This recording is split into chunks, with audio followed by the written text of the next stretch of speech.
Chapter 155, I Don't Want to Be a Heroic Spirit 155 50 PS.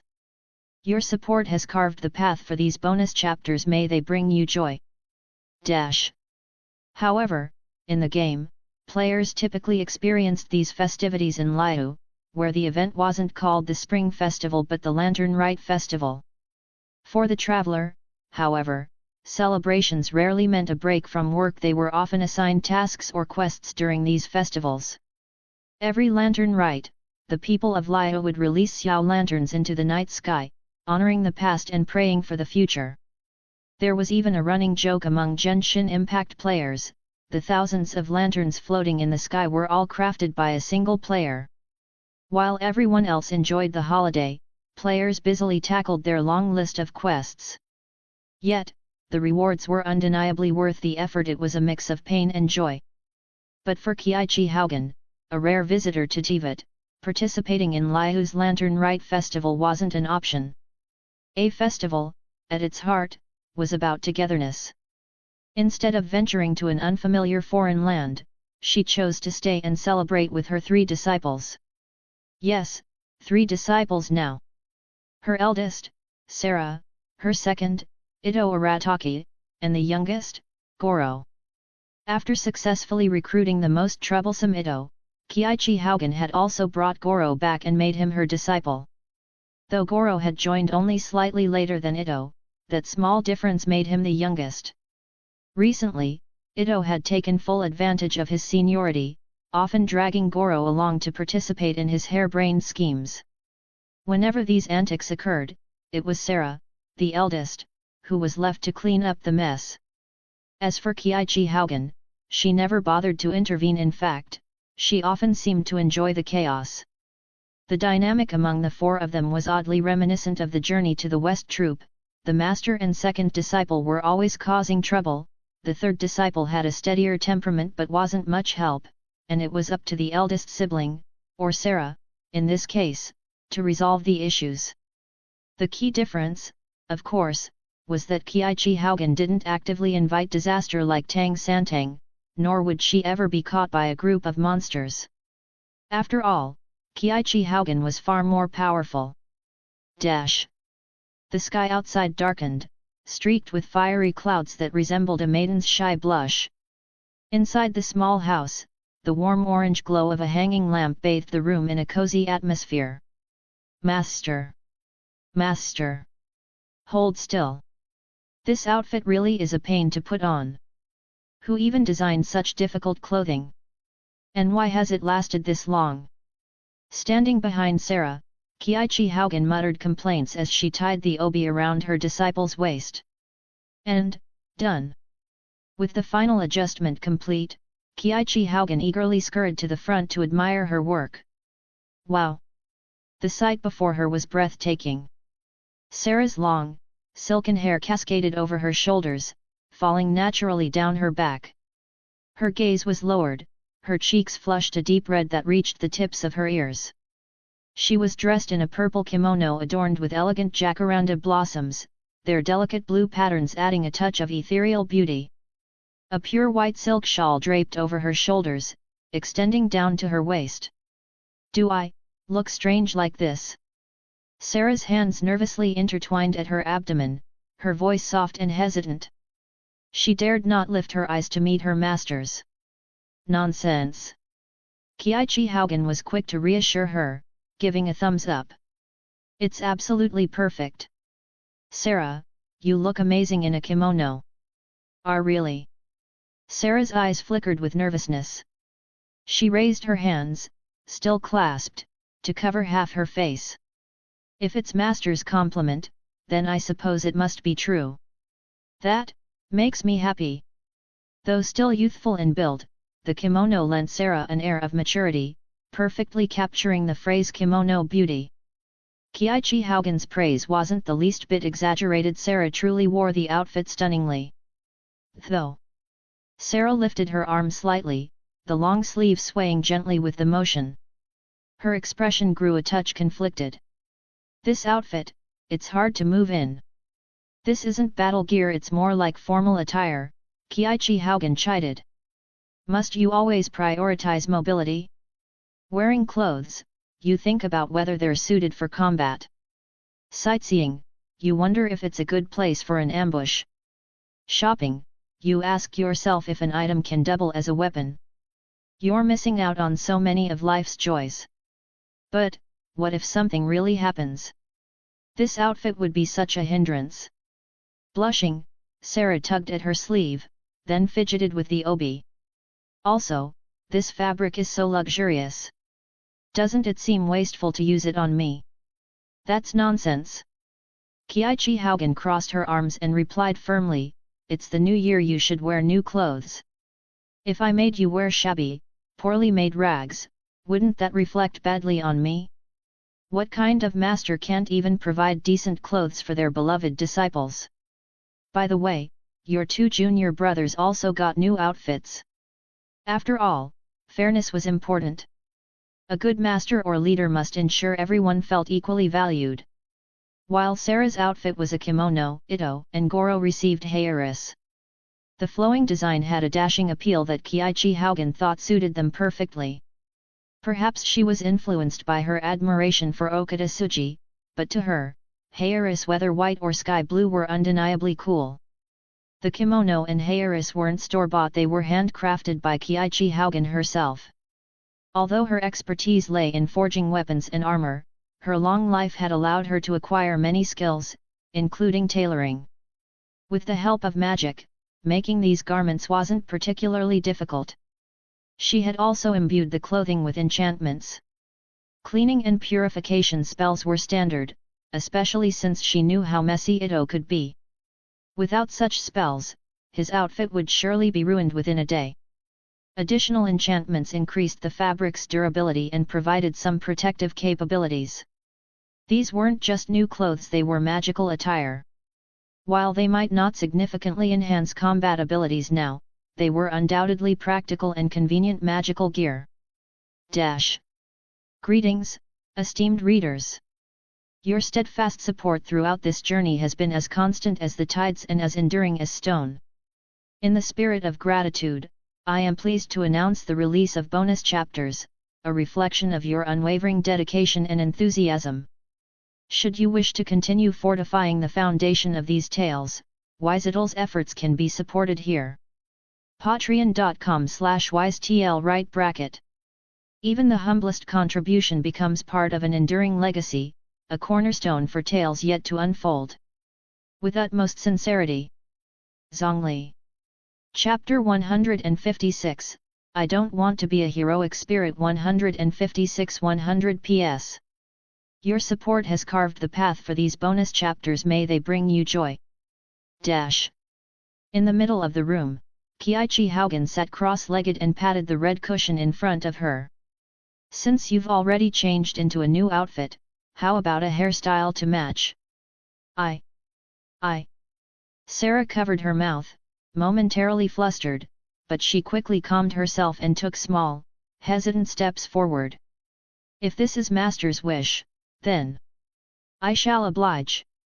After adjusting her kimono, Sarah slowly knelt on the cushion, sitting in a seiza position. With a quiet breath, she gathered her hair behind her. If you weren't so formal, I might actually enjoy this even more. Kiichi Haugen teased, her tone light-hearted. She raised a hand, and from the small wooden table in the corner of the room, a dark brown comb floated into the air and landed gracefully in her palm. This is the one thing I must refuse.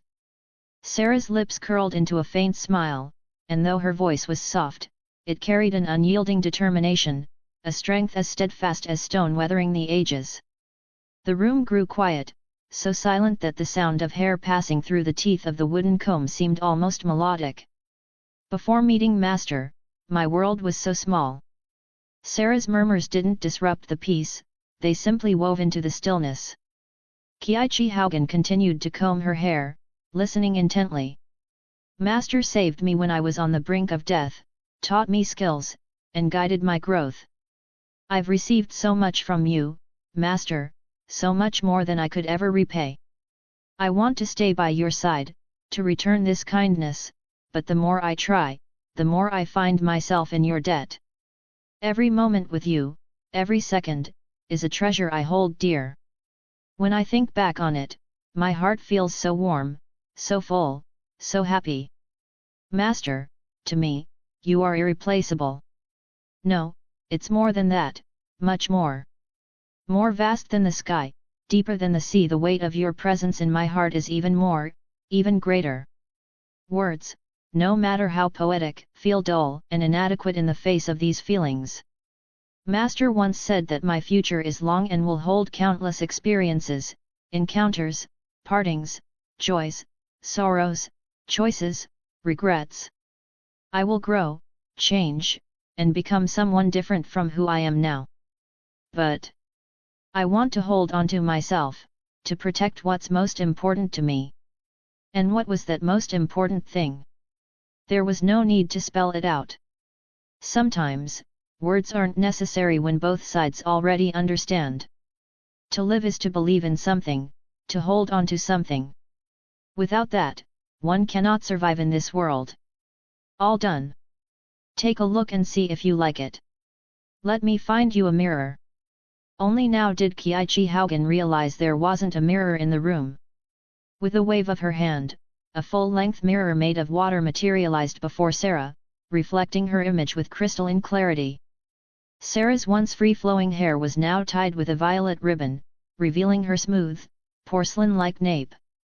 Staring at her reflection, Sarah felt a fleeting sense of disbelief. She tilted her head slightly and stole a glance at Kiichi Haugen standing nearby. Should I grow my hair out a bit? Why? Kiichi Haugen tilted her head at Sarah's self-directed musings. Didn't you say long hair is a nuisance on the battlefield? That you didn't like keeping it long? Sarah held her gaze on Kiichi Haugen for a long moment before turning back to the mirror. It's just a thought that came to me. She lifted a hand to brush her hair, though the gesture seemed more an attempt to hide her slightly flushed cheeks and the soft smile tugging at her lips. Meanwhile, the hair is prepared for Ito and Goro remained neatly folded on the table. They hadn't been handed over yet because have Ito and Goro not finished today's training yet? Kiichi Haugen lay lazily on the floor, half opening her eyes to glance at Sarah. Master, even if you ask me, I don't have an answer for that. Sarah sighed in exasperation.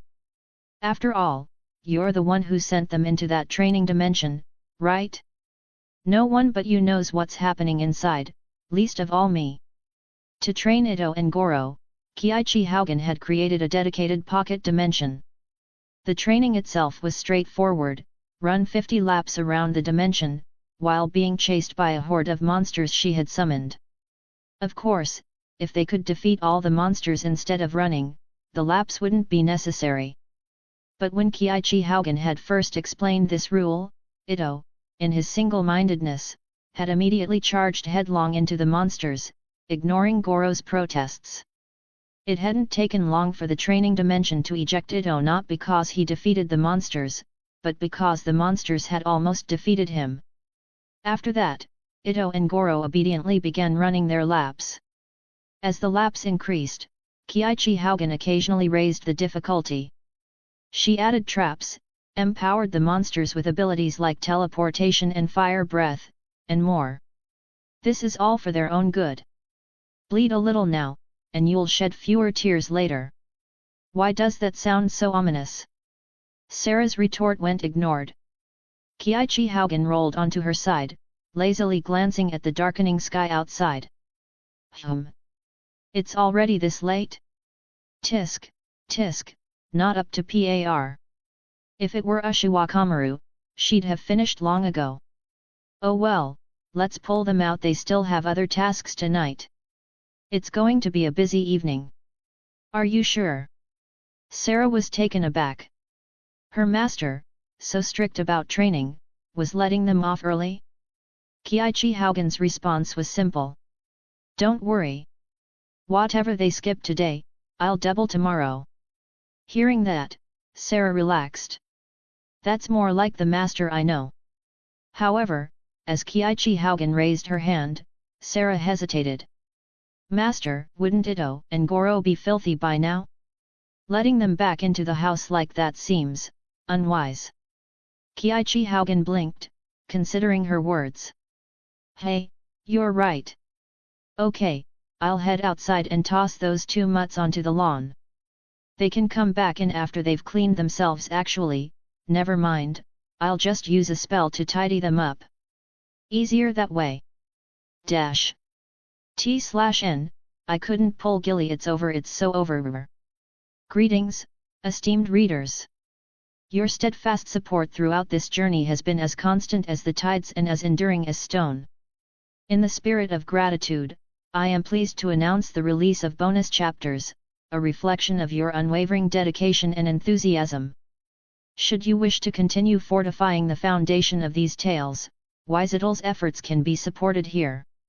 Patreon.com/wisetl right bracket.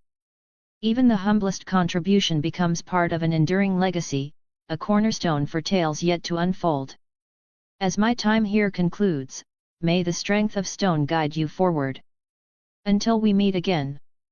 With utmost sincerity. Zhongli. Chapter 157, I Don't Want to Be a Heroic Spirit. 157. Kiichi Haugen wouldn't deny it. There were differences in how she treated them. Part of the reason was straightforward. Sarah was a girl, while Ito and Goro were strong, sturdy young men.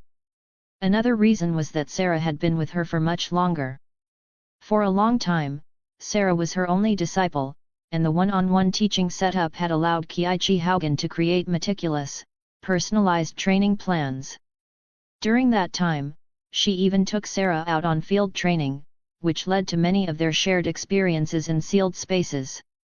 But for Goro and Ito, things were different. The sudden increase in her disciple count from 1 to 3 meant she couldn't maintain the same individual teaching style. Moreover, Goro and Ito were far behind Sarah in their training progress, making joint lessons impractical. For them, the routine was simpler: teach them something during the day, then toss them into the training space to run laps and consolidate their learning. It was a crude but effective system, akin to assigning homework after a day of school. Meanwhile, Sarah, who had already progressed significantly, no longer needed such brute force training. Once Goro reached a certain level, he would join Sarah in studying tactics and combat techniques. Kiichi Haugen envisioned Sarah and Goro following a similar path, combining battlefield strategy with physical prowess. Having Sarah as a senior to guide him would undoubtedly speed up Goro's progress. As for Ito, his training plan was simple: train hard enough that you almost die, but don't actually die. Dash. The moment Kiichi Haugen stepped inside, she spotted Goro clutching his tail. Why are you holding your tail so tightly, Goro? Don't tell me you've fallen in love with how it feels. Kiichi Haugen teased. When people are obsessed with their own looks, we call them narcissists. I guess this is similar. No, no, no. Master, it's not like that. Goro blushed furiously, waving his hands in protest. I just think, Master's spell is incredible. It made me clean in an instant, even my tail is all fluffy now. It used to take me ages to groom it properly. Behind Kiichi Haugen, Sarah poked her head out, her curiosity piqued. Junior, can't you just tuck your tail away? My wings can fold up when I don't need them. As a Tengu, Sarah had 2 pairs of black wings. However, she often envied Kiichi Haugen's pristine, cloud-like white wings. Every time Kiichi Haugen spread her wings, Sarah couldn't take her eyes off them. Despite having 2 pairs of wings, hers were smaller in comparison. Normally, Sarah kept her wings tucked away, so they didn't interfere with her clothes or daily activities. No. I think my tail and your wings are completely different, Goro replied with an awkward expression. To be honest, he was a little envious of his senior. Her wings could fold away at will, while his tail, though soft and pleasant to touch, became a real hassle in the rain. Once wet, it required time and effort to dry and groom properly. He had even suspected that both Kiichi Haugen and Sarah's wings weren't entirely physical but rather elemental constructs. After all, when Sarah's wings unfolded, they shed dark feathers that shimmered with violet lightning. In combat, activating her wings boosted her elemental power. But Sarah's wings were tangible. She could even use them for brief flights now. As for Kiichi Haugen, her wings didn't just allow flight, they enabled supersonic speeds with just a gentle flap. Besides, Senior, look at Ito's horns. He never hides them, right? I think tails, and ears, not being retractable is normal. Apparently, Tengu's retractable wings were just a species-specific quirk. Speaking of Ito, Sarah suddenly remembered something. Where's Ito? Ito went home, Kiichi Haugen answered before Goro could. Ito's situation is different from yours. He has family. With the new year here, of course he'd want to spend it with them. Though he was adopted by Granny Oni, to him, she's an irreplaceable part of his family. The Granny Oni Kiichi Haugen referred to wasn't an actual Oni, nor a yokai. She was just an ordinary human, an extraordinarily kind one. In Inajima, many people feared the Oni, viewing them as dangerous and savage. Granny Oni had earned her nickname and the town's wary glances solely because she took Ito in. Kiichi Haugen had met Granny Oni when she sought her approval to take Ito as a disciple. Looking at her disciples now, Kiichi Haugen often felt a pang of bittersweet irony. Tibet was supposed to be in a time of peace, and yet all three of her students were orphans. Ito was fortunate to have Granny Oni, but Sarah and Goro had lived solitary lives, fighting their own battles. Perhaps that's why taking them in as disciples had been so easy. Ito's not celebrating with us.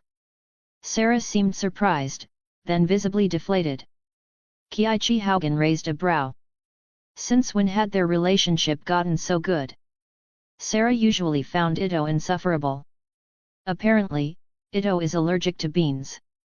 I even prepared 3 whole bags of beans, planning to give him a proper taste of holiday tradition. In Inajima, it was customary during festivals to scatter beans to ward off evil. The act was rooted in the belief that Oni were malevolent creatures afraid of beans, though it eventually evolved into a broader ritual to drive away bad luck. But for Ito, it wasn't just symbolic. He had a severe bean allergy. Not only could he not eat them, but even skin contact caused him to break out in unbearable itching, swelling, and difficulty breathing. Sarah's face darkened, her expression tinged with malice. Looks like I'll have to wait until next time. Or maybe I should disguise the beans in food and make him eat them instead. Listening to Sarah's mutterings, Kiichi Haugen thought to herself. What kind of expression should I wear right now?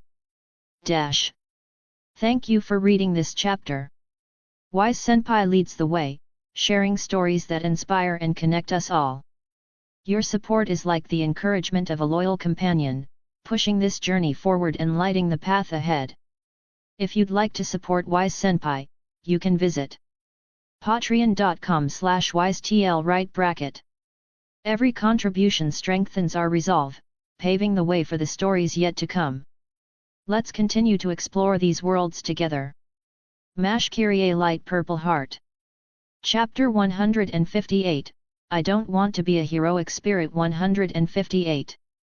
Almost, Master. The large iron pot on the stove bubbled and steamed as water boiled vigorously. Once the timing was just right, Kiichi Haugen eagerly tipped in plate after plate of dumplings. New Year's calls for dumplings, don't you think?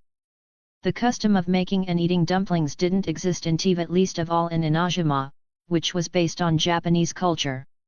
Naturally, these dumplings weren't store-bought, they were handmade by Kiichi Haugen and her 3 disciples. To Kiichi, a New Year's celebration wasn't complete without some kind of family activity. Although Kiichi Haugen was Japanese, her decision to make dumplings was influenced by her master, the mage craft user, who thought the tradition was a perfect way to bring everyone together. These misshapen ones are definitely Ito's handiwork. Kiichi Haugen held up a dumpling that resembled a leaking sumai, shaking her head. It's already spilling. Oh well, they're still edible. If they don't taste good, I'll just send them to Ito and let him enjoy his own creation.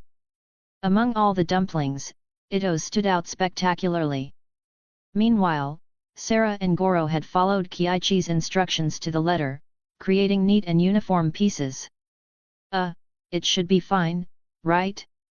The filling is the same for all of them, it's just the shape that's creative, Goro said hesitantly, glancing at one particularly questionable dumpling. At some point during the process, Ito had decided to sculpt a humanoid figure. His limited artistic skill, however, resulted in something vaguely human-shaped but distinctly unsettling. Yeah, this one's definitely going straight into Ito's mouth. Thankfully, Kiichi had pre-prepared the dumpling filling, leaving no room for improvisation with the ingredients. Otherwise, who knows what monstrosities might have been born. Sarah's dumplings are beautiful, plump, perfectly shaped, and with neatly folded pleats. Kiichi Haugen lifted another plate, this one containing Sarah's creations. Each dumpling looked like it came off an assembly line, reflecting Sarah's disciplined and meticulous nature. Master taught me well. Sarah responded softly. Sarah. Kiichi sighed lightly before meeting her disciple's gaze. Being overly modest can sometimes come across as arrogance. When someone genuinely praises you, the best thing to do is accept it and express your gratitude. Sarah froze for a moment before bowing her head respectfully. Yes, Master. So, what should you say now? Sarah, thanks Master for the compliment. Kiichi Haugen's lips curled into a warm smile. In the pot, the water bubbled furiously as plump white dumplings floated to the surface. Time to scoop them up. Starting with the less than appetizing dumplings, Kiichi fished them out of the water. Sarah, why don't you actually, I'll take these myself. If I don't, they'll get cold on the way. Between Sarah, Goro, and herself, Kiichi was far more familiar with the route to Granny Oni's home. Besides, her speed was unmatched, a testament to her and agility. Carrying a plate of clearly Ito-made dumplings, Kiichi paused. A thought struck her. There are others there, too. If Granny Oni eats one of these and gets sick, that'll be a problem. Come on, how could dumplings make someone sick? Goro interjected skeptically. Goro, that's because you're too naive, Kiichi replied, shaking her head. This world is full of absurdities. Remember, Inajuma's also home to someone who once blew up their kitchen, while chopping vegetables. Blew up the kitchen? While chopping vegetables? Goro echoed in disbelief. Why would chopping need fire in the first place? Never mind, Kiichi said, waving off his incredulity. I'll pack some of the ones I made, too. All right, I'll be back soon. With a small box of dumplings in hand, Kiichi Haugen stepped outside. A moment later, she vanished soundlessly, leaving behind a few silver feathers shimmering faintly in the moonlight. When Kiichi Haugen said she'd be back soon, she meant it. By the time Goro's next batch of dumplings had boiled, she was already walking back into the house, folding her wings as she entered. I'm back. Let's keep cooking. In the warmth of camaraderie, the group boiled and enjoyed their dumplings together. Later, under the moonlight, the three of them climbed to the top of a small mountain. This peak, the highest point on the island, offered an expansive view. From here, they could see the island's edges and, across the sea, another smaller island. On that distant shore was a modest fishing village, its evening fires glowing like beacons in the dark. When Sarah had lived alone in this forest, she often came to this very spot to gaze across the water, watching the lives of the villagers. For her, it had been her only glimpse into the human world aside from the occasional intruders who wandered into the forest. Master, why did you bring us here? Goro asked, trailing behind the others. He was confused because Kiichi had said nothing, simply leading them to the peak. This is for one of the most iconic New Year's traditions, Kiichi replied cryptically. Sarah, back when you lived alone here, you must have seen it every year. Goro tilted his head, still puzzled. But as realization dawned, his gaze lifted to the sky. Ah, it's time, Kiichi said softly. Moments later, a streak of light shot skyward from the fishing village. With a loud pop, the night exploded into vibrant color. Fiery reds, ocean blues, emerald greens, and amethyst purples bloomed like flowers against the darkness. For a brief moment, the world seemed to pause. Only the dazzling brilliance of the fireworks and the thunderous booms remained. Even the dark, still sea reflected the vibrant lights, as if flames danced upon its surface, or a celestial river flowed beneath the stars. Countless people, scattered across different places, found their gazes captured by the same breathtaking display. Watching others' fireworks isn't as fun, Kiichi Haugen remarked.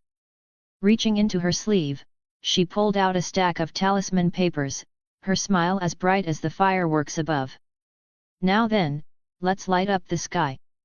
With a flick of her wrist, the talismans soared into the air. Upon reaching their peak, they burst into a cascade of dazzling sparks. As the fireworks illuminated the night, their fleeting beauty reflected in everyone's eyes. Under the radiant glow, Kiichi Haugen turned to Sarah and Goro, spreading her arms wide as she grinned at them. Happy New Year! For beings with long lifespans like Kiichi Haugen, even 100 years might pass in the blink of an eye. Yet, in the vast span of her life, there were always those moments fleeting but unforgettable that would remain etched in her memory forever. As Sarah looked at Kiichi Haugen's radiant smile, she felt it. This day, these moments. I'll never forget them for the rest of my life. T/N, moments like these are the best. Thank you for reading this chapter. Wise Senpai leads the way, sharing stories that inspire and connect us all. Your support is like the encouragement of a loyal companion, pushing this journey forward and lighting the path ahead. If you'd like to support Wise Senpai, you can visit patreon.com/wisetl. Every contribution strengthens our resolve, paving the way for the stories yet to come. Let's continue to explore these worlds together. Mash Kyrie Light Purple Heart. Chapter 159, I Don't Want to Be a Heroic Spirit 159. A serene quiet enveloped the small courtyard, so still that even the chirping of insects was clearly audible. But the peace didn't last. Damn you, Ito! The yell came from the kitchen, where the warm glow of firelight flickered. Suddenly, the partially ajar door slammed open, and a barrage of objects, spatulas, rolling pins, knives, and even vegetables like carrots and cucumbers were hurled out. Moments later, Ito Arataka stumbled out, his cheeks stuffed with food. He tumbled to the ground but immediately sprang to his feet and bolted, his movements remarkably smooth and practiced. Not far behind him, Sarah stormed out of the kitchen, fuming with rage. She burst through the doorway so quickly that she had to skid to a halt on the floorboards before giving chase. Though Sarah was noticeably faster than Ito, he managed to maintain his lead by using every object in the courtyard to his advantage. He vaulted over corners, leapt across ponds, and used trees and ornamental rocks to widen the gap. Ha!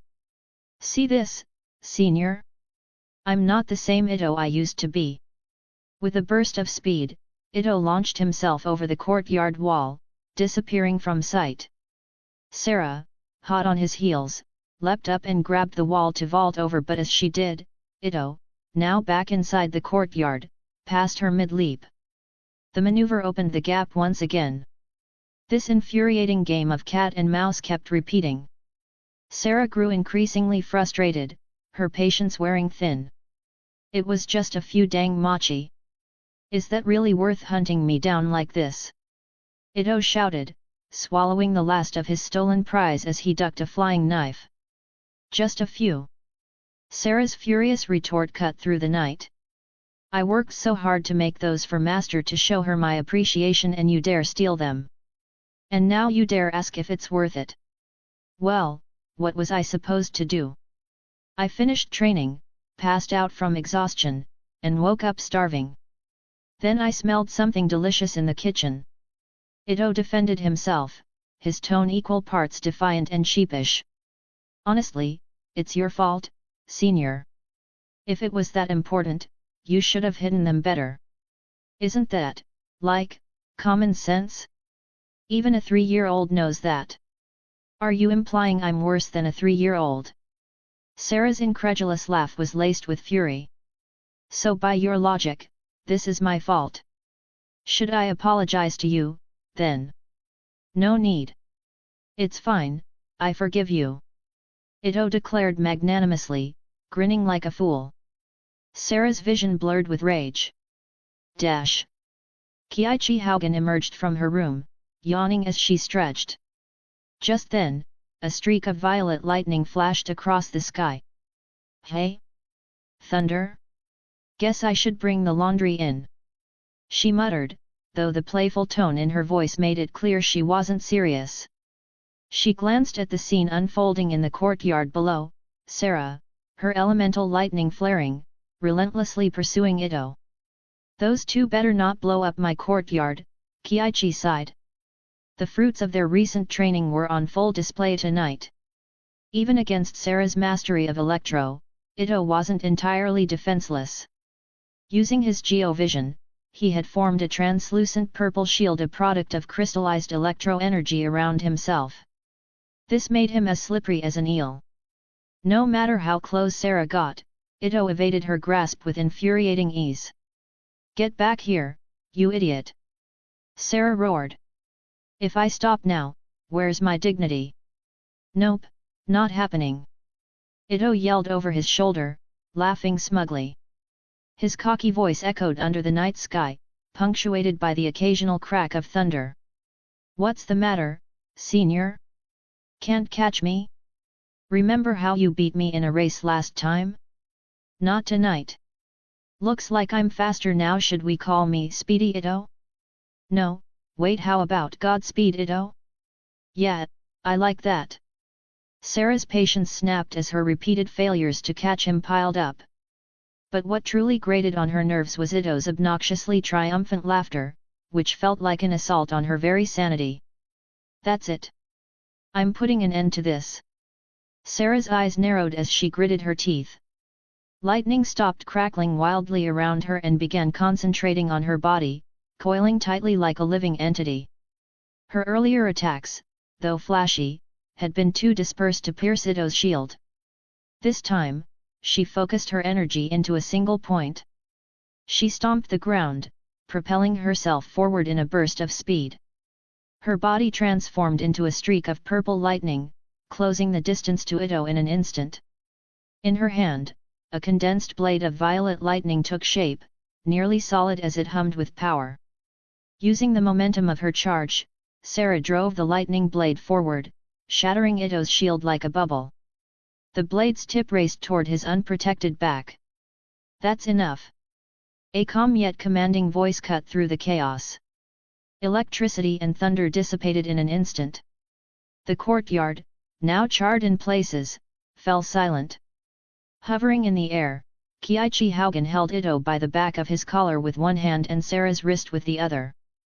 Both of you trained earlier today, yet you still have this much energy to spare?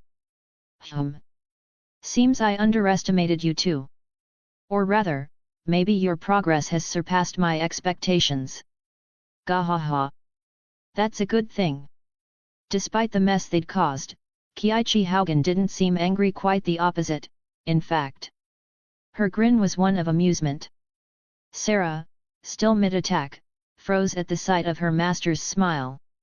The realization of her actions hit her like a tidal wave. What am I doing? I let myself get dragged into Ito's nonsense. I lost control. Mortified, Sarah lowered her head. Master, She opened her mouth, but no words came. Guilt and self-reproach threatened to swallow her whole. Before she could spiral further, Kiichi placed a gentle hand on her head. Well done, Sarah. And you too, Ito. Thank you for reading this chapter. Wise Senpai leads the way, sharing stories that inspire and connect us all. Your support is like the encouragement of a loyal companion, pushing this journey forward and lighting the path ahead. If you'd like to support Wise Senpai, you can visit patreon.com/wisetl right bracket. Every contribution strengthens our resolve, paving the way for the stories yet to come. Let's continue to explore these worlds together. Mash Kyrie Light Purple Heart. Chapter 160, I Don't Want to Be a Heroic Spirit 160. Kiichi Haugen asked after noticing the thick layer of confusion in Sarah's gaze. Well, because... Sarah's face flushed red. Now that her anger had subsided, she could only reflect on her previous actions with embarrassment. Despite this, her curiosity and unease got the better of her, and she hesitantly asked, Master, aren't you going to punish us? Oh, punish? Right, I should punish you, shouldn't I? Kiichi tapped her forehead lightly, as though she had just remembered. She turned to Sarah and Ito with a pensive expression. Sarah's shoulders stiffened, and she lowered her head, clenching her eyes shut. After all, she had made a mistake, and there was no excuse to absolve her of blame. If her master chose to scold her or worse, to feel disappointed in her, she would have no choice but to accept it. On second thought, let's start with some praise. Kiichi's sudden words, spoken with a smile, caused Sarah to freeze in shock. You've both done remarkably well, showcasing the fruits of your recent training. Kiichi's gaze swept over them with approval. Ito's agility and resourcefulness, and Sarah's mastery of elemental energy, you've both exceeded my expectations. I can see how much effort you've put in, and as your teacher, I'm proud of you. Both Sarah and Ito stood dumbfounded. This was the last thing they had expected to hear. Furthermore, Kiichi continued, you've proven that what I've taught you isn't limited to battlefields alone. You've applied these lessons to everyday situations, just as I hoped you would. That's what teaching is all about. The tension in Sarah's chest loosened ever so slightly as her master's words sank in. Wait, did she just praise me? But... Kiichi's tone suddenly shifted to one of stern authority, and both Sarah and Ito snapped to attention, hearts pounding. Sarah, Kiichi addressed her with a sharp gaze, your last attack was far too heavy-handed. Sarah stiffened, her entire body locking up. You focused too much on breaking Ito's shield, and while you succeeded, what about afterward? If I hadn't intervened in time, your strike would have seriously injured him. Kiichi gestured meaningfully. Even though you avoided targeting his head, your attack had it landed on his torso would still have been incredibly damaging. You are peers, not enemies. I'm not saying you shouldn't spar, but you must exercise restraint. Understand? Sarah bowed her head deeply. After a moment of reflection, she responded, disciple understands her mistake. Seeing that Sarah was genuinely remorseful and willing to learn from her error, Kiichi gave a satisfied nod. And now? Ito. Yes, Master. Hearing his name, Ito immediately straightened his back, standing stiff as a board. Kiichi folded her arms across her chest, her expression unreadable. You seem quite energetic. While Goro is still recovering in his room, here you are, causing a ruckus. Though her face carried a smile, the aura of authority she exuded weighed heavily on Ito. Let me guess, Kiichi began, you did something to provoke Sarah, didn't you? I doubt anyone else could rile her up like this. Ito's attempts to keep his cool faltered. He scratched the back of his head sheepishly. I just ate one, no, a few, of her mochi. He mumbled. Kiichi stared at him for a long moment before turning to Sarah. Is that true? No, Master. Sarah snapped, her indignation flaring up again. Those weren't just mochi. I made them specifically for you, as a token of my gratitude. And he ate all of them. Kiichi tilted her head in understanding. Ah, so that's what happened. Both Sarah and Ito braced themselves for her reaction, expecting her to be furious. But instead, Kiichi smiled. Ito, were the mochi tasty? Caught off guard by the question, Ito hesitated before nodding. Yeah, they were delicious. After all, they were made with great care by Sarah, and she wouldn't have dared serve anything less than perfect to their revered master. Kiichi chuckled lightly. And, did you eat your fill? No. I see. Kiichi's grin widened. Alright then, let's head to the kitchen. Her sudden suggestion left both Sarah and Ito blinking in confusion. Kiichi turned to Sarah. Even if you pummel Ito into the ground, those mochi aren't coming back. And unless you want to make him cough them up, there's no undoing what's been done. Sarah hesitated, still fuming but unable to refute her master's logic. So, can I trouble you to make another batch for me? Kiichi asked, her tone light. Ito said they were delicious, and now I'm curious. Hearing this, Sarah's spirits visibly lifted. It's no trouble at all, master, she exclaimed. I would be honored to make more for you. Satisfied, Kiichi nodded. Then her gaze slid back to Ito. You're coming too, Ito, she said with a smirk. I'm not letting you out of my sight, you'll just sneak another bite if I do. As she ushered them toward the kitchen, she added, and if you like Sarah's cooking so much, why not learn to make it yourself? That's too much work, Ito grumbled. Food tastes best when it's one fair and square. Kiichi arched an eyebrow. But you just stole those mochi. That wasn't stealing. Ito protested, puffing out his chest. Sarah couldn't catch me, so I won. They were the rightful spoils of my victory. Sarah froze mid-step, her expression darkening as she processed his words. Kiichi's lips quirked into a mischievous smile. Oh, really? So if Sarah catches you, then she has the right to decide your punishment, including dragging you into the kitchen to learn. Exactly. Ito declared, grinning as though he'd scored a point. Oh. I see. In that moment, Ito's instincts screamed at him to run. His right eyelid twitched uncontrollably, a forewarning of impending doom. Kiichi stepped back, her voice light. Well then, continue. See, continue what? Before Ito could fully grasp her meaning, a hand clamped down on his shoulder. Turning stiffly, he found himself face to face with Sarah, her shadowed smile sending a chill down his spine. Got you, Ito. Wait.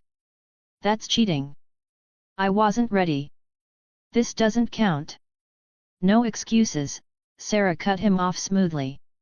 If you can use the environment to escape, I can use master to catch you. Fair's fair. Fair my. You underhanded Tengu. And just as Ito was about to launch into another rant, his words were abruptly cut off. Ito, Kiichi's calm yet ominous voice drifted behind him. I believe I heard something interesting just now, something about an underhanded Tengu. A hand pressed firmly atop his head, the weight of Kiichi's nonchalant tone chilling him to the bone. Care to repeat that? Oh no. Ito swallowed hard, his mind blank as a single thought echoed in his head. I'm doomed. Dash. Thank you for reading this chapter. Wise Senpai leads the way, sharing stories that inspire and connect us all. Your support is like the encouragement of a loyal companion, pushing this journey forward and lighting the path ahead. If you'd like to support Wise Senpai, you can visit patreon.com/wisetl right bracket. Every contribution strengthens our resolve, paving the way for the stories yet to come. Let's continue to explore these worlds together. Mash Kyrie Light Purple Heart. Chapter 161, I Don't Want to Be a Heroic Spirit 161. Whoa, what the? Did SCP-096 get loose here or something? What SCP-096? That's your senior brother, came a voice from behind him. Before Goro could react, Kiichi Haugen appeared and smacked him on the back of his head, causing Goro to instinctively crouch and protect his head. Honestly, I'm starting to regret telling you all those stories. Kiichi Haugen had always tried to make up for her disciples' childhood shortcomings by engaging them in games or storytelling. But in hindsight, what on earth made her think stories about SCP-096 and containment breaches were suitable for kids? Goro awkwardly chuckled as he turned back to see that the figure was indeed his senior brother. Yet, confusion clouded his expression. Why does senior brother look like this? Well, that's partly my fault. Kiichi Haugen squinted slightly, explaining, Ito's progress has been faster than I anticipated. After finishing yesterday's training, he still seemed to have energy to spare. So I decided to give him a solo special training session afterward. And, well, now he looks like this. What kind of brutal training could leave even someone like Arataki Ito looking so utterly defeated? Goro didn't dare to think too hard about it, let alone ask. After all, Master would never truly harm Ito, so it was better not to push his luck with further questions. Have you washed up? If you're done, head to the main hall for breakfast. After breakfast, we'll rest a bit and start today's training. I've already washed up, Goro replied. Just as he was about to leave, he couldn't resist glancing back at Ito's desolate figure. What about senior brother? Isn't he coming for breakfast? Oh, him. Kiichi Haugen paused briefly, then walked away without looking back, saying, Don't worry about him. He already ate plenty last night, so he probably isn't interested in breakfast. Besides, Sarah prepared today's breakfast, and since Sarah's still mad at him, she most likely didn't make him anything. Let's just leave him be. As Kiichi Haugen's silhouette disappeared around a corner, Goro glanced back at Ito one last time. Seeing no reaction from him, Goro shuddered and hurried after his master. During breakfast, Kiichi Haugen quickly noticed that Sarah seemed out of sorts. After the meal, she decided to approach her. Still upset about last night? Master. Sarah's lips tightened as her inner thoughts were effortlessly laid bare by Kiichi Haugen. Frustrated because you couldn't catch Ito last night? After all, speed is your forte, Kiichi Haugen said nonchalantly. Feeling a sense of urgency because of Ito's progress. It was only natural to feel uneasy when someone you'd always looked down on was improving faster than you, perhaps even surpassing you. This world thrived on competition. If someone else's progress outpaced yours, it was as if you had fallen behind. After a brief inner struggle, Sarah spoke up. Master, You want to train with Ito and the others, thinking that this way you won't be left behind, right? To Kiichi Haugen, Sarah's thoughts were as plain as words written on her face. Ah! Kiichi Haugen sighed lightly. Why are you so fixated on this? Your training path is entirely different from theirs, and I've already planned everything accordingly. Your current focus is on mastering elemental energy. Training alongside Ito and the others would only lower your efficiency. Besides, whatever happened last night, I wasn't there to see it firsthand. But when I arrived, hadn't you already caught up to Ito using your elemental abilities? If I hadn't intervened, do you think Ito would have had the upper hand against you? You're making progress too, just in areas different from theirs. You're overthinking this, Sarah. Lowering her head, Sarah remained silent, leaving Kiichi Haugen unsure if her words had sunk in. Hopefully, she took it to heart. Otherwise, Kiichi Haugen had no better advice to give. Back when she was in school, Kiichi Haugen wasn't much of a talker. Social interactions were a struggle, and now, as a mentor, understanding human emotions was even harder, let alone offering guidance. Go back and think it over carefully, Kiichi Haugen said with a helpless tone. If, after thorough reflection, you're still set on your decision, I'll arrange for you to train with Ito and the others. With that, Kiichi Haugen turned and left, leaving Sarah standing there in silence. And so, the matter was temporarily resolved, or at least put on hold. Among Kiichi Haugen's 3 disciples, Sarah was undoubtedly the sharpest. But that also made her the most troublesome when she got stuck in a mental rut. Hopefully, she'd figure it out herself. Comforting people is so exhausting. Kiichi Haugen muttered to herself. She'd never been good at such things, even from a young age. There was this one time during school when a female classmate, someone she was fairly close with, had cried her heart out over something. Everyone, including Kiichi Haugen, gathered around to console her. Some handed her tissues, others said things like, "Don't cry, don't cry." Everyone seemed to be doing what they could. As for Kiichi Haugen, she merely stayed by the girl's side, silent, listening as the girl vented her frustrations through sobs. Later, a teacher arrived. Perhaps because Kiichi Haugen had been kneeling by the girl's side in a knightly posture, the teacher had commented that she looked like a knight.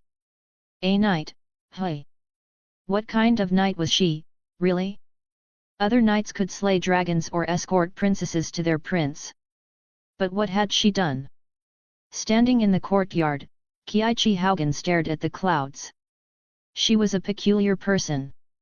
Deeply afraid of loneliness and desperate for affection, yet capable of moments like this, finding solace in solitude, sinking into the peace of being alone. I guess I'm not as carefree as I thought I was. Thank you for reading this chapter. Wise Senpai leads the way, sharing stories that inspire and connect us all. Your support is like the encouragement of a loyal companion, pushing this journey forward and lighting the path ahead. If you'd like to support Wise Senpai, you can visit patreon.com/wisetl. Every contribution strengthens our resolve, paving the way for the stories yet to come. Let's continue to explore these worlds together. Mash Kyrie Light Purple Heart. Chapter 162, I Don't Want to Be a Heroic Spirit. 162. That day, Kiichi Haugen and her youngest disciple, Goro, were sitting face to face. This time, it was Goro who had sought out Kiichi Haugen, and his reason left her slightly surprised. You want to learn a purification spell? Yes. Goro explained that ever since Kiichi Haugen had used a cleansing spell on him, leaving him instantly spotless, he couldn't get the idea out of his mind. It's because of my tail. Whether it gets dirty with dust or mud, or soaked while washing, it's just unbearable. Drying it and smoothing out the fur takes forever, at least 2 or 3 hours to get it properly groomed. It's such a hassle during regular days, and if I'm ever on the battlefield, it'll be a huge problem. Goro had already started dabbling in military strategy. Although he began later than Sarah, he had shown a talent equal to hers. With Kiichi Haugen's guidance and Sarah's mentorship, Goro's learning pace was even faster than Sarah's had been. Despite her strict demeanor with Ito, Sarah was gentle, generous, and easy to get along with when it came to her comrades. Studying military strategy also led Goro to consider various battlefield scenarios. It was similar to how a chef would think about how to cook unfamiliar ingredients, or how a writer might ponder whether a mundane event could make for an interesting story. Perhaps it was just an occupational habit. So, can I learn magic from you, Master? Goro's gaze didn't waver as he earnestly looked Kiichi Haugen in the eyes. It was clear that he was serious. Kiichi Haugen liked that look. It reminded her of a raw, unpolished gem waiting to be refined. Skathik once told Kiichi Haugen that she enjoyed watching talented individuals gradually hone their gifts under her guidance, eventually blossoming into true heroes. Kiichi Haugen also found joy in this process. But the question was, could Goro actually learn? After all, the spells she used originated from another world, and she wasn't certain that Goro or anyone in this world could master them. Even something as basic as a cleansing spell might be beyond his reach. Then she remembered this world had its own system of Onmid and Onmiji. Not long ago, she had encountered such a practitioner. Within the sealed space, Chika's father had used the 5 elements curse from Onmid. That sealed space itself was also a product of Onmid. Kiichi Haugen had analyzed it before. While there were subtle differences between her magic and Onmid, they shared many fundamental principles. Alright then. I have a few theories I'd like to test, anyway. Receiving her approval, Goro beamed with excitement. However, Kiichi Haugen spoke up again. One more thing, don't get your hopes up. I'll teach you the spell, but I can't guarantee you'll be able to learn it. Don't expect too much, alright? Understood, Master. That was enough for Goro. As long as Kiichi Haugen was willing to teach, he was satisfied. If he couldn't master it, he wouldn't be surprised. After all, talent played a big role in everything. While he was hopeful, if he found it impossible after trying, he wouldn't force it, though he would inevitably feel some disappointment. Seeing that Goro had mentally prepared himself for failure, Kiichi Haugen nodded in satisfaction. She also wanted to test whether her Onmid could be taught to others in this world. Of course, the techniques would need some modifications, not only because of the differences in the rules between worlds but also because Kiichi Haugen's magic relied on mana, whereas Goro and others in this world used elemental energy. Adapting her spells to work with elemental energy would be like converting a gasoline-powered car into an electric one. It would be tricky to figure out on her own, but fortunately, Kiichi Haugen had the sealed space and Chika's father's spell as references.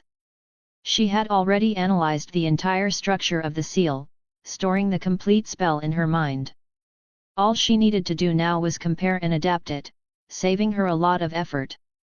Just as she was deep in thought, a rhythmic knock on the door interrupted her. When she opened it, Sarah stepped in, her gaze meeting the two inside the room. Sorry, did I interrupt, Master? Am I disturbing your thoughts? Not exactly. The rest of the problem can't be solved with mere thinking. I'll need to work it out through experimentation. So, what's the matter, Sarah? Well, it's time, Master.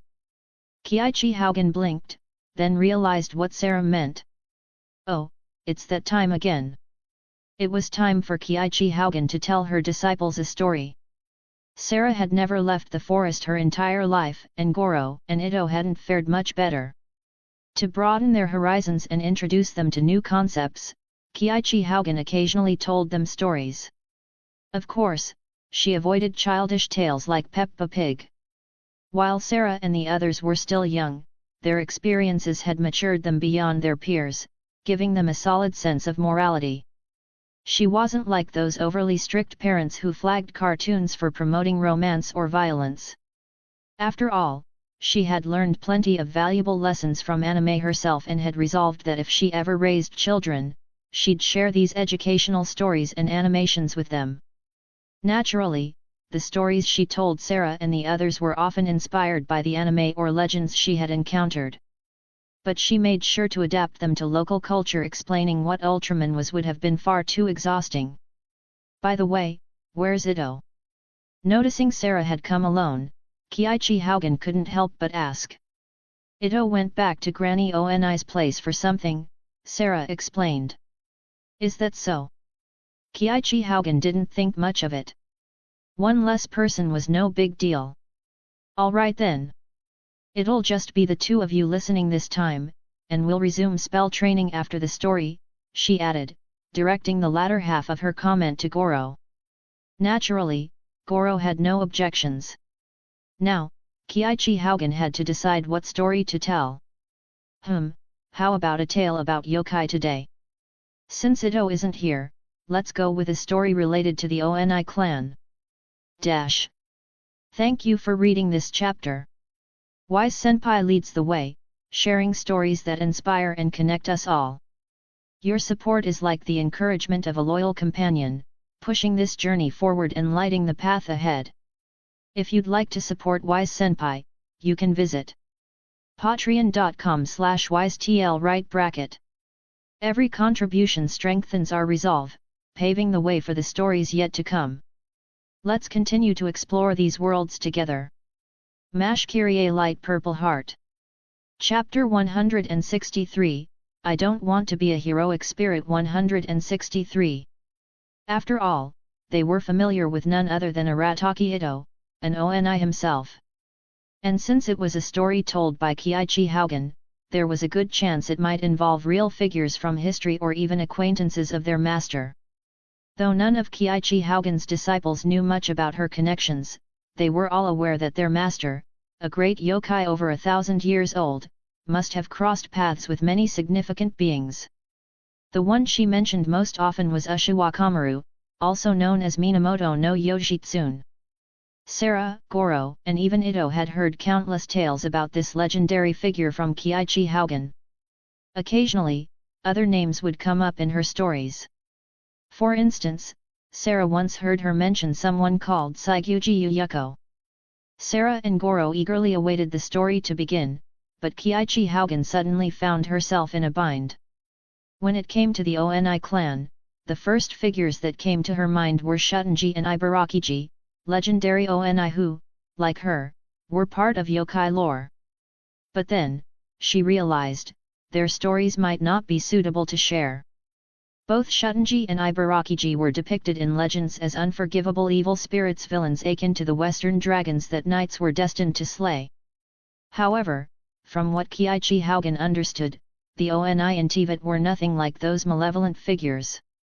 In Inajima, people often viewed Oni as dangerous and malicious beings.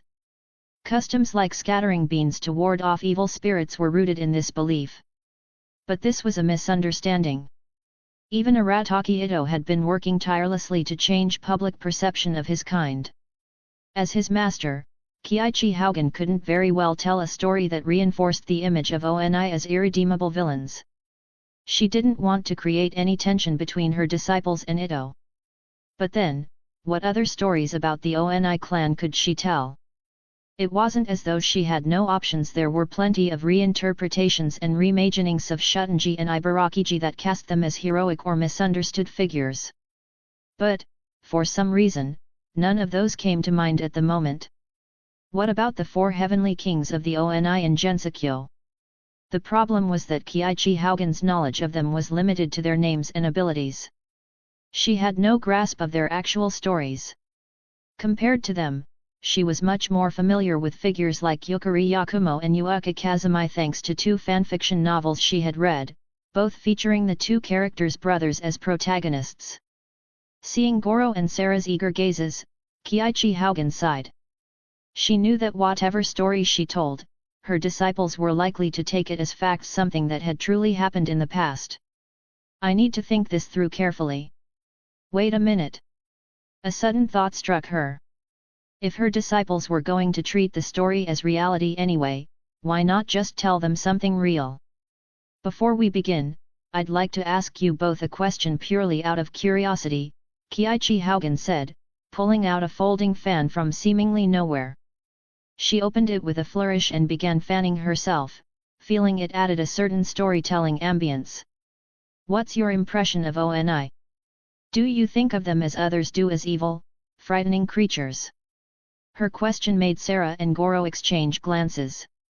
Well, if you'd asked me that before, I might have been like everyone else, afraid of Oni, Goro admitted, frowning as he carefully chose his words. I grew up hearing all kinds of stories about Oni, and most of them weren't exactly flattering. But after meeting senior brother Ito, I don't feel that way anymore. If all Oni are like him, then there's definitely been some kind of misunderstanding. Oni aren't what the stories say they are. Kiichi Haugen nodded at Goro's answer before turning her attention to Sarah. As for me, I don't really know what others think, Sarah began, lowering her head. I've never left this forest, and I haven't interacted much with people. My only impression of Oni comes from Ito. She hesitated before continuing. If all Oni are like him, honestly, I can't imagine that. One Ito is already enough of a headache. If there were more of him, I don't even want to think about the chaos. The entire nation would be like an overturned bowl of oatmeal. Sarah fell silent, and neither Kiichi Haugen nor Goro spoke to fill the gap. Sure enough, after a brief sigh, Sarah resumed. But I have to admit, Ito is a good person. There's a phrase, a child's pure heart, I think it suits him perfectly. I also agree that Ito is deserving of being Master's disciple. It's not just about his talent, it's about his character. Even though he causes me no end of trouble, even though he's a fool and childish, he's a good-natured fool. He's kind at heart, and he holds fast to his convictions. He wants to improve how people see the ONI, and not for himself, or at least, not primarily for himself. It's mostly for Granny ONI, the one who raised him. Sarah and Ito's dynamic was that of classic frenemies. They would often clash over trivial matters, even coming to blows at times. But precisely because of this, Sarah understood him better than most.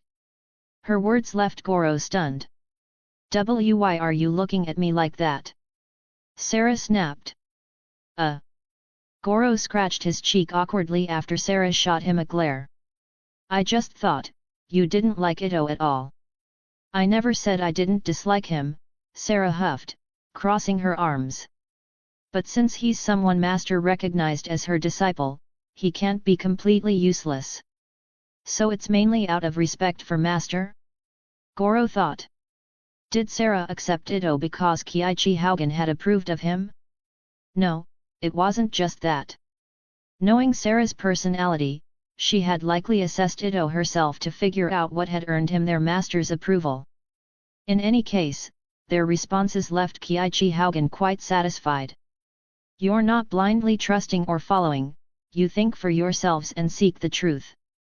Excellent. You're worthy of being my disciples. Gahaha. Well then, I can tell you this story with peace of mind. And after hearing it, you might understand why the ONI clan has such a poor reputation. Thank you for reading this chapter.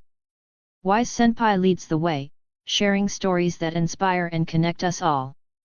Your support is like the encouragement of a loyal companion, pushing this journey forward and lighting the path ahead. If you'd like to support Wise Senpai, you can visit patreon.com/wisetl. Every contribution strengthens our resolve, paving the way for the stories yet to come. Let's continue to explore these worlds together. Mash Kyrie Light Purple Heart. Chapter 164, I Don't Want to Be a Heroic Spirit 164. Mikashi Cho. She was one of the most exceptional warriors under the Raiden Shogun's command and also one of the Shogun's closest friends. In those days, the Raiden Shogun had three trusted companions: Mikashi Cho of the Oni clan, the Kitsune Hakushin Ki, and Tengu Gori Lily. It is said that Chiyo's beauty rivaled the moon itself. Once, during a performance of dazzling artistry alongside Hakushin Ki, her radiance made even the Kitsune feel inferior, compelling her to cover her face with a mask. Legends also tell of Chiyo's peerless martial prowess. She once danced amid 1,000 blades, her 12-layered robes shredded like falling petals, yet her body emerged unscathed. Some even claimed her skills rivaled those of the Raiden Shogun herself. Her lifelong ambition was to overcome the cycle of life and death through the unrelenting vigor of battle and to achieve immortal glory in the name of her dwindling kin, the Oni. Moved by her resolve, the Raiden Shogun gifted her a treasured sword. 500 years ago, the beasts of the abyss began encroaching upon the land, throwing the entire world into turmoil. As Inazuma's mightiest warrior aside from the Raiden Shogun, Mikashi Cho fought tirelessly on the front lines. But during one fateful battle, she was swallowed whole by a monstrous tiger-bodied, serpent-tailed creature from beyond this world. Incredibly, Cho survived. She tore her way out of the beast's belly, earning herself the moniker Cho the Tiger-Bitten, which over time was shortened to Torikiyo. However, having been consumed by the abyssal beast, Cho was tainted by its corrupting power.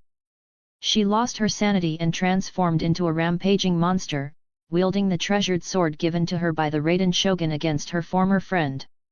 The Oni who had vowed to bring glory to her people and serve the Raiden Shogun with unwavering loyalty had now turned her blade against her.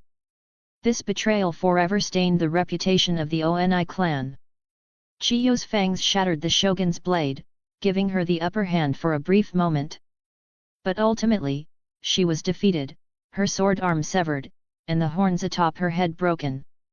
Like a wounded beast, she fled into the wilds, disappearing without a trace. Some say she was killed by pursuing Tengu warriors or covert shinobi. Others claim a wandering samurai, mistaking her for a monster, struck her down during training in the forest. Still, others believe she regained her sanity for a fleeting moment but, unable to bear her betrayal of the shogun, ended her own life. And thus, this was the story of Mikashi Cho as Kiichi Haugen remembered it. She related to Sarah and Goro in the form of a tale. The bad news was that Kiichi Haugen wasn't particularly skilled at storytelling, her delivery lacked twists and dramatic tension. The good news was that Sarah and Goro listened intently. The story itself was captivating, and besides, there wasn't anyone else willing to tell them such tales. This is just too cruel. Sarah and Goro were visibly unsettled after hearing the story. It wasn't Mikashi Chiyo's fault. She didn't want this. To turn her blade against the person she trusted and cherished the most. If she ever regained her senses, she must have been in unimaginable pain, Sarah muttered, her thoughts spiraling. She began to imagine herself losing control and pointing her blade at her master. If it ever came to that, she would rather end her life before such a thing could happen. Cho only acted that way because she was corrupted by the power of the abyss, right? Goro's voice trembled with a mix of confusion, anger, and sorrow. Didn't others understand that? Why would they blame her entirely? She was a victim too. Who knows? It was 500 years ago, Kiichi Haugen replied lazily, propping her head up with one hand, her tone nonchalant. Time erases much, leaving only conclusions behind. As it stands, Chiyo's eldest son, who was meant to inherit her legacy, retreated into seclusion. To prevent him from descending into despair, his Tengu companion gave him the name Iwakura and dueled him repeatedly. After 13 years of relentless training, Chiyo's son mastered the art of the sword and established a widely respected Kenjutsu school. As for her adopted son, Mikashi Nagamasa, he refused to abandon the Mikashi name. Bearing the burden of their so-called sins, he worked tirelessly to enter the government and devoted himself to clearing his family's name with unmatched diligence and integrity.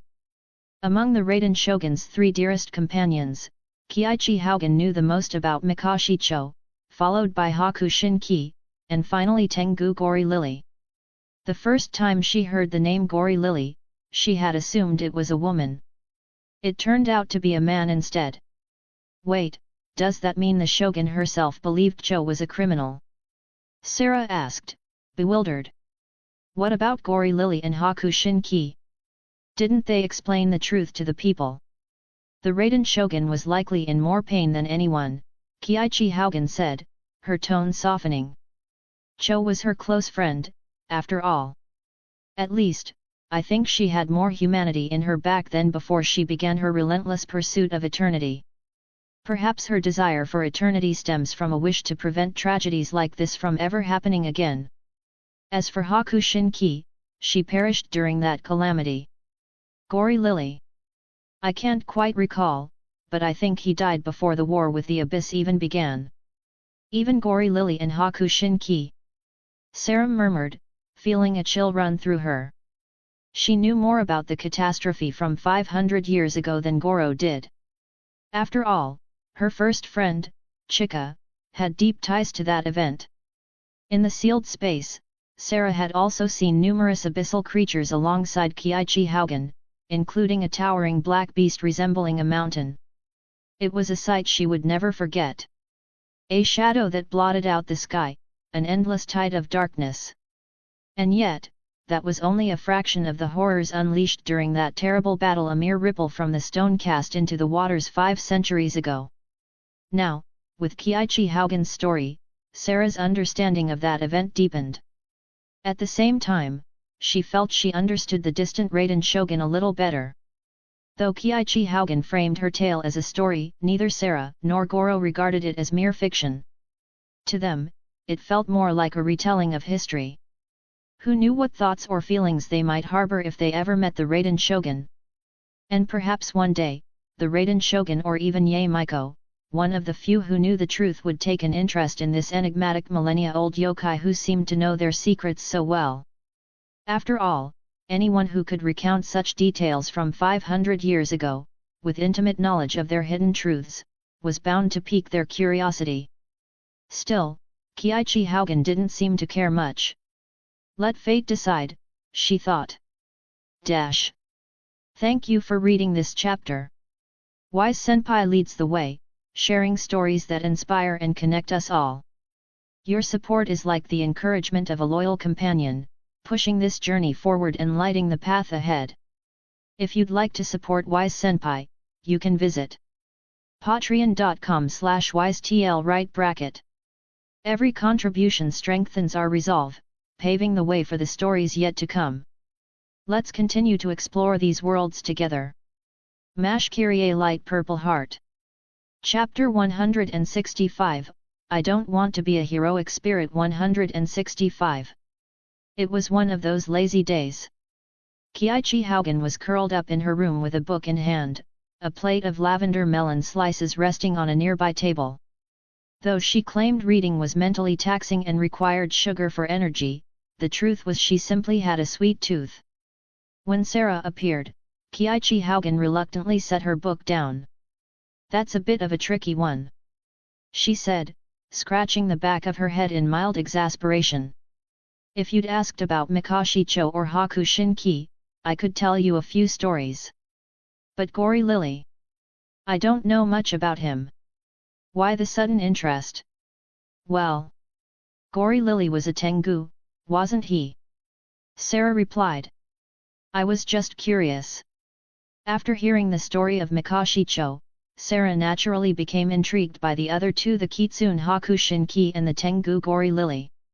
And since Gory Lily, like herself and Kiichi Haugen, was a Tengu, Sarah couldn't help but feel an even deeper connection. But Master, you seem to know so much about Cho and the others, and even about the Archons. Does that mean you knew them personally? Well, it's complicated. Kiichi Haugen furrowed her brow slightly.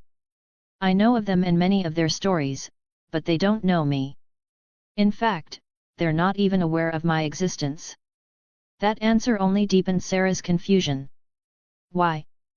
Aren't you a millennia-old great yokai? True, but when I interacted with the mortal world in the past, I disguised myself as a human. Let's just say there were various reasons for that. Kiichi Haugen decided to leave it at that for now. If you're really curious about Gory Lily, why not ask someone who actually knew him? Someone who knew him? Sarah's expression turned skeptical. You don't mean the Archon herself, do you? Would she even bother with someone as ordinary as me? I'm even more aware than you of how unlikely that is, Kiichi Haugen replied dryly. If her memory served her right, the Raiden Shogun had long since retreated into the plane of Euthymia. The puppet she had crafted was now managing Inajima in her stead. Meeting the real Raiden Shogun was almost impossible. So naturally, Kiichi Haugen wasn't referring to the Archon. I'm talking about Yae Miko, the Gyuji of the Grand Narukami Shrine, Kiichi Haugen said matter-of-factly. That cunning fox may have only lived for 500 years, but she likely knows a lot about Gory Lily, Haku Shinki, and Mikashi-cho. She was especially close to Haku Shinki back then. You'd often see her as a little fox, lounging affectionately on Haku Shinki's shoulder. A 500-year-old little fox? Though 500 years was nothing compared to her master's age, Sarah still found the phrasing odd. Yae Miko is one of the Raiden Shogun's familiars and likely one of her few remaining friends. You'll probably have a chance to meet her someday, given her role as Gyuji of the shrine. At least she's easier to meet than the Shogun herself, Kiichi Haugen mused, stroking her chin before giving Sarah a sidelong glance. But with your personality, I doubt the two of you will get along. Hearing that, Sarah immediately thought of her troublesome junior, the one who often got on her nerves. You mean she's like Ito? No, quite the opposite. She's far more cunning than Ito, Kiichi Haugen said, pausing to take a bite of lavender melon. She's frighteningly clever, so much so it's almost inhuman. That alone makes her hard to deal with. And she takes pleasure in teasing others. Given how rigid you are, the two of you are bound to clash. The conversation meandered for a while longer. So, have you resolved your earlier dilemma? Kiichi Haugen asked, referring to Sarah's previous frustrations after being disheartened by Arataki Ito. Yes, Master. I've thought it through, Sarah admitted, bowing her head with a hint of embarrassment. I've made you worry about me again. I expected this when I took on disciples. Worrying about them comes with the territory, Kiichi Haugen said with a small smile, narrowing one eye. But that's part of the fun of being a master. Comparing yourself to Ito is fine, I allow it. Competition fosters growth. But getting stuck in a mental rut is another matter. That kind of obsession limits your potential. Fixing weaknesses is important, but developing your strengths is even more so. Only fools trade watermelons for sesame seeds. The scariest thing isn't laziness, it's working hard in the wrong direction. The Oni are strong but not particularly clever. Even Makashicho, who managed to briefly gain the upper hand against the Raiden shogun, struggled to lead troops effectively. Their straightforward nature made them unsuited for such tasks. But you, Sarah, are different. You have a remarkable talent for strategy, something Ito completely lacks. If you trained like him, you'd be wasting your potential. My hope for you is to become a military strategist, one who commands from a distance and wins battles before they begin. As for Ito, I want him to be a pure warrior, capable of charging into an army alone and emerging victorious. My plan was for the two of you to complement each other. A strategist can amplify a warrior's effectiveness 100-fold. But even if you end up working separately, I've trained you well enough that you'll still excel. You may not realize it yet since you haven't had much opportunity to fight others. Kiichi Haugen rarely spoke at such length, but if it helped Sarah understand, it was worth it. So, Ito's best suited for charging into the densest part of the enemy forces, going on a rampage, and then blowing himself up to take out as many enemies as possible. Yes, exactly. Wait, what? Kiichi Haugen froze, realizing something wasn't quite right. Why did that strategy feel oddly familiar? Did you come up with that yourself? Hey? Oh, no. I read it in a military strategy book, Sarah replied, reminiscing. It left a deep impression on me. It really showed me how profound strategy can be. There were so many ideas I'd never even considered before. I don't remember the book's title, but I do recall the author's name, Chen Gong. That's an odd name. Could he be from Liu? As Sarah pondered aloud, Kiichi Haugen felt a wave of complicated emotions. Chen Gong. Why are you everywhere? And why is one of his books in my collection? For some inexplicable reason, Kiichi Haugen suddenly pictured a tall Arataki Ito standing behind Sarah, who was holding a feathered fan. With a faint smile, Sarah waved her fan. Go blow yourself up, Ito. It's a necessary sacrifice. Thank you for reading this chapter. Wise Senpai leads the way, sharing stories that inspire and connect us all. Your support is like the encouragement of a loyal companion, pushing this journey forward and lighting the path ahead. If you'd like to support Wise Senpai, you can visit patreon.com/wisetl. Every contribution strengthens our resolve, paving the way for the stories yet to come. Let's continue to explore these worlds together. Mash Kyrie Light Purple Heart. Chapter 166, I Don't Want to Be a Heroic Spirit 166. The weather's really nice today. Stretching her arms out, Kiichi Haugen luxuriated in a full-body stretch, her graceful figure on full display. She had just woken up not in the morning, but well past noon. In other words, she had just finished her afternoon nap. Though Kiichi Haugen didn't need sleep, much like eating, she maintained it as a habit, especially her midday naps. The sky above was clear, with clouds diffusing the sunlight to a gentle glow. The air of Tibet was crisp and invigorating, putting her in an excellent mood. Smiling, she muttered, "It looks like today will be another peaceful day." "You idiot, Ito." Well, that hope didn't last long. Scratching the back of her head awkwardly, Kiichi Haugen strolled leisurely toward the source of the shouting. It wasn't far, just the courtyard. The silhouettes of Sarah and Arataki Ito were unmistakable. As she arrived, Sarah's sharp reprimands rang loud and clear. "Ito! Go stand in the sun more often. Maybe if you tan darker, people won't mistake you for a fool." Kiichi Haugen paused, blinking. Where did she learn that line? She certainly didn't remember teaching Sarah such a biting retort. Did Sarah come up with it herself?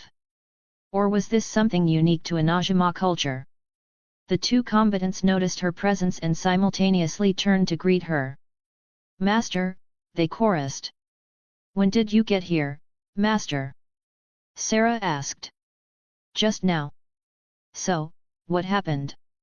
Though Sarah and Ito often squabbled, there was always a reason, a spark that ignited the conflict.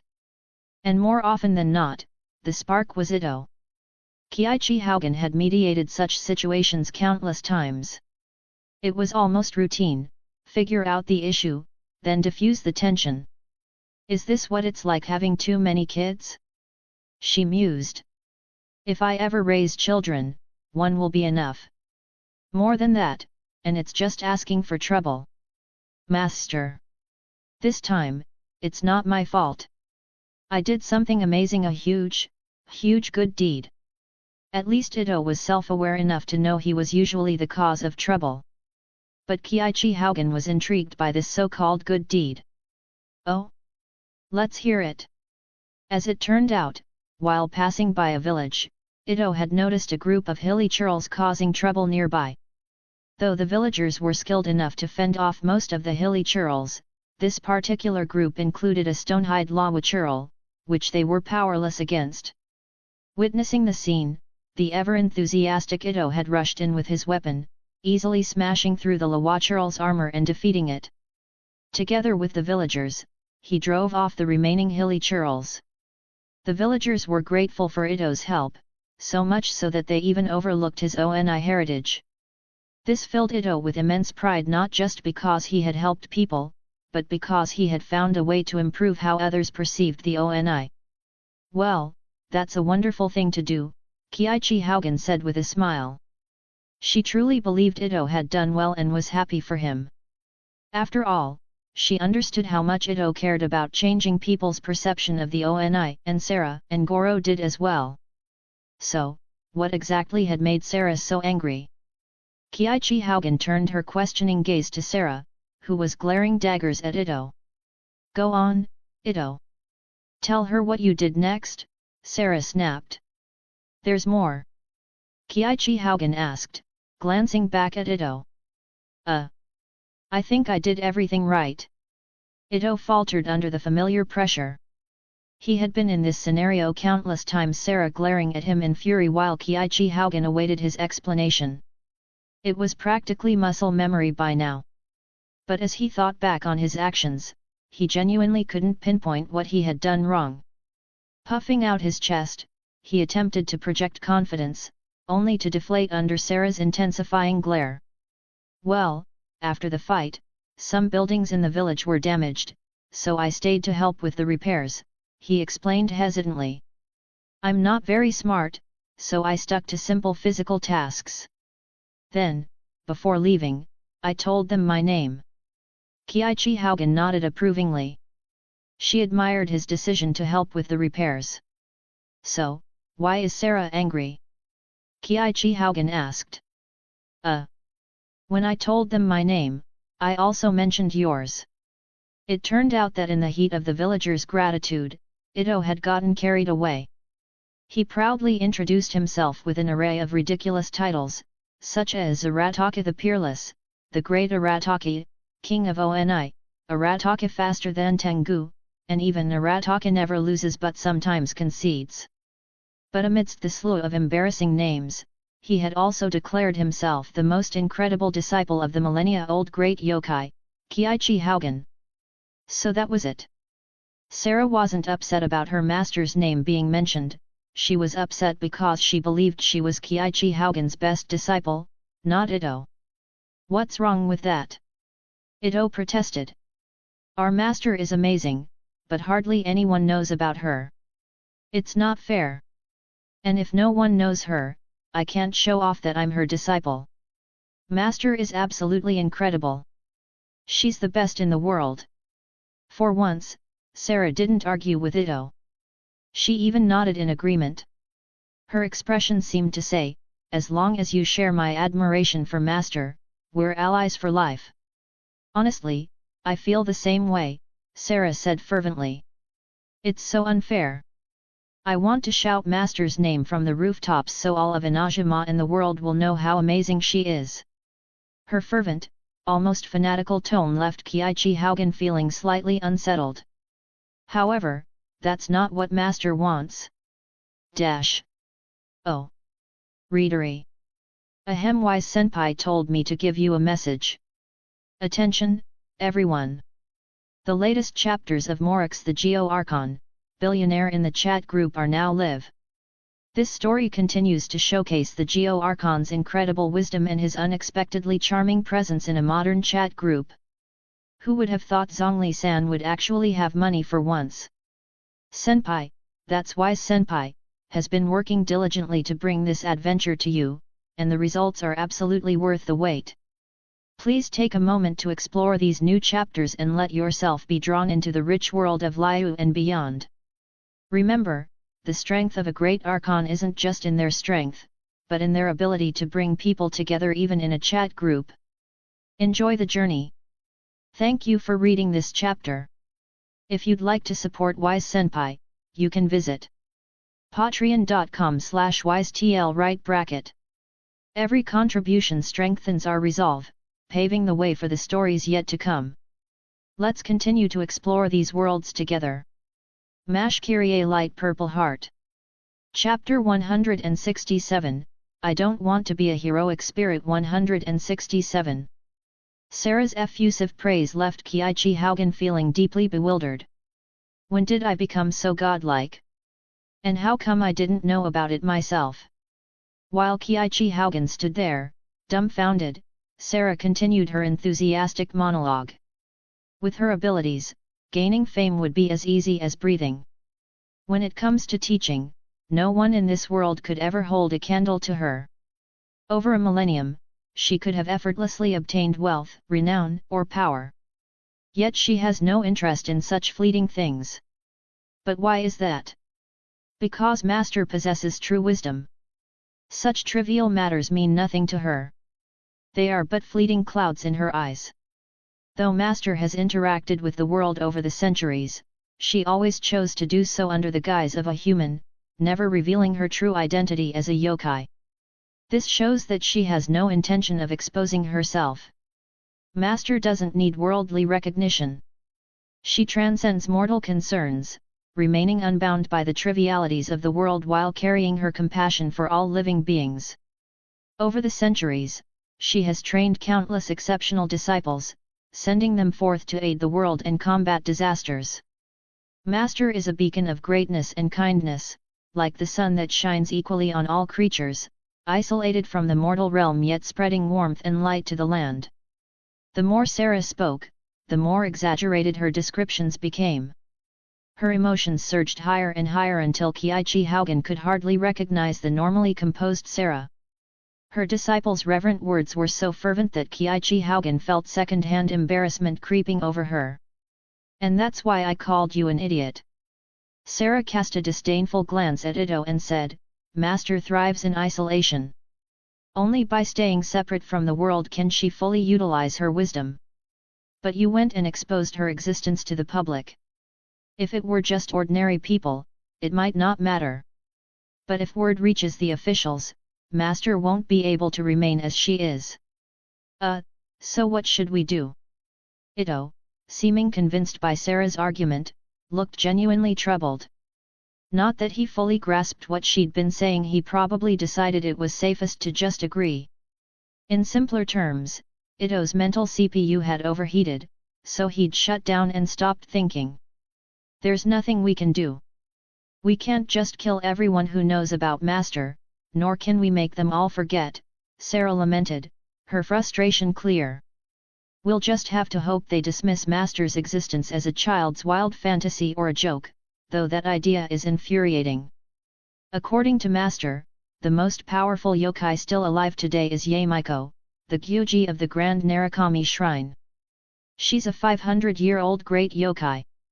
So, for a kid like you to suddenly claim you have a millennia-old yokai as your master, most people will find it hard to believe, right? But it's still frustrating. Someone as magnificent as Master deserves recognition as a god, or rather, that would be entirely appropriate. Yet the world is full of people who fancy themselves clever but are shackled by their so-called common sense. And unfortunately, most of those at the top fall into that category. If officials hear of Master's existence, they'll probably laugh it off. It's maddening. Sarah's repeated complaints of frustration 3 times in total made it abundantly clear how deeply she resented the thought of anyone underestimating Kiichi Haugen. Yet even amidst her frustration, she maintained a calm analytical approach. Perhaps this was a testament to Kiichi Haugen's teachings? But honestly, Kiichi Haugen wasn't particularly bothered. Even if her existence were exposed, it wouldn't matter. In fact, if figures like the Raiden Shogun or Yamiko ever found out about her, she'd be more amused than concerned. She'd be curious to see how they'd react. However, with Sarah framing her argument so passionately, would admitting her indifference feel like undermining Sarah's faith? Knowing Sarah's personality, even if Kiichi Haugen shared her true thoughts, Sarah would likely rationalize it and dig deeper, assigning layers of profound meaning to her words like a certain skeletal overlord whose every utterance was overanalyzed by his loyal aides. Still, it felt awkward to broach the subject now. All right. It's already happened, so let's not dwell on it, Kiichi Haugen finally said, stepping forward. There's a way to handle everything. If our existence wasn't exposed, we'd proceed accordingly. If it is, then we'll adapt. Arguing about it won't change anything. You're right. I was overthinking things, Sarah said, taking a deep breath to compose herself. With Master's wisdom, she must have considered what to do if her identity were revealed long ago. My concerns were unnecessary. Let's just go with that. By the way, where's Goro? Kiichi Haugen started to ask, but halfway through, she already guessed the answer. Oh, he probably sensed trouble brewing and slipped away early, didn't he? This wasn't the first time Sarah and Ito had argued, and Kiichi Haugen had long grown used to it. Naturally, Goro would be even more attuned to these situations. Unlike Kiichi Haugen, Goro lacked the strength or authority to mediate their disputes. Over time, he'd developed a keen sense for detecting when his senior siblings were about to clash, much like a frog predicting rain. The moment he sensed tension brewing, he'd bolt at top speed. Goro had a healthy sense of self-preservation. Compared to Sarah and Ito, he was no match. Better to leave the mediation to Master. And indeed, every time Sarah and Ito quarreled, it was always Kiichi Haugen who stepped in to resolve things. Goro knew there was nothing he could do. Only Kiichi Haugen's authority could calm Sarah and Ito down. T/N, when you're in a glazing competition and your opponent is Kyujou Sarah Sigma, degree. Thank you for reading this chapter. Wise Senpai leads the way, sharing stories that inspire and connect us all. Your support is like the encouragement of a loyal companion, pushing this journey forward and lighting the path ahead. If you'd like to support Wise Senpai, you can visit patreon.com/wisetl. Every contribution strengthens our resolve, paving the way for the stories yet to come. Let's continue to explore these worlds together. Mash Kyrie Light Purple Heart. Chapter 168, I Don't Want to Be a Heroic Spirit 168. The stars above Tivat sparkled brilliantly as ever, even if their light was artificial. The emotions they inspired in those gazing upward, however, were undeniably real. The familiar and the strangers. The fated and the yet-to-be connected. The malevolent and the virtuous. Those chained to the past and those yearning for the future. All were united beneath this same vast expanse. It was rare for Kiichi Haugen to lose herself in the sight of the night sky, but tonight, she found her thoughts adrift. The time is drawing near for me to leave. The journey must continue, after all. Her disciples Sarah, Goro, and Arataki Ito had been learning under her guidance for quite some time. Kiichi Haugen felt that they had grown enough and mastered the skills they needed to forge their own paths. Of course, she could continue teaching them if she wished. After all, she was the master of eternity. But that wasn't what she wanted. She hoped for Sarah, Goro, and Ito to chart their own courses, not to simply follow the trail she laid before them. With her help, they might travel farther, but life's true value didn't lie in how far one could go. What made people remarkable was their unpredictable futures, their ability to accomplish feats that even gods might find unimaginable. In this way, Kiichi Haugen was much like Merlin, a being outside the human realm, loving humanity and eagerly anticipating the extraordinary stories they could create. Sarah, what do you think about your future? The modest room was lit by the warm glow of a single hanging lamp. Kiichi Haugen and Sarah sat on the floor, a chessboard placed between them. Yes, they were playing chess. Kiichi Haugen had taught Sarah the rules, and they'd played several games over time. Goro had joined in on occasion, but Ito had never participated. His personality simply wasn't suited to sitting still for a game like this. The future. Sarah repeated the word, her tone carrying an unmistakable mix of emotions. To be honest, I'd rather stay by your side, Master. With a soft click, Sarah moved a chess piece 2 spaces forward. But that's not possible. You know that. With a decisive snap, Kiichi Haugen captured Sarah's piece. Yes. I know. Her long bangs cast shadows over her face, obscuring her expression. Sarah's hair had grown past her waist, a glossy black waterfall that framed her figure. In the past, she had admired Kiichi Haugen's silky white hair, and that admiration had inspired her to grow her own hair long. I think I still want to go to Inajima City and join the government as a military officer. I want to meet our Archon face to face. Sarah clutched her purple vision tightly in her hand. It's not just because of the gaze she cast upon me back then. I want to understand what kind of being inspired such unwavering faith in Chika's village and formed such close bonds with people like Mikashi Cho. I want to see her with my own eyes.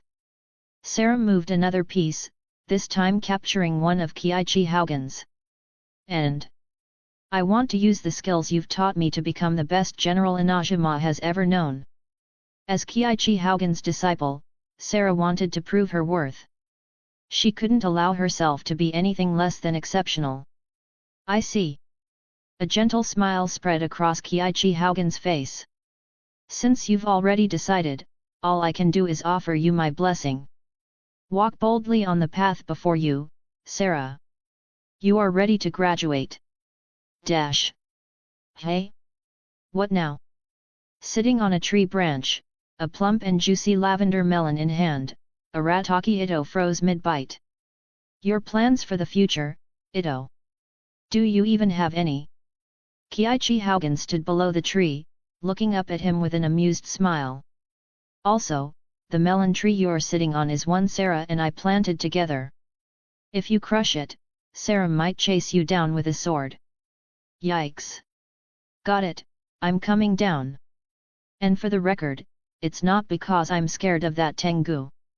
I'm just showing mercy to this poor tree, that's all. Grumbling, Ito leapt lightly from the branch, landing without a sound. Plans for the future? I haven't thought about stuff like that. He scratched his head, frowning in thought. If I weren't here, I guess I'd still be with Granny Oni. I can't leave her alone, after all. Beyond that, I'll just go with the flow. You really lack ambition. Sarah wants to join the shogunate and become a great general, Kiichi Haugen said. Her tone was playful, not the least bit disappointed, as her lips curved into a faint smile.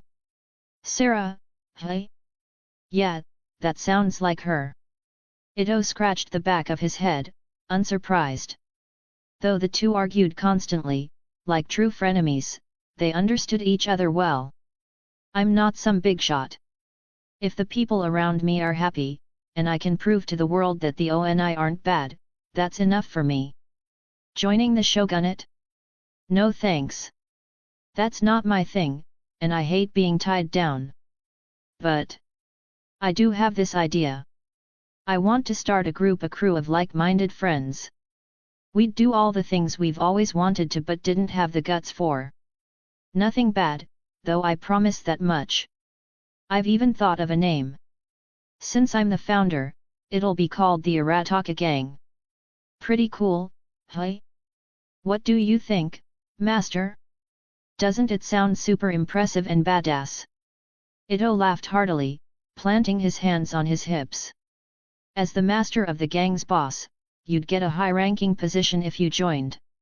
Of course, I'd still be the boss, though, since, you know, it's my gang. Oh, bold of you to think you can outrank your master, Kiichi Haugen said with a laugh, thoroughly entertained by Ito's antics. T/N, Nuou, I know this arc has been long, but you are leaving them rarafaf degree. Thank you for reading this chapter. Wise Senpai leads the way, sharing stories that inspire and connect us all. Your support is like the encouragement of a loyal companion, pushing this journey forward and lighting the path ahead. If you'd like to support Wise Senpai, you can visit patreon.com/wisetl right bracket. Every contribution strengthens our resolve, paving the way for the stories yet to come. Let's continue to explore these worlds together. Mash Kyrie Light Purple Heart. Chapter 169, I Don't Want to Be a Heroic Spirit 169:30 PS. Reader, thanks to your unwavering support, we've prepared these bonus chapters for you. I hope they bring you joy. After Sarah and Ito, it was naturally Goro's turn. Your plans for the future, Goro? Goro looked up at the night sky, his expression pensive.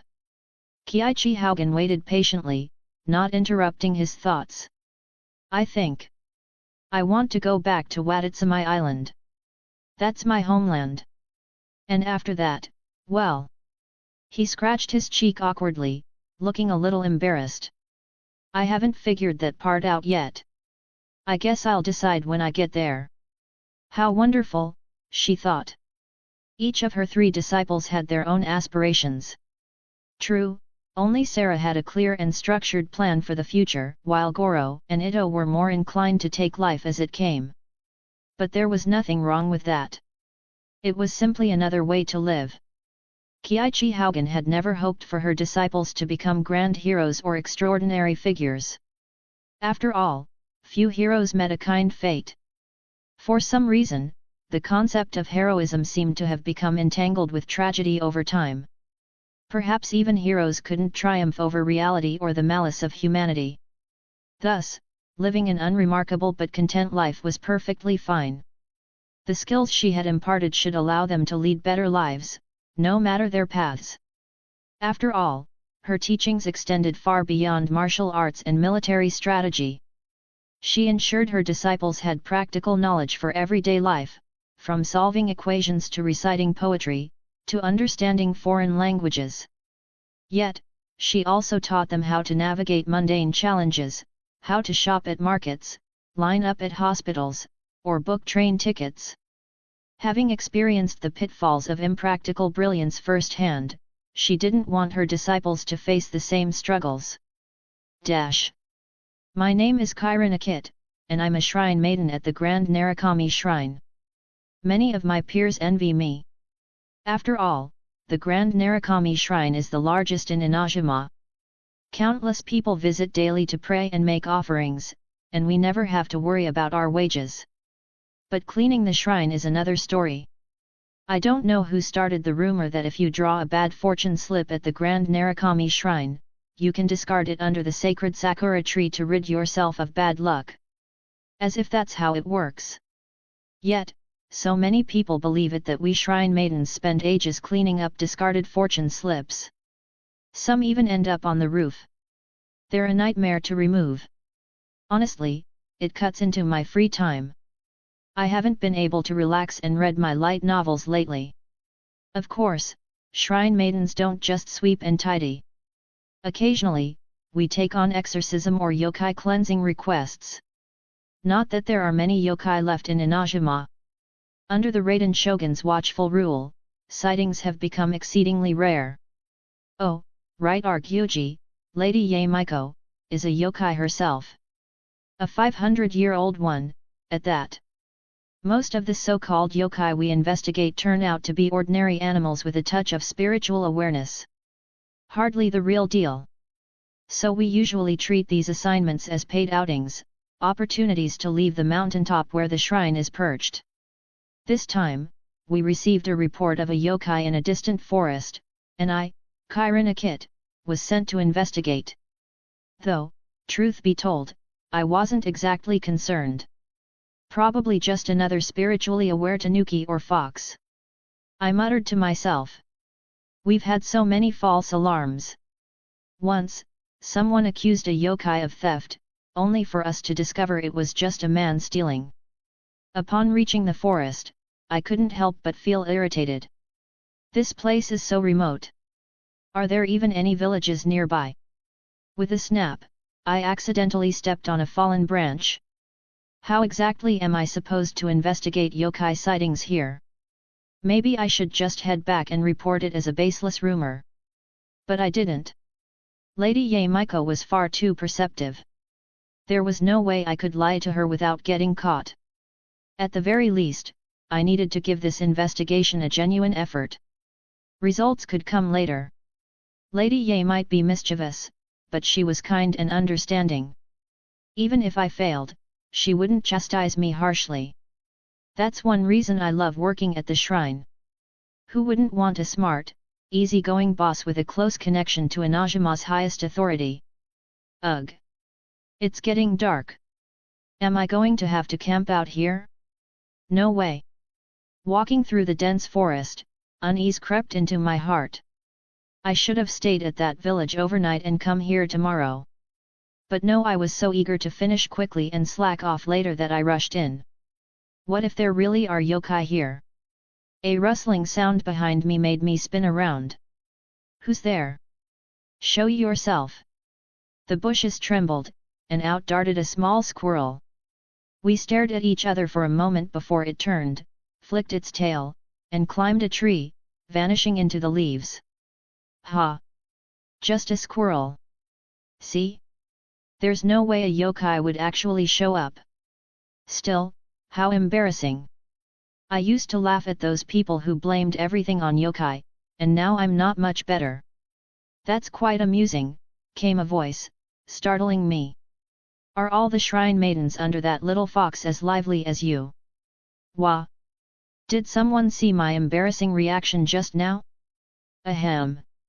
I composed myself quickly, shifting to a calm and dignified demeanor befitting a shrine maiden. Excuse me, are you a local resident? I'm a shrine maiden from the Grand Narukami Shrine, here to conduct an investigation. My tone was gentle, almost soothing, as I scanned my surroundings. But there was no one in sight. Look up, the voice called again. Following the sound, I raised my head and the first thing I saw was hair as silver as moonlight, cascading like a luminous waterfall. Thank you for reading this chapter. Your unwavering support has made these bonus chapters possible, a true testament to your kindness and enthusiasm. I'm so grateful to journey alongside you, and I promise to keep giving my all in the days to come. If you'd like to continue supporting WiseTL and bringing these stories to life, you can visit Patreon.com/wisetl right bracket. Even the smallest contribution helps shape the future of these adventures. Thank you for standing with us every step of the way. Mash Kyrie Light Purple Heart. Chapter 170, I Don't Want to Be a Heroic Spirit 170 40 PS. Reader, thanks to your unwavering support, we've prepared these bonus chapters for you. I hope they bring you joy.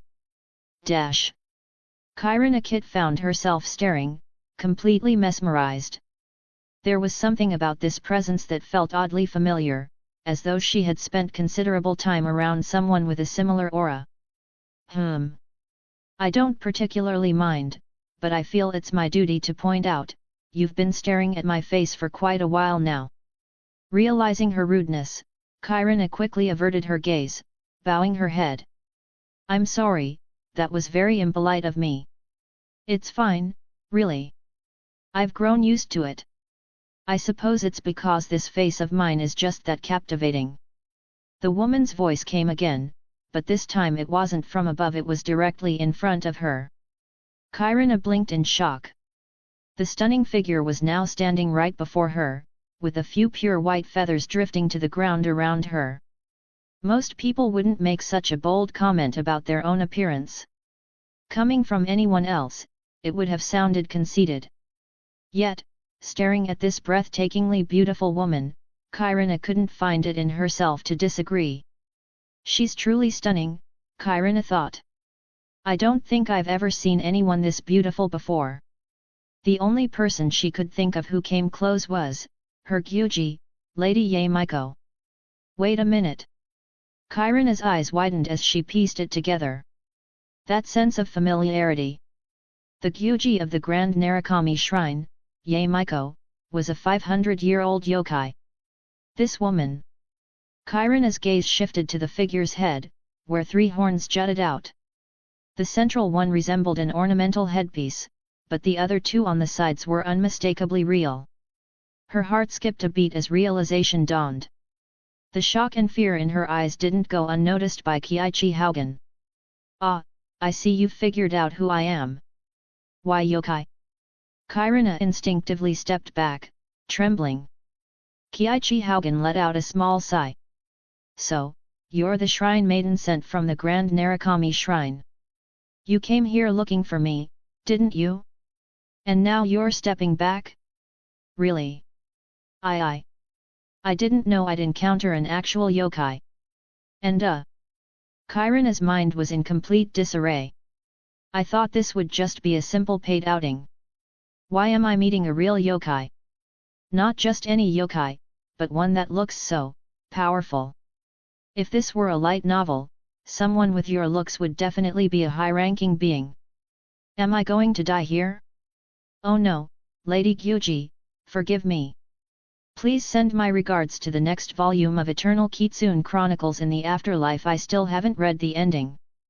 You're surprisingly chatty for someone who thinks they're about to die, Kiichi Haugen remarked dryly. Not only was this shrine maiden's internal monologue vivid, but she was also saying everything out loud. She was like a living, breathing comedy act. Perhaps deciding to embrace her fate, Kyrina glared at Kiichi Haugen with a defiant expression. What? I'm about to die, right? Can't I at least speak my mind? No, I'm more curious why you think you're going to die in the first place, Kiichi Haugen replied, raising an eyebrow. Under Kiichi Haugen's calm yet probing gaze, Kyrina froze, blinking in confusion.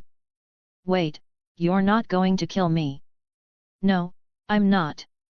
Tears began welling up in Kyrina's eyes, and she looked as though she might burst into sobs at any moment. Kiichi Haugen's lips curled into a sly smile. I was joking. While I wouldn't call myself a saint, and my hands are far from clean, I despise pointless killing, she said with a shrug. Without reason or benefit, why would I bother? If anything, I'm curious, why were you so sure I'd harm you? Because, don't yokai eat humans? Kiichi Haugen frowned, perplexed. That's absurd. Why would I eat you just because I'm a yokai? Back in the day, Raiden Shogun's closest friends were yokai leaders of the Oni, Tengu, and White Kitsune clans. Even now, the Gyuji of your shrine is a yokai. Why assume I'd do such a thing? Her words left Kyrina utterly speechless.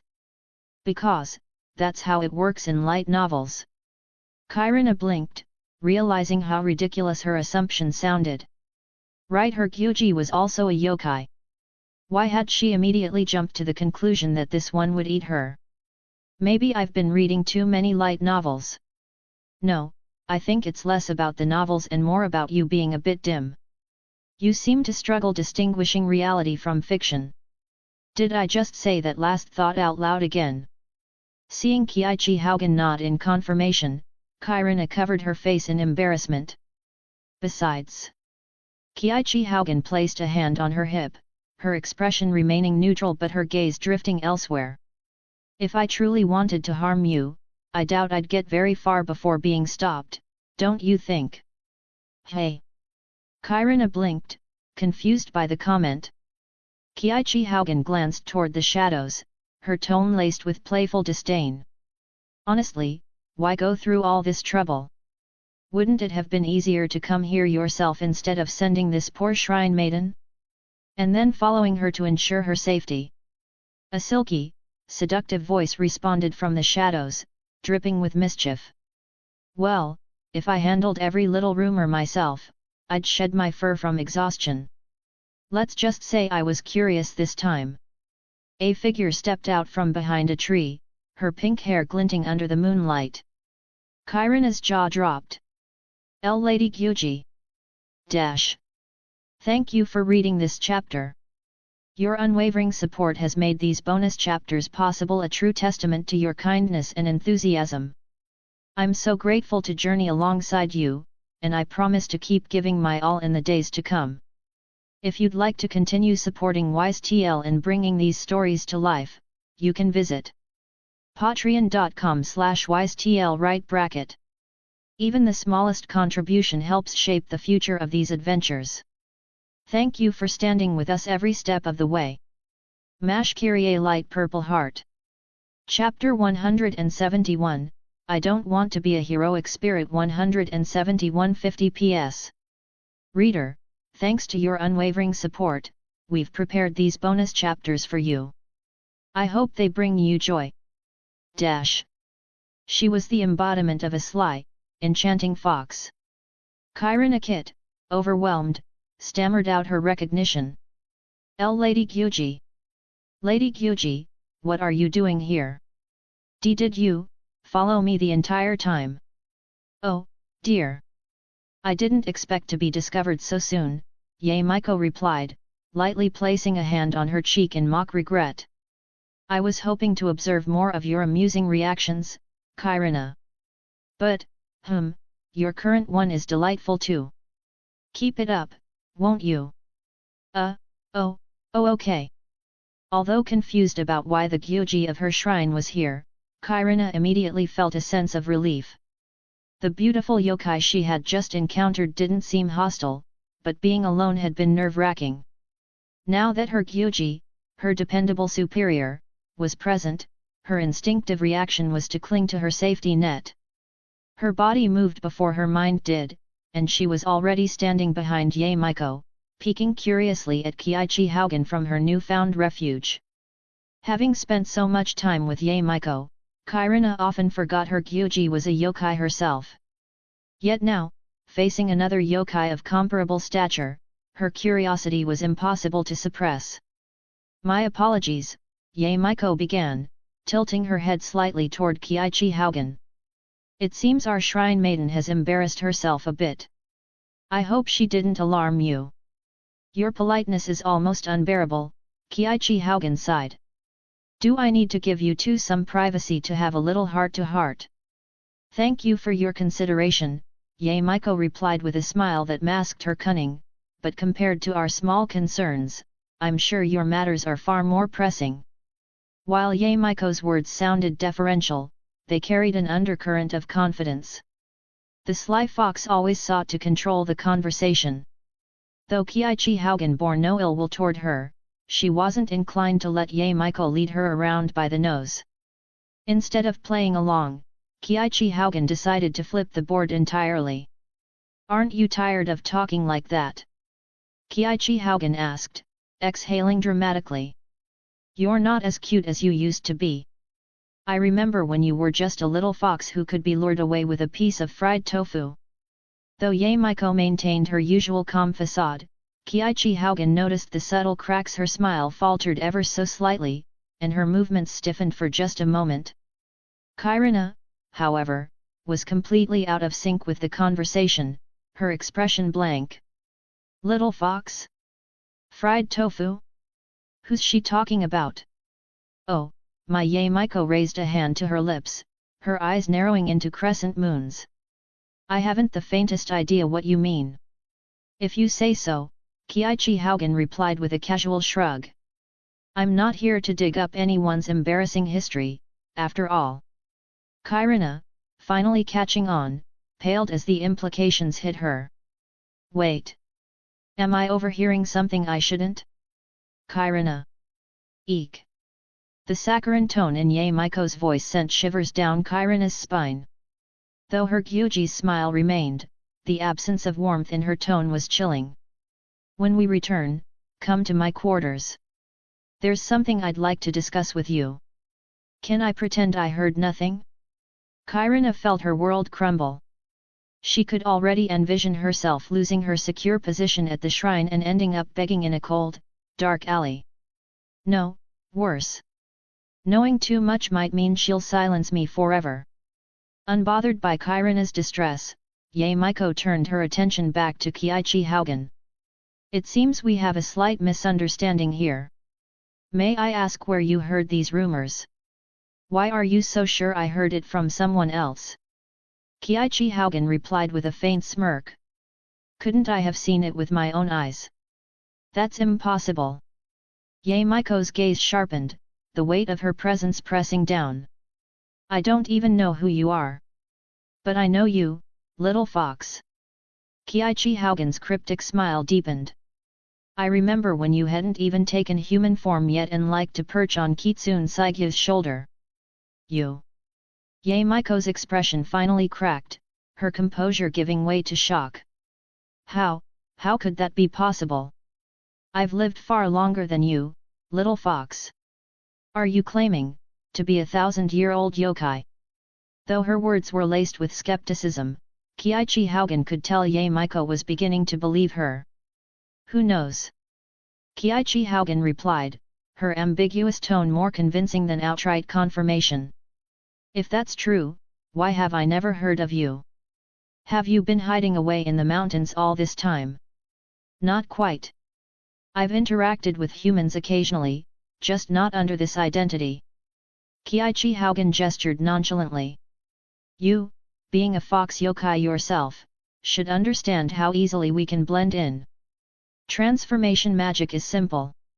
Mine just happens to be a little better, so good that even you, or even a god, wouldn't notice unless you looked very closely." To illustrate her point, she made a small gesture with her thumb and forefinger to indicate just a little. The smugness of that motion made Yae-miko's eye twitch. "Then why reveal yourself now?" "It wasn't intentional," Kiichi Haugen admitted with a sigh, her tone laced with faint exasperation. "One of my disciples got carried away. But now that I've been exposed, I don't particularly mind." She tilted her head, fixing Yae-miko with a pointed look. "I didn't expect the first to arrive at my door would be the Gyuji of the Grand Narukami Shrine. Are you really that free? Thank you for reading this chapter. Your unwavering support has made these bonus chapters possible, a true testament to your kindness and enthusiasm. I'm so grateful to journey alongside you, and I promise to keep giving my all in the days to come. If you'd like to continue supporting WiseTL and bringing these stories to life, you can visit patreon.com/wisetl right bracket. Even the smallest contribution helps shape the future of these adventures. Thank you for standing with us every step of the way. Mash Kyrie Light Purple Heart. Chapter 172, I don't want to be a heroic spirit. 172-100 PS. Reader, thanks to your unwavering support, we've prepared these bonus chapters for you. I hope they bring you joy. I'm quite busy, you know, Yae Miko said, flashing her ever-playful smile. As the Gyuji of the Grand Narukami Shrine, I have plenty to manage. Then why come here yourself? Surely you didn't believe I'd harm one of your shrine maidens, Kiichi Haugen replied with a smirk. Miko's eyes narrowed slightly, her playful tone unwavering. You revealed yourself publicly despite centuries in obscurity. Why now? Do you seek something from me, or perhaps you wish to meet the Raiden Shogun herself? Meeting her does sound interesting, Kiichi Haugen mused, placing a finger on her chin. They say she's an unparalleled swordswoman, the progenitor of Inazuma's martial arts. Hearing such praise makes my fingers itch to challenge her. Miko blinked in surprise. You're joking. Do I look like I'm joking? Kiichi Haugen smiled faintly. I've taught my disciples martial arts because I take pride in my skills. Testing them against the best would be fitting. Even the most accomplished dojo masters of Inazuma wouldn't dare compare themselves to the shogun, Miko replied, shaking her head. But, if you are truly a millennia-old yokai, perhaps you'd qualify for such a duel. Just qualify. She is our god, after all. What more could you want? Miko shot back, a teasing glint in her eyes. Kiichi Haugen chuckled softly at her faux indignation. I'll set that challenge aside for now. After all, time is something we yokai never lack. For now, I do have a favor to ask of you. Miko tilted her head, feigning curiosity. Oh? And what might that be? Surely, a grand millennia-old yokai wouldn't need anything from me, a mere 500-year-old fox. Still playing coy, aren't you? Kiichi Haugen replied, unfazed. One of my disciples wishes to join the Tenryu Commission. I hope you can keep an eye on her. Miko arched a brow, her smile becoming a touch more genuine. You're asking me to meddle in the shogunate's affairs? That's a tall order, even for me. My position as the shogun's attendant isn't exactly all-powerful. She doesn't need favoritism, Kiichi Haugen explained, her tone firm. She's more than capable of proving her worth on her own. But she's young and idealistic, and I worry she may suffer setbacks without guidance. Miko's gaze softened. I see. You want her to succeed but fear she'll falter. You're like a parent, watching their child take flight for the first time hoping they soar, yet dreading they'll fall. I won't deny it, Kiichi Haugen admitted. A gentle silence fell between them before Miko smiled and said, very well. I'll do what I can. Consider it a trade. What will you offer me in return? Kiichi Haugen's lips curled upward. A loyal and capable soldier dedicated to Inazuma's future isn't enough? If that doesn't suffice, consider it a favor you can call in later. A favor from a 1,000-year-old yokai. Miko mused, her eyes twinkling with amusement. How could I resist? Very well, I accept your terms. I'll ensure your disciple doesn't get eaten alive. Thank you. As Kiichi Haugen finished her first request, she reached into her sleeve and pulled out a worn journal. What's this? Miko asked, her curiosity piqued. It's the story of a group of heroes, people who shouldn't be forgotten, Kiichi Haugen said, handing the journal over.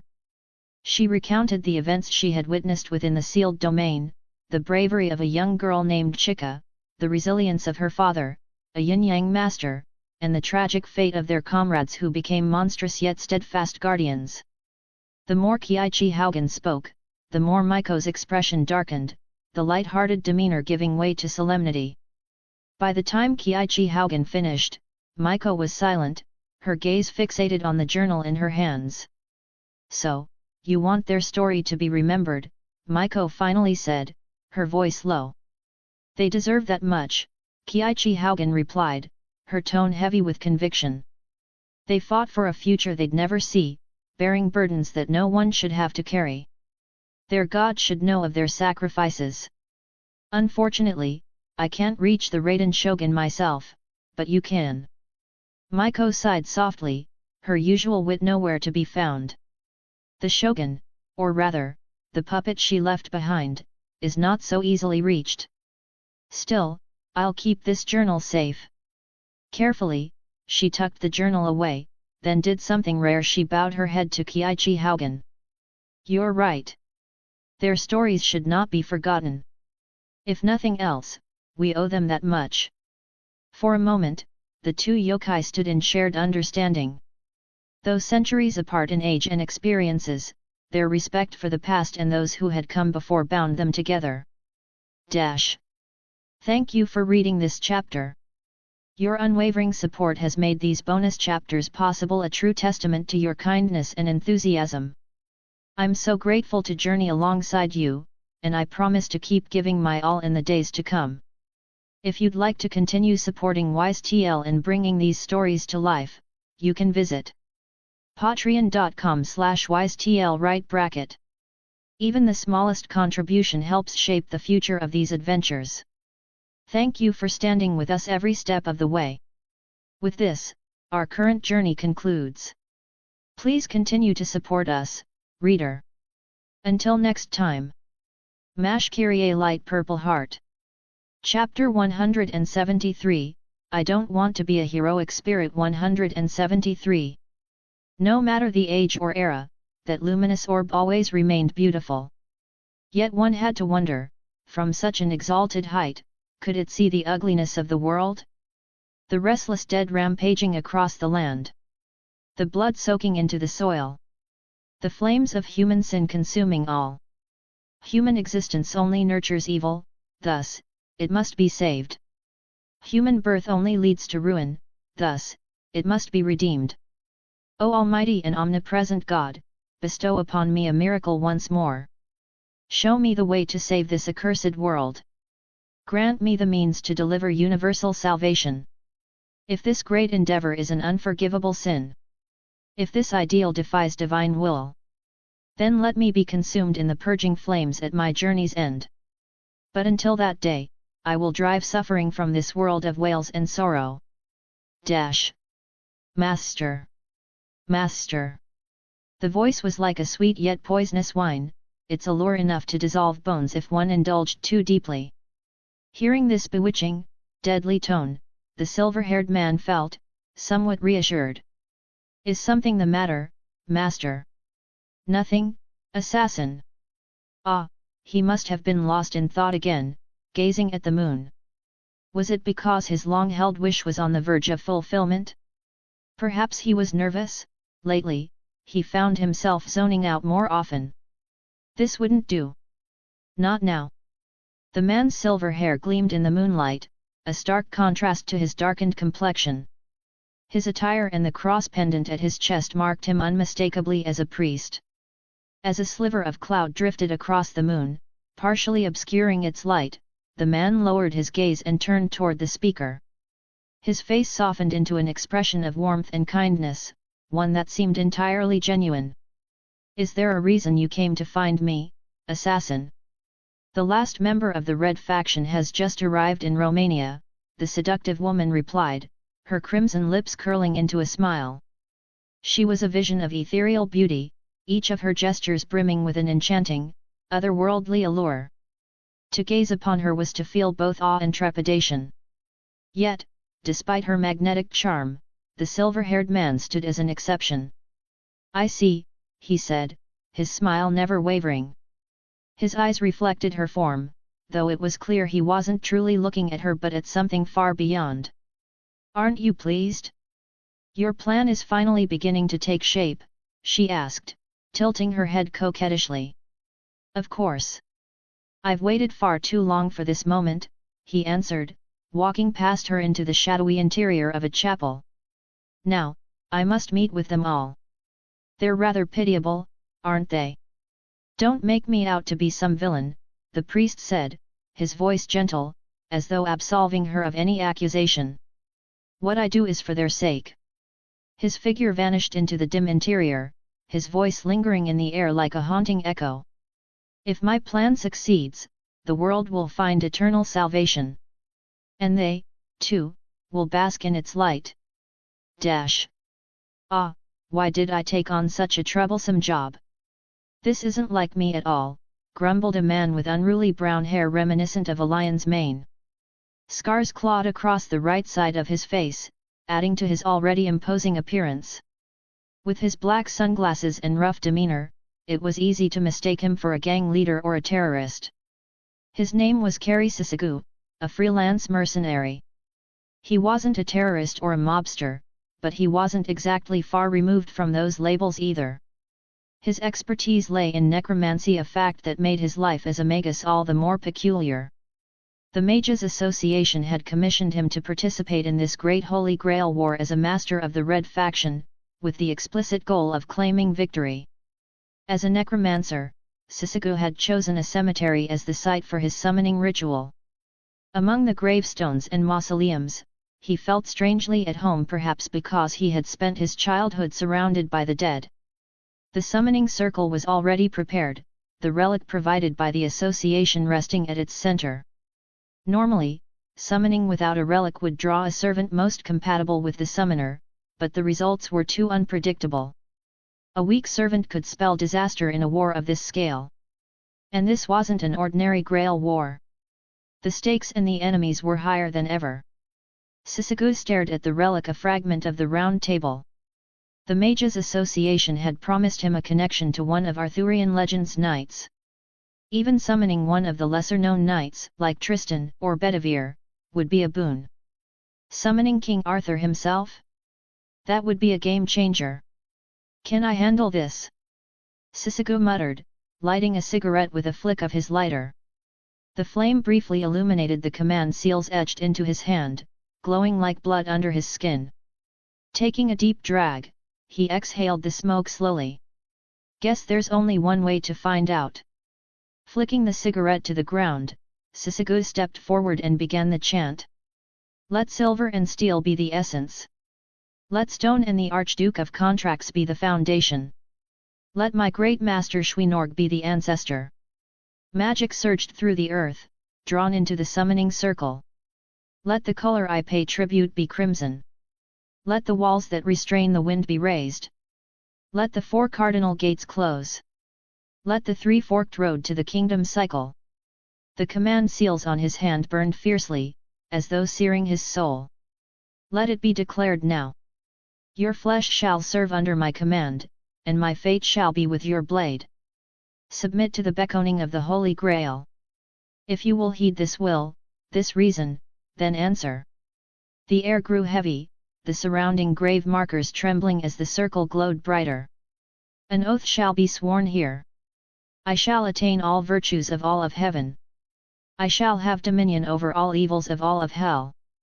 Magic reached its crescendo, the light from the summoning circle blazing like a sun. You, clad in the great trinity of words of power. Come forth from the circle of restraint. Guardian of the scales. A blinding light erupted, painting the cemetery in pure white. T/N, way it skipped it entirely fucked K Sarah a. Reader, your presence signifies commitment. To walk this path is to contribute to the pursuit of eternity. If you wish to strengthen our resolve further, step forward. Patreon.com/wisetl right bracket. Each action adds to the unyielding foundation of what we create. Together, we leave a mark that transcends the fleeting nature of time. Raiden Shogun.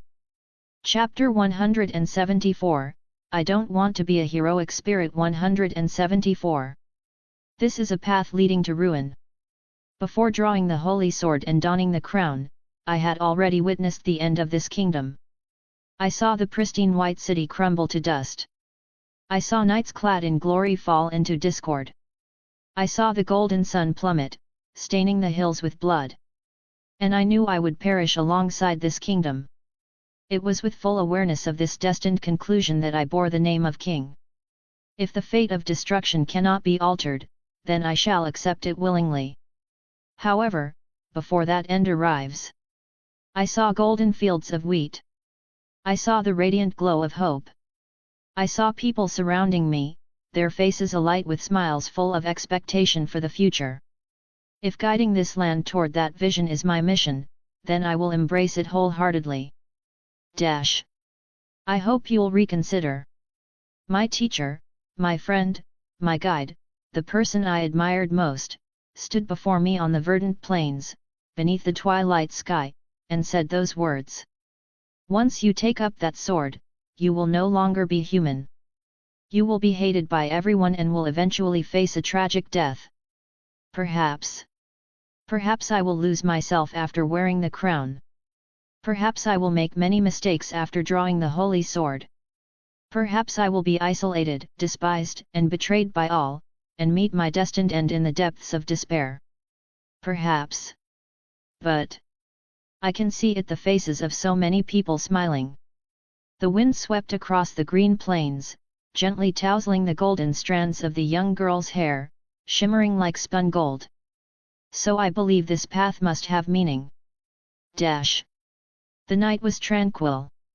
The flawless full moon hung silently in the sky, casting silver-white moonlight upon the earth. A tall woman stood at the edge of a cliff, her feet hovering above the ground, bathed in that pale luminescence. Her figure resembled that of a goddess. No, she was a goddess. Her golden hair shimmered brilliantly under the moonlight. She wore an ornate silver-white gown, adorned with silver armguards and greaves. The semi-transparent hem of her dress seemed to embody the moonlight itself.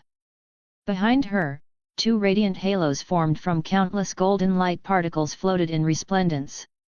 Artoria lowered her gaze slightly, her emerald eyes as beautiful as jewels, but devoid of any warmth. Before her, a light screen materialized. Artoria Pendragon Class, Ruler. Level, 92. Skills. Royal Bunny A. Royal Card B+. The Knight of the Lion A+. Class Skills. Magic Resistance A. Territory Creation B. True Name Revelation B. Parameters. Strength, C. Endurance, A+. Agility, B. Mana, A. Luck, B. Noble Phantasm, A+. Noble Phantasm, Bright Hang Wen. Shine brilliantly, radiant hall of mine. So, being the ruler of this game, they gave me the true name revelation skill. Artoria commented flatly, with a dismissive wave of her hand. Though I doubt I'll have much use for it. No command spells on me. It seems those must be with the other ruler. As the adjudicator of the Holy Grail War, the ruler class servant possesses 2 absolute commands over every servant akin to 2 command spells each. In this peculiar Holy Grail War, there were not 7 but 14 servants, meaning the ruler was granted a total of 28 command spells. But Artoria didn't care about those spells, or rather, she didn't seem to care much about anything at all. This spirit origin has a stronger influence on me than I expected, she mused. Artoria could feel it. Her emotional responses were far less pronounced than when she had been Beobhansith or Okatasuji. Her perspective was gradually shifting from an individual viewpoint to one that encompassed humanity as a whole. Is this due to the influence of divinity? Attempting to fathom the thoughts of a god was the height of folly for humans, for the perspectives and reasoning of gods and men were inherently different. The final boss of the 6th singularity, the Lion King, had been born from a similar deviation. When Bedivere failed to return the Holy Sword, Artoria was unable to die, eventually becoming a wandering Wraith King. Over the years, the divine attributes of the Holy Spear Rongomyniad suppressed her humanity, culminating in her transformation into the goddess Rongomyniad, who stood before Chaldea as the Lion King. Of course, when Bedivere finally returned the sword, the 6th singularity was corrected, and the Lion King disappeared, leaving no record behind. The Lancer class Artoria in the game merely wielded the Holy Spear as the King of Knights, she was not the goddess Rongomyniad. Similarly, though ruler Artoria referred to herself as Swimsuit Lion King, she was merely a variant spirit origin of the Lancer class Artoria. She had no connection to the Lion King. Even so, the divine essence of the Holy Spear still lingered in her. This was her first time becoming a servant with divinity, and its effects were inevitable. With experience, she believed she would handle it better when she transformed into other divine servants in the future. Especially since some servants weren't merely divine, they were gods themselves. If she wasn't careful, her identity as Fen Huanyu might be entirely suppressed. Da Vinci! Da Vinci! Can you hear me? Artoria called out emotionlessly. Normally, Da Vinci would respond immediately, but this time, there was silence. As expected, Artoria murmured, unfazed. She began to recall the events that had brought her to this world. In previous worlds, her communication with Da Vinci had been sparse. That was because Chaldea had identified their original world, the so-called Nasuverse. The Nasuverse was uniquely dangerous among all worlds they had encountered, its counter-force interfering with the world's progression far too frequently. In many Infinite Worlds novels, the Nasuverse was considered one of the most perilous for outsiders, reincarnators, or transmigrators. Even though Chaldea belonged to the Nasuverse, its counter-force did not welcome them. Da Vinci had gone to negotiate with it, wary not of Chaldea itself but of Artoria, or rather, Fen Huanyu. After all, with her ability to assume the forms of all servants recorded in Chaldea's Spirit Origin Index, there was always the risk that she might become a beast someday. And should that happen in the Nasuverse, even the counter-force would have no recourse but despair. T/N, Morix Millionaire has been re-uploaded under the title of Contracts Beyond Realms, the Geo Archon's Journey ID. Appreciated if you can put it in your collections again, Pweddy please. Reader, your presence signifies commitment. To walk this path is to contribute to the pursuit of eternity. If you wish to strengthen our resolve further, step forward. Patreon.com/wisetl right bracket. Each action adds to the unyielding foundation of what we create. Together, we leave a mark that transcends the fleeting nature of time. Raiden Shogun. Chapter 175, I Don't Want to Be a Heroic Spirit. 175. Recently, Artoria had learned that the counter-force had relented, granting her permission to enter the Nasuverse on one condition. Consider it a kind of evaluation. Master, you must participate in a Holy Grail war as a ruler-class servant. And then? That's it. Master, you don't need to do anything else. Or, rather, you can do as you've done in previous worlds, just live as you please. The counter-force wants to observe whether your thoughts and actions will cause trouble for this world. But I know you well enough to say you won't, so don't worry about it. That was how Da Vinci had explained it to her. Though Master is to enter the Grail War as a ruler, that's only because rulers are easier for the counter-force to manage. Besides you, it's already chosen another ruler. If you find the role bothersome, you can leave everything to your counterpart and enjoy a paid vacation. Since the counter-force intended to evaluate her behavior, it had ensured Da Vinci and Mash wouldn't interfere. That was why Artoria couldn't contact Chaldea at the moment. The counter-force had essentially cut the internet cable. Da Vinci told me to enjoy myself. But now, she found herself detached, as if she had seen through the world's illusions. She didn't know what to do or even what she wanted to do next. She tilted her head back, her emerald eyes reflecting the silvery moon above. After a long moment of contemplation, she sighed. So be it. If I've been summoned as a ruler, I'll begin by fulfilling my duties as one. With that, she took a step forward. In that single step, she crossed a distance of 50 meters. All servants receive knowledge of their era and the specific Holy Grail War they've been summoned into upon their materialization. Thus, Artoria immediately understood that this Holy Grail War, or rather, this Great Grail War, was taking place in Trifaz, Romania. Even without that information, she could have deduced it from the terms Great Grail War and 14 servants split into red and black factions. She already had a good idea of which story she had stepped into. What's wrong, Saber? Kari Sisagua glanced at the knight in heavy silver-white armor standing beside him. The figure wore a horned helmet, their voice indistinguishable as male or female. He had clearly seen them shiver unexpectedly. It's hard to say. The knight's voice emerged from the helmet, tinged with unease. I suddenly felt something indescribable. Is it because of the priest's servant? That venomous woman. Master, you must keep your distance from her if you wish to avoid a gruesome end. She gives off a presence eerily similar to my mother's. Were it not for your restraint, I would have already drawn my sword to strike her down. I trust you, Saber. If that's your assessment, I suppose we'll have to operate independently from now on.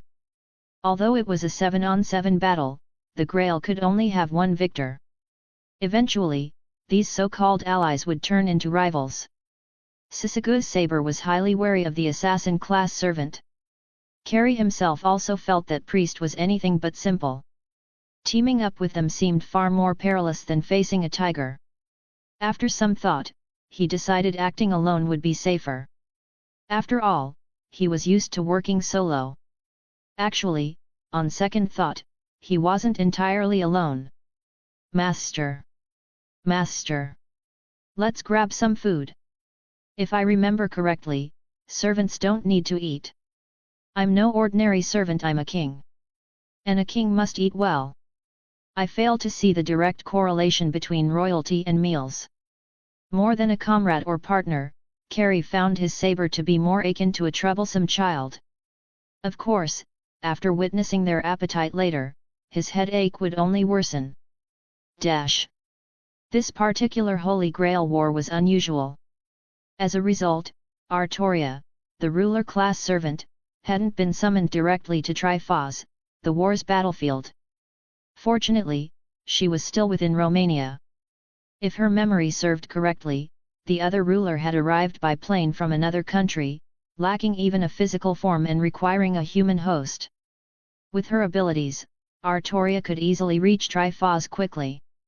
Her spirit origin also contained a Holy Grail, so she had no need to worry about mana depletion.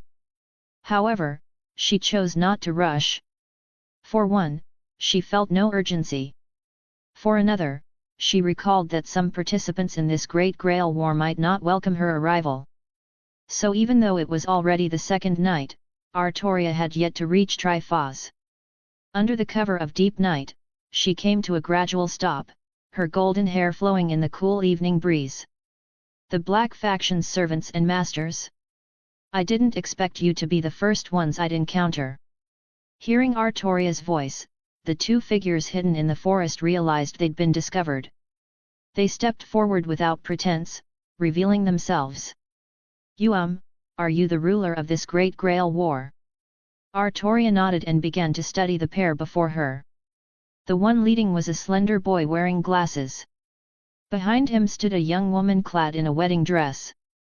Calls for Vijig Millennia. The bespectacled youth was so nervous he was on the verge of fainting. Though he had a more composed personality than his elder sister, his mental fortitude was entirely inadequate when faced with the presence before him. At first glance, he understood immediately. The figure before him was a higher-order existence compared to humans. A divine spirit. Why? How can a divine spirit be summoned into the Holy Grail War? Calls screamed internally, on the brink of collapse.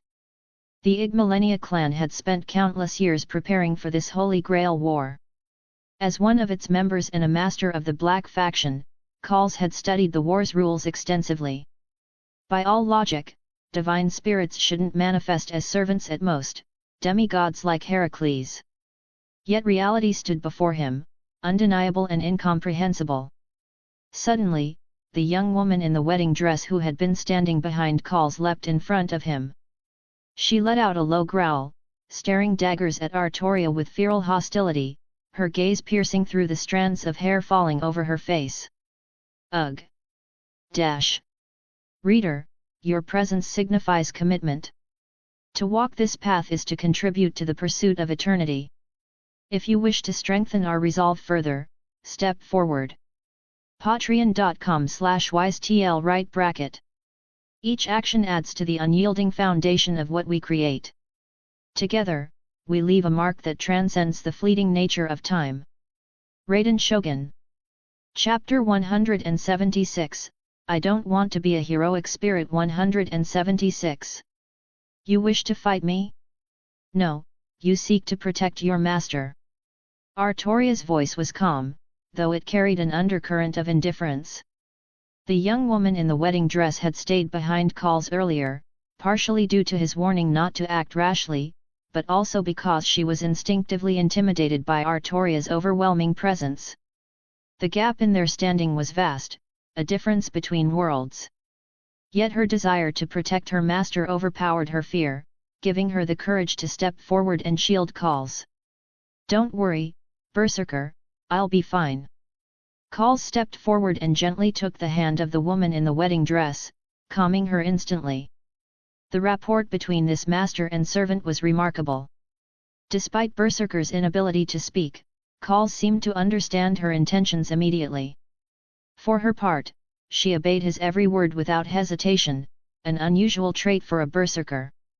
After soothing Berserker, Calls exhaled lightly and turned to face Artoria, who radiated divine light from her ethereal form. Though his heart was still unsettled, he maintained a respectful tone. Greetings, honored ruler. I am Calls Forvage Millennia, one of the Black Faction's masters. I would like to formally invite you to our stronghold. The ruler class, essentially the adjudicator of the Holy Grail War, possessed unique privileges akin to those of a referee in a competition. Just as referees in sports could penalize players, rulers had the authority to use command spells and reveal a servant's true name. While rulers were chosen for their impartiality and were unlikely to favor any side, that didn't mean one couldn't cultivate goodwill with them. Despite the peculiar circumstance of this war having two rulers, it didn't deter the Black Faction from attempting to establish a positive relationship. That was Calls's goal, to secure amicable terms with the ruler while avoiding hostility and, ideally, persuade her to visit their base. He wasn't optimistic about success. If she were truly impartial. Very well. I have no objections. Calls froze, stunned. Did that just work? The ease of it left him feeling as if this were a dream. But Artoria spoke again, and Calls tensed. Not now. Please wait a moment, and it would be best if you and your servant withdrew to a safer distance. She turned her gaze to a specific direction, and the divine glow around her intensified, illuminating the night sky faintly. Someone's coming, for me. If we fight, you and your servant won't even survive the aftermath. Artoria had already shifted her attention away from the Black Faction master. A burning presence drew near, and her gaze sharpened. He's here. Suddenly, the sun descended. It was deep into the night, far from dawn. Yet when the figure appeared, it felt as though the sun itself had manifested. Golden armor gleamed like sunlight, a crimson cape rippled like flames, and his pale hair shone faintly. Artoria regarded the newcomer without surprise. The Red Faction's Lancer, child of the Sun God. Did your master send you to attack me? You don't seem surprised by my arrival, ruler. Karna, the Lancer of Red, noted her lack of reaction with mild curiosity, though it was fleeting. His master had tasked him with eliminating the ruler, a command he did not fully comprehend, yet he saw no need to question it. His sole focus was on fulfilling his master's orders. The golden spear in his hand ignited with searing flames, the flames of the sun, capable of incinerating all. Seeing Karna adopt a combat stance, Calls shouted urgently, "Ruler! We can help you!" The attack on a ruler puzzled Calls, but it didn't stop him from seizing the opportunity to earn her favor. However, Artoria refused. There's no need. Against this opponent, only Saber or Lancer from your faction could qualify to stand a chance. Retreat immediately. Apologies. With a low murmur, Karna thrust his spear forward. In an instant, an overwhelming sense of danger engulfed the area. Berserker acted on instinct, lifting calls and retreating at top speed. Calls barely had time to react before a crimson mushroom cloud erupted behind them. Even with Berserker's speed, the shockwave quickly caught up. Was that really necessary? Calls began, only to see a wall of light rise before them. A golden thread had flown out from the center of the explosion, faster than the shockwave itself, and landed on the ground. At its touch, a shimmering barrier formed, effortlessly absorbing the destructive force. Berserker halted, allowing Calls to witness the sight in stunned silence. The golden thread connected back to Artoria's finger, its faint glow severing once the danger had passed. Clearly, she had been the one to shield them even in the midst of her battle.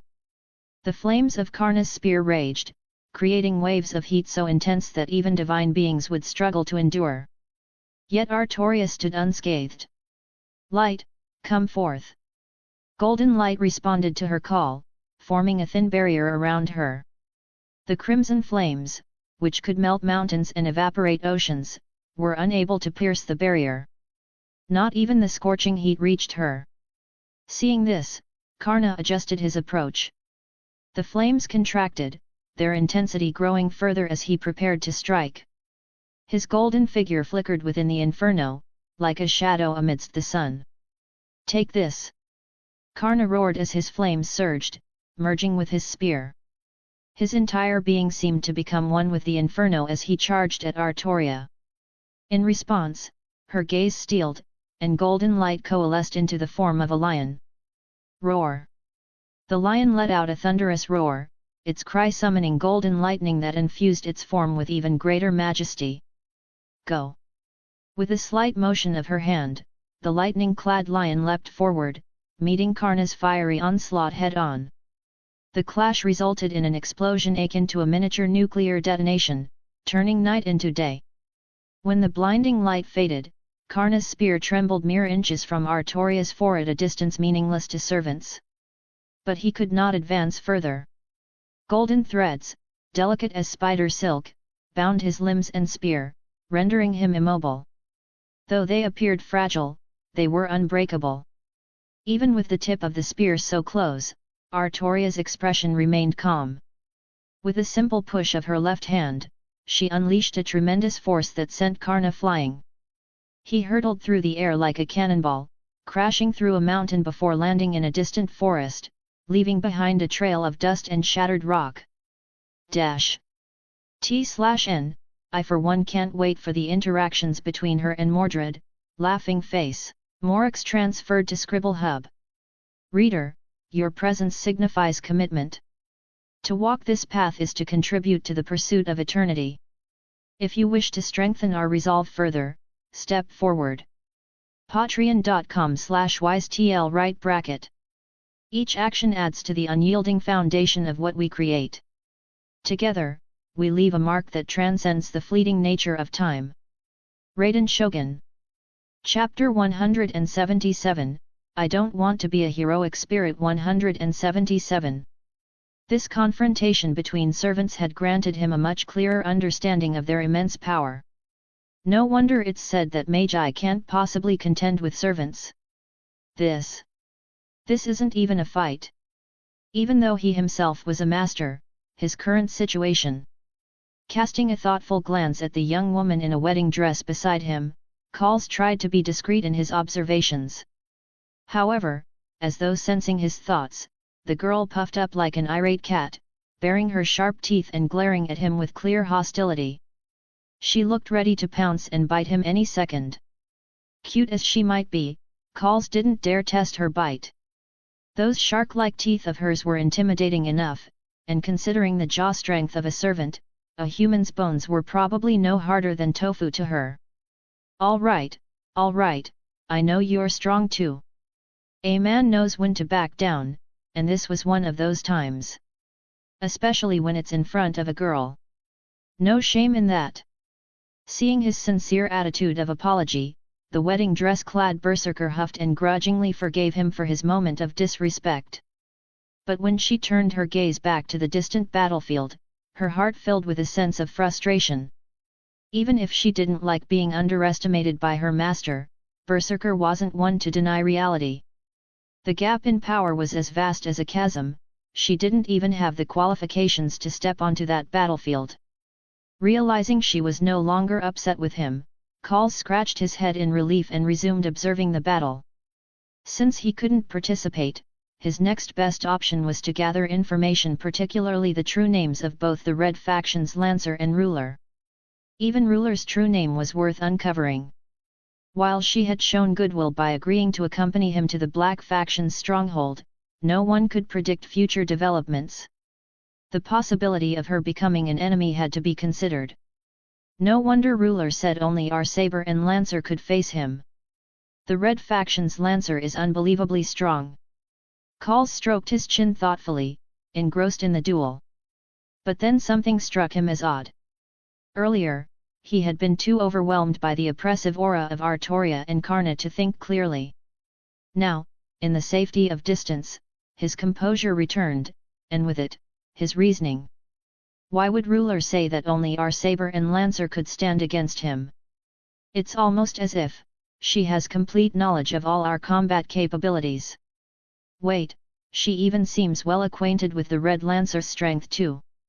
And she knew someone was coming? Even that their target was her.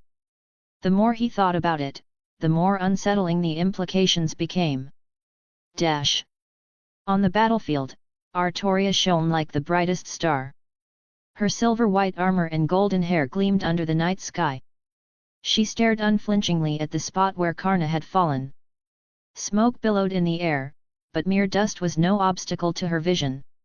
Even though she had knocked him down, she knew it wasn't enough to truly harm him. Karna's armor, gifted by his father, the sun god Surya, possessed the absolute ability to reduce all incoming damage by 90%. Most attacks couldn't even scratch him after the reduction.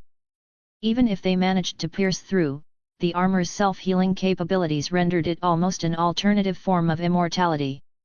Sure enough, moments later, Karna emerged from the smoke. His aura hadn't diminished in the slightest, in fact, it had grown stronger. Previously, Karna had approached this task as merely an order from his master to eliminate the Ruler. Now, however, he regarded Artoria as a worthy opponent. Gripping his golden spear tightly, veins bulged on his arm. His body turned into a flash of lightning as he lunged forward, aiming directly at Artoria's face. This time, Artoria didn't rely on her protective light barrier. Clang! A resounding, bell-like chime echoed across the battlefield. Artoria had summoned a blade of light to meet the thrust of the golden spear. She raised her right hand, extending her forefinger and middle finger in a sword-like gesture. The blade of light emanated from her fingers, blocking Karna's attack. Karna hesitated briefly, then smirked. You wish to test your skill against mine? He wasn't one to shy away from a duel of martial prowess. The flames surrounding him receded slightly as he shifted focus. The two blurred into streaks of light, clashing hundreds of times in mere moments. Their movements were too fast for mortal eyes to follow, leaving only the deafening sounds of their impacts reverberating through the night sky. Karna's spear work was fierce and unrelenting, like molten lava erupting from a volcano. In contrast, Artoria's swordsmanship was as elusive as a gentle breeze, yet laced with lethal precision. Both demonstrated techniques that could only exist in myth, each worthy of defining an era of heroes. But in combat, there can only be one victor. Their weapons collided once more, a final clash of overwhelming force that sent both combatants hurtling backward. Artoria recovered first, planting her left foot firmly in midair as though stepping on solid ground. The resulting burst of momentum launched her toward Karna, who had just regained his footing. Seeing her charge, Karna braced himself, every fiber of his being prepared for the encounter. His golden spear trembled in anticipation, reflecting his mounting excitement. In the Mahabharata, Karna was the son of the sun god Surya, a great hero known as the hero of charity. As Arjuna's fated rival, he was a paragon of martial skill and noble spirit. Though generous and forgiving to all, Karna harbored his own desires. He longed for a pure, untainted duel with an equal, a battle free of deception, curses, or interference. Victory or defeat mattered little, the fight itself would bring him fulfillment. Now, in his clash with Artoria, Karna felt as though his wish was within reach. His blood boiled, his breath grew hotter, and his fighting spirit soared. In Artoria, Karna saw the realization of his dream. The warrior spirit within him roared to life, and he couldn't help but smile. As Artoria closed the distance, Karna thrust his spear forward, following his instincts. But when Artoria stepped forward a second time, Karna's expression shifted. In a flash, she was no longer tens of meters away, she was right in front of him. The blade of light became a dazzling streak, crossing the distance in an instant. 3 arcs of sword light struck Karna's chest simultaneously. Even his divine armor couldn't completely nullify the destructive force of Momi Sandanzuki. Blood trickled from his chest. Karna touched it with his hand, his fingers quickly stained red. He couldn't help but marvel. "I've been wounded? You possess the strength to challenge me," Artoria said quietly, her voice devoid of malice. "But in your current state, you can't fight at full capacity. If we continue, you'll only meet your end here." Karna fell silent. Though his wound had already healed, he knew she was right. He wasn't her match. "I concede." With humility, he admitted his defeat and withdrew his weapon. As she had said, continuing the battle would serve no purpose. The Great Grail War had only just begun, and his master still needed him. He had a reason to survive. "Please allow me to retreat," he said. His body began to dissolve into light, a sign of his spirit form activating. Before vanishing completely, Karna looked earnestly at Artoria, as though etching her visage into his memory. "Next time, I will make you fight me in earnest, ruler." With those words, he disappeared, leaving Artoria alone in the sky. She gazed at the spot where he had vanished. From that direction, the red sun began to rise over the mountains, burning away the night. "I hope, when that time comes, I can answer your fighting spirit." T/N, Hesi she only grows with every servant, learning their skills and even NP. Reader, your presence signifies commitment. To walk this path is to contribute to the pursuit of eternity. Should you wish to further fortify our resolve, step forward, patreon.com/wisetl right bracket. Each action contributes to the unyielding foundation of our creation. Together, we etch a mark that transcends the fleeting nature of time. For those who aspire to push the limits further, offering one burger will unlock an additional 5 chapters, ko-fi.com/wisetl right bracket. Specify which story your donation pertains to. This offer applies exclusively to stories available on Scribble Hub. Raiden Shogun. Chapter 178, I Don't Want to Be a Heroic Spirit. 178. The silver moon hung high, its light streaming through the tall windows, serving as the sole source of illumination in the otherwise dark sanctuary. This place, which should have felt sacred, instead exuded an eerie atmosphere. A white-haired priest stood motionless on the platform, as still as a statue. He seemed to be either gazing at the altar before him or waiting for someone. When a figure gradually appeared at the back of the church, the priest smiled serenely. "You've come." Turning to face the newcomer, the priest greeted Karna, who had just concluded his battle with Artoria. "The mission failed. I am not a match for the ruler." Victory was victory, and defeat was defeat. Though he hadn't gone all out, Karna had no intention of denying his loss. "Is that so? You've worked hard." The priest descended slowly from the pulpit, a wry smile on his face. "It's not your fault. If anything, we've been a burden to you. Still, the ruler in this Grail War is far beyond standard specifications, far beyond my expectations as well. Take your leave and rest for now. The ruler is, after all, an outsider." Our true enemies remain the Black Faction. The coming battles will require your strength, so conserve it well." Karna said nothing, staring at the priest's face for a long moment before nodding silently. He vanished into spirit form. With Karna gone, the priest's gentle smile lingered, as though it were the only expression he knew. "He seems to have realized something, Master."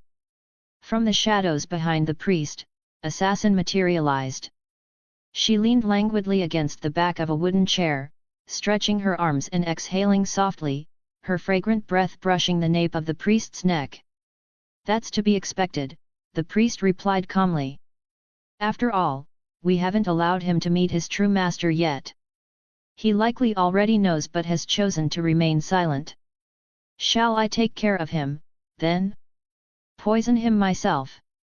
With a seductive smile, Assassin made a throat-slitting motion. "That won't do. He's one of our key assets in the fight against the Black Faction. Besides..." The priest's smile deepened slightly. "You might not even be his match." "Oh? Are you underestimating me, Master?" Her voice turned icy, her gaze sharp. "Fine. I'll test my latest poison on you. You'll feel your bones dissolve little by little until you're nothing but a pile of mush." "I wouldn't mind drinking your poison," the priest replied lightly. "But not now. At least wait until my wish is fulfilled. TCH. What's the point of hearing you scream in despair if it's after you've achieved your dreams?" Assassin clicked her tongue in annoyance. "You're such a boring man." With that parting jab, Assassin disappeared again, leaving the church eerily silent. The priest, however, simply smiled faintly, unbothered by her criticism. After leaving the church, Karna encountered another figure. Well. I heard you took a beating. Want me to comfort you, since we're comrades and all?" It was the Red Faction's rider, a green-haired man leaning casually against a tree. The lingering adrenaline from battle was evident in his demeanor. "Honestly, I'm surprised. There's someone in this war who could give you trouble? Damn it, now I'm pumped. That was my opponent." Karna spoke, which was rare for him, given his usual reserved nature. "Ha! Don't worry, I wouldn't stoop to stealing someone else's opponent. I hate people like that. If I met one, I'd skewer them with my spear, no matter who they were. I ran into someone interesting today too. They didn't have the power to hurt me, but their fighting spirit was as pure as a silver blade. A flawless warrior." With a casual wave, Ryder smiled and began to walk away. "Well, I'll leave you to it. I just wanted to see if you were feeling down, but it seems you're fine. I've got to check on Big Sis anyway." Without waiting for a response, Ryder departed as abruptly as he had arrived. Karna didn't dwell on it. To him, he was merely a servant, a tool wielded by his master. Tools did not think, they simply obeyed. After her battle with Karna, Artoria followed Calls and his group to the Black Faction's stronghold. After all, she had already agreed to accompany them. She remembered hearing that the other ruler had declined the Black Faction's invitation, citing the need to avoid favoritism and maintain impartiality. Artoria, however, didn't see her decision as unfair. She had already decided that after visiting the Black Faction's base, she would visit the Red Faction's as well. "There it is, our castle," Calls said, pointing ahead. Artoria didn't need the reminder, she had already seen it. Along the way, she had also noticed layers of magical barriers and numerous figures moving within the surrounding area. These figures, male and female alike, all shared white hair and emotionless red eyes. Artoria recalled that the Einsborn family, one of the 3 founding families of the Holy Grail War, specialized in creating homunculi. After the Ig Millennia family stole the Grail in the previous war, the Einsborns had fallen into decline, and some of their homunculus technology had been seized by the Ig Millennia. These identical figures must be homunculi created by the Ig Millennia family, disposable pawns used as guards and integrated into the castle's defenses alongside the magical barriers. Artoria only glanced at them briefly before losing interest. Crude imitations without souls. They weren't even living beings, merely machines in human form. What held her gaze, albeit for only a moment, was how these homunculi reminded her of Ilia. When the group arrived at the castle gates, someone was already waiting for them. Seeing who it was, Calls exclaimed in surprise and delight. "Archer! Were you waiting here for us? Since ruler accepted our invitation, it's only right that we show proper hospitality. I volunteered to greet you personally." The Black Faction's archer, a brown-haired man with a kind smile, stood before them. His demeanor exuded warmth, putting those around him at ease. Reader, your presence signifies commitment. To walk this path is to contribute to the pursuit of eternity. Should you wish to further fortify our resolve, step forward, patreon.com/wisetl right bracket. Each action contributes to the unyielding foundation of our creation. Together, we etch a mark that transcends the fleeting nature of time. For those who aspire to push the limits further, offering one burger will unlock an additional 5 chapters, ko-fi.com/wisetl right bracket. Specify which story your donation pertains to. This offer applies exclusively to stories available on Scribble Hub. Raiden Shogun. Chapter 179, I Don't Want to Be a Heroic Spirit. 179. Artoria gave him a polite nod in response. "Thank you for accepting our invitation. I wish I could have prepared tea and refreshments to host you properly, but my master and the others are waiting for us in the main hall," Archer explained with a courteous smile. "No need. Since I am here in your domain, it's only fitting that I meet your leader first," Artoria replied calmly. Nodding, Archer gestured for her to follow and led the way deeper into the castle. On the path to the main hall, the group passed numerous white-haired homunculi. Unlike those stationed outside, these individuals seemed to lack combat abilities. Instead, they functioned as housekeepers and servants, tending to cleaning and other domestic tasks. Their white hair and red eyes bore a striking resemblance to Ilias Veal, Sella, and Lysiae, typical of the homunculi created by the Einsborn family. But there was a clear difference. The homunculi of Einsborn were masterpieces, endowed with souls and indistinguishable from humans in their individuality and emotions. In contrast, these homunculi were little more than tools, automatons capable of executing basic commands but devoid of independent thought. "Ruler, you seem to be paying attention to the homunculi," Archer observed, noticing Artoria's gaze. "I am," Artoria admitted. "But there is no need for concern. I have no intention of interfering. As the ruler of this Holy Grail war, my duty is to enforce the rules and punish violations. Creating and using homunculi does not constitute a breach. Thank you for your fairness, Lady Ruler."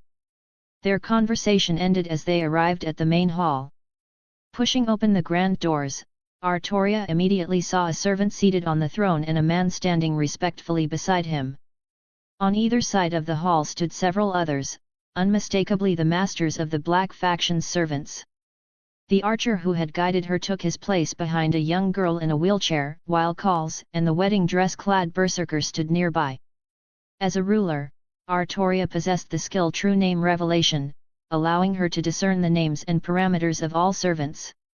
However, her prior experience as a Chaldean master meant she could recognize most servants even without this ability. Black Lancer, the pale-faced man on the throne, Vlad III, also known as the Impaler or Dracula. A ruler and hero of Romania, he was the legendary figure who inspired the vampire mythos. Black Archer, the brown-haired man who had guided her, Chiron, the wise centaur of Greek mythology. A mentor to many great heroes, including Heracles, Achilles, and Jason. Black Berserker, the silent wedding dress-wearing woman, Frankenstein's monster. A life form artificially created by Victor Frankenstein. Black Saber, a hulking warrior clad in heavy armor, with silver hair and glowing runes across his exposed chest. His true name was Siegfried, the dragon-slaying hero of the Nibelungen Lied. Black Rider, Astolfo, one of Charlemagne's 12 paladins. Despite being male, his effeminate appearance often caused confusion. Artoria's thoughts lingered on Astolfo. She still vividly recalled how one of her old friends had sacrificed 50 years of their life to summon a maxed-out Astolfo. While they had aimed for the 5-star saber version, it was Rider Astolfo they pulled instead. Of the 7 Black Faction servants, 5 were present. Missing were Black Assassin, Jack the Ripper, who had gone rogue, and Black Caster, presumed to be Avisbron, the master of golems and the father of Kabbalistic magic. Based on Artoria's understanding of the story, Avisbron was likely working in isolation to mass-produce golems, ensuring the Black Faction retained a trump card. His absence here was strategic to avoid revealing his capabilities to anyone with true name revelation. Welcome. Welcome to my castle, ruler of this Holy Grail war. Vlad III spread his arms in a grand gesture, his booming voice filling the hall. I am Vlad III, the voivode of Wallachia, protector of Romania, and ruler of this land. Rising from his throne slightly, he asked with pride. Now that you have come this far, what do you think?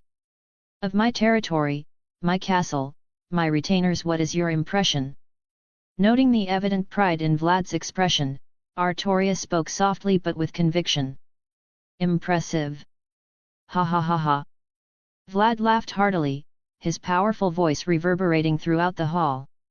To have been chosen by the counterforce, to shine as a hero in the annals of human history, these warriors stand under my banner. I know their great deeds and miracles. If I had such retainers during my life, I would have repelled every invader without question. The greatest regret of my life as a king was lacking worthy retainers. But now, I am different. I have gathered the finest warriors to my side. With their aid, I shall drive out every foe. Vlad III was indeed a remarkable ruler. Though his martial prowess was formidable, what set him apart was his generosity and trust toward his subordinates. And so, ruler, I ask for your opinion. After his hearty laugh, Vlad stood, his demeanor growing serious as he extended a hand toward Artoria. Will you join the Black Faction? Will you stand with me? I have seen your battle with the Red Faction's Lancer.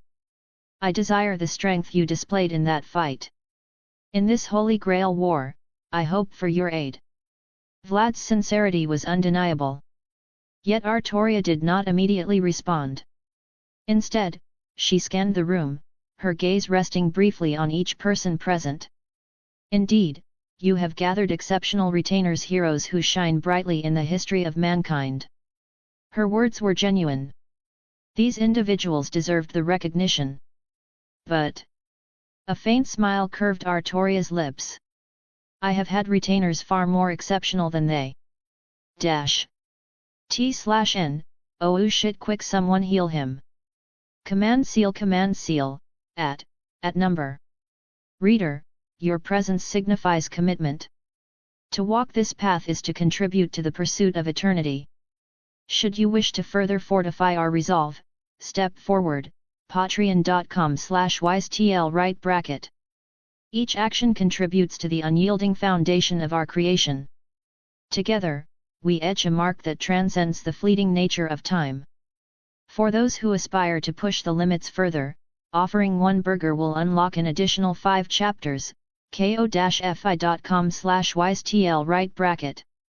Specify which story your donation pertains to. This offer applies exclusively to stories available on Scribble Hub. Raiden Shogun.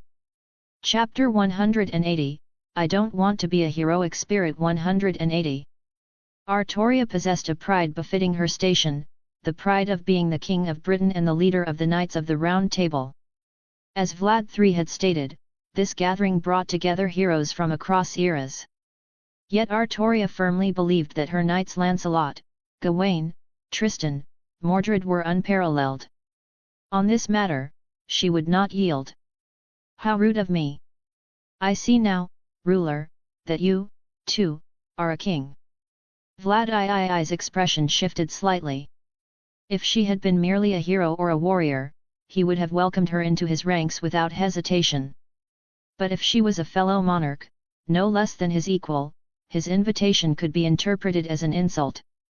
It was no different from the time Iskandar provoked Artoria during the Fourth Holy Grail War with his offer to join him, igniting her fury. However, the current Artoria was not quite the same. Her divinity suppressed her emotions, and her existence as Fekta's phoenix feather further distinguished her.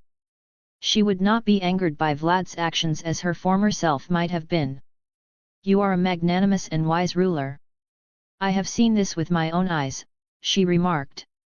Though history painted Vlad III as a brutal figure, infamous as the vampire Dracula, his cruelty was reserved for his enemies and traitors. Toward his subordinates, he was notably compassionate, a rarity among kings. Artoria's own pride demanded she conceal nothing in return. "And so, I shall reveal my true name."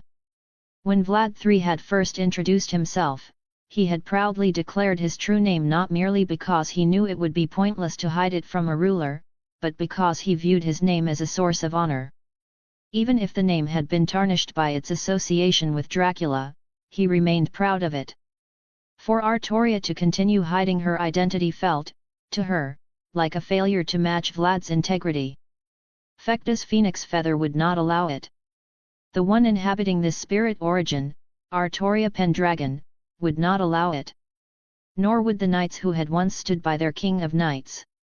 Amidst the astonished gazes of all present, she declared, "I am Artoria Pendragon, once the High King of Britain Arthur Pendragon." The revelation was akin to throwing a massive stone into a still lake. "What? The King of Knights is a woman?"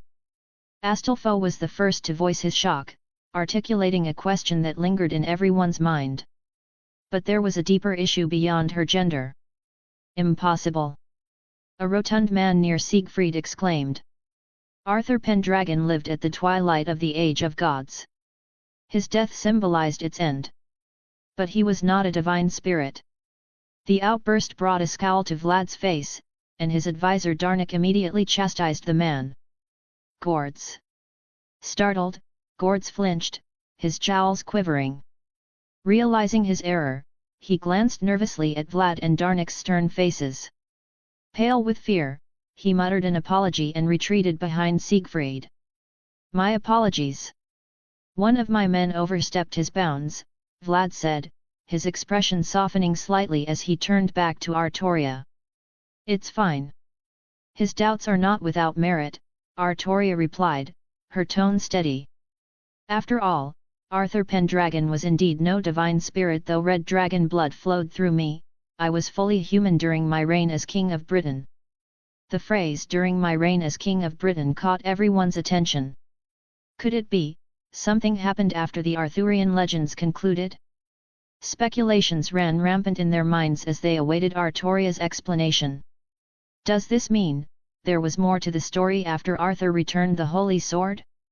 "You did not die then?" Vlad asked, stroking his chin in curiosity. "The true Arthur Pendragon did perish after returning Excalibur, at least, that is how the legends you know end. My existence, however..." Artoria hesitated, her face showing a rare trace of uncertainty.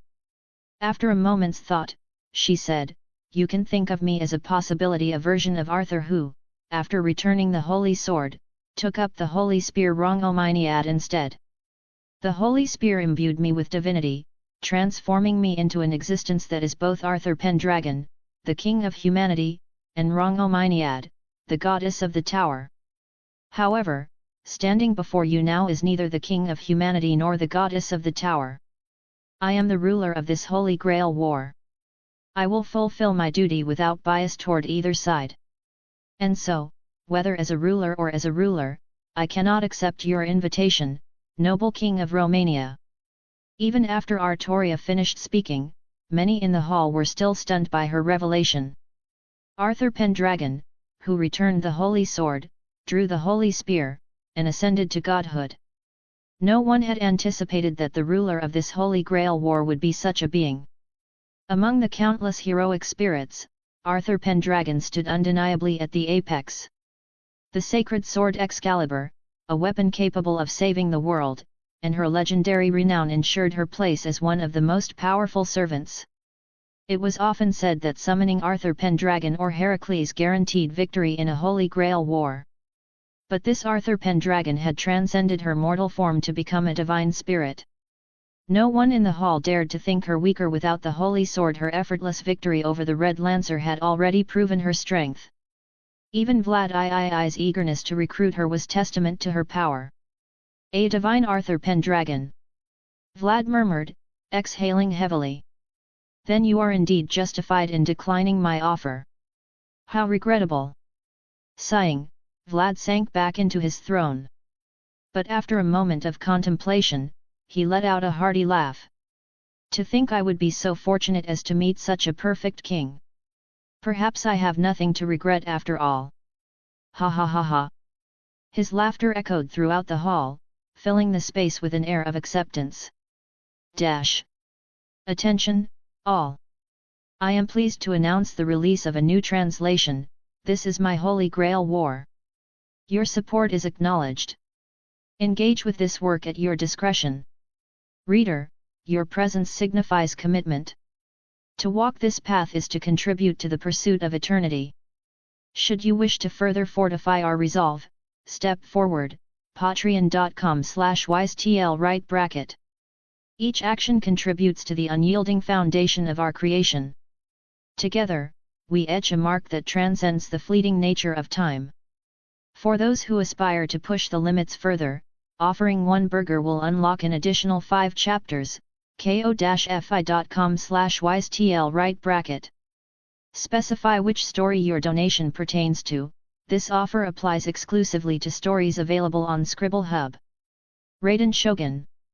Chapter 181, I Don't Want to Be a Heroic Spirit. 181. It had to be admitted that Vlad III possessed exceptional charisma. It was no wonder that so many servants of the Black Faction, proud heroes of their respective eras, willingly lowered their heads to follow his lead. These were individuals who once stood as the brightest stars of their time, each bearing their own pride. Yet Vlad III, through sheer force of personality, managed to win them over one by one. That was perhaps the most remarkable feat of all. I plan to visit the Red Faction's headquarters later, but for today, I'd be happy to accept your hospitality, Artoria replied tactfully. After rejecting his offer to form an alliance, it would seem a bit impolite to refuse another gesture of goodwill. You want to visit the Red Faction's base? Vlad III appeared slightly surprised. Stroking his chin, he mused, from what I know, the Red Faction doesn't seem to have a favorable attitude toward you, ruler. Vlad's words were understated. It wasn't a matter of being unfavorable, they had outright attacked her. Oh. I get it. Astolfo, beaming with a smile sweeter than blooming flowers, guessed, you're planning to get revenge, aren't you?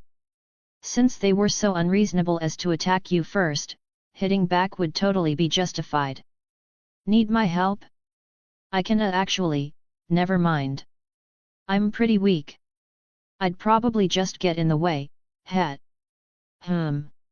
I'd wager it's more about uncovering the reason, Chiron suggested thoughtfully, stroking his chin.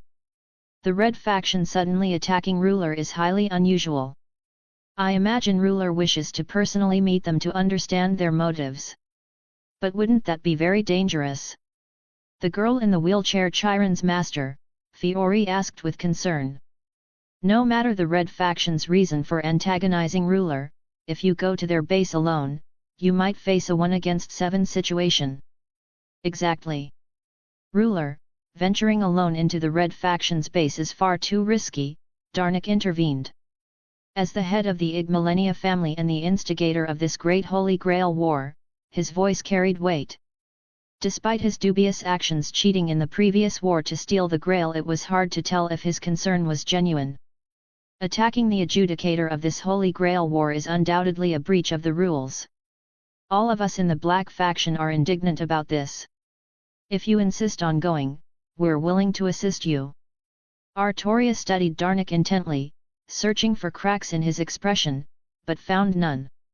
His composure was impeccable. Then, she withdrew her gaze and dropped a statement that stunned everyone present. I already have a general idea of why the Red faction is hostile toward me. The master of Red Assassin, a white-haired priest, was not human at all, but a servant. What's more, he was the ruler from the previous Holy Grail War, Amakusa Shiro Tokisada. Having obtained a physical body through incidental contact with the Grail, he had lived hidden among humanity for 60 years, re-emerging in this Holy Grail War. Amakusa Shiro Tokisada was a saint of Japan and the leader of the Shimabara Rebellion. Once, he had led the suffering farmers of Shimabara in a large-scale uprising. Though his intentions were noble, seeking a better life for those who rallied around him, he had no way to change the brutal reality of his time and ultimately met a tragic end. Having witnessed the horrors of war firsthand and seen 37,000 of his followers slaughtered by the shogunate's forces, Amakusa developed a desire to save all of humanity after his summoning. The key to achieving this goal was none other than the omnipotent wish-granting device, the Holy Grail. However, Amakusa's plan wasn't as simple as directly wishing for salvation for all humanity. After all, the Grail, though mighty as a magical construct of the third magic, Heaven's Feel, was not truly omnipotent. A wish like saving all of humanity was beyond its scope. Amakusa's strategy was to use the third magic Heaven's Feel, also known as materialization of the soul, to grant all humans immortal, ageless bodies. No more death, no more illness, no more hunger. Amakusa believed that without these struggles, humanity would lose the impetus for conflict, leading to true world peace. That said, Artoria didn't hold high hopes for his vision. As the master of Chaldea, her understanding of the world far exceeded most. If Amakusa's wish were fulfilled and all of humanity underwent soul materialization, the world would likely evolve into a pruned world, an anomalous singularity or lost belt, a timeline deemed unsustainable by the counter-force. Even Artoria had to admit that Amakusa Shiro Tokisada was a genuinely noble individual. Though not as powerful as many servants, he was far more dangerous in her eyes. Courage, determination, resolve, patience, strategy, ruthlessness. Amakusa Shiro possessed all the traits of someone capable of achieving great things. Though he eventually lost to Sieg and Jeanne d'Arc, Artoria believed his failure was less about plot armor and more about the machinations of the counter-force. Her earlier conversation with Vinci had further confirmed her suspicions. In this Holy Grail War, the counter-force had arranged for another ruler. That ruler was undoubtedly Jeanne d'Arc. She hadn't been chosen by the Grail but had been assigned directly by the counter-force. Even the incident where Siegfried transferred his Saint Graph to Sieg was likely orchestrated by the counter-force, though none of the parties involved were aware. The more Artoria thought about it, the more it made sense. But without evidence, it remained speculation. Ultimately, Artoria didn't concern herself too deeply with such matters. Her role was clear: to serve as the ruler of this Holy Grail War. Enforcing the rules was her duty, and everything else was irrelevant. Whether it was sabotaging Amakusa's plans or frustrating the counter-force's designs, she had no personal interest in either. Honestly, she already considered herself someone with a rather detached personality, rarely invested in anything. Merging with the Saint Graph of ruler Artoria had only exacerbated this tendency. Reader, your presence signifies commitment. To walk this path is to contribute to the pursuit of eternity. Should you wish to further fortify our resolve, step forward, patreon.com/wisetl. Each action contributes to the unyielding foundation of our creation.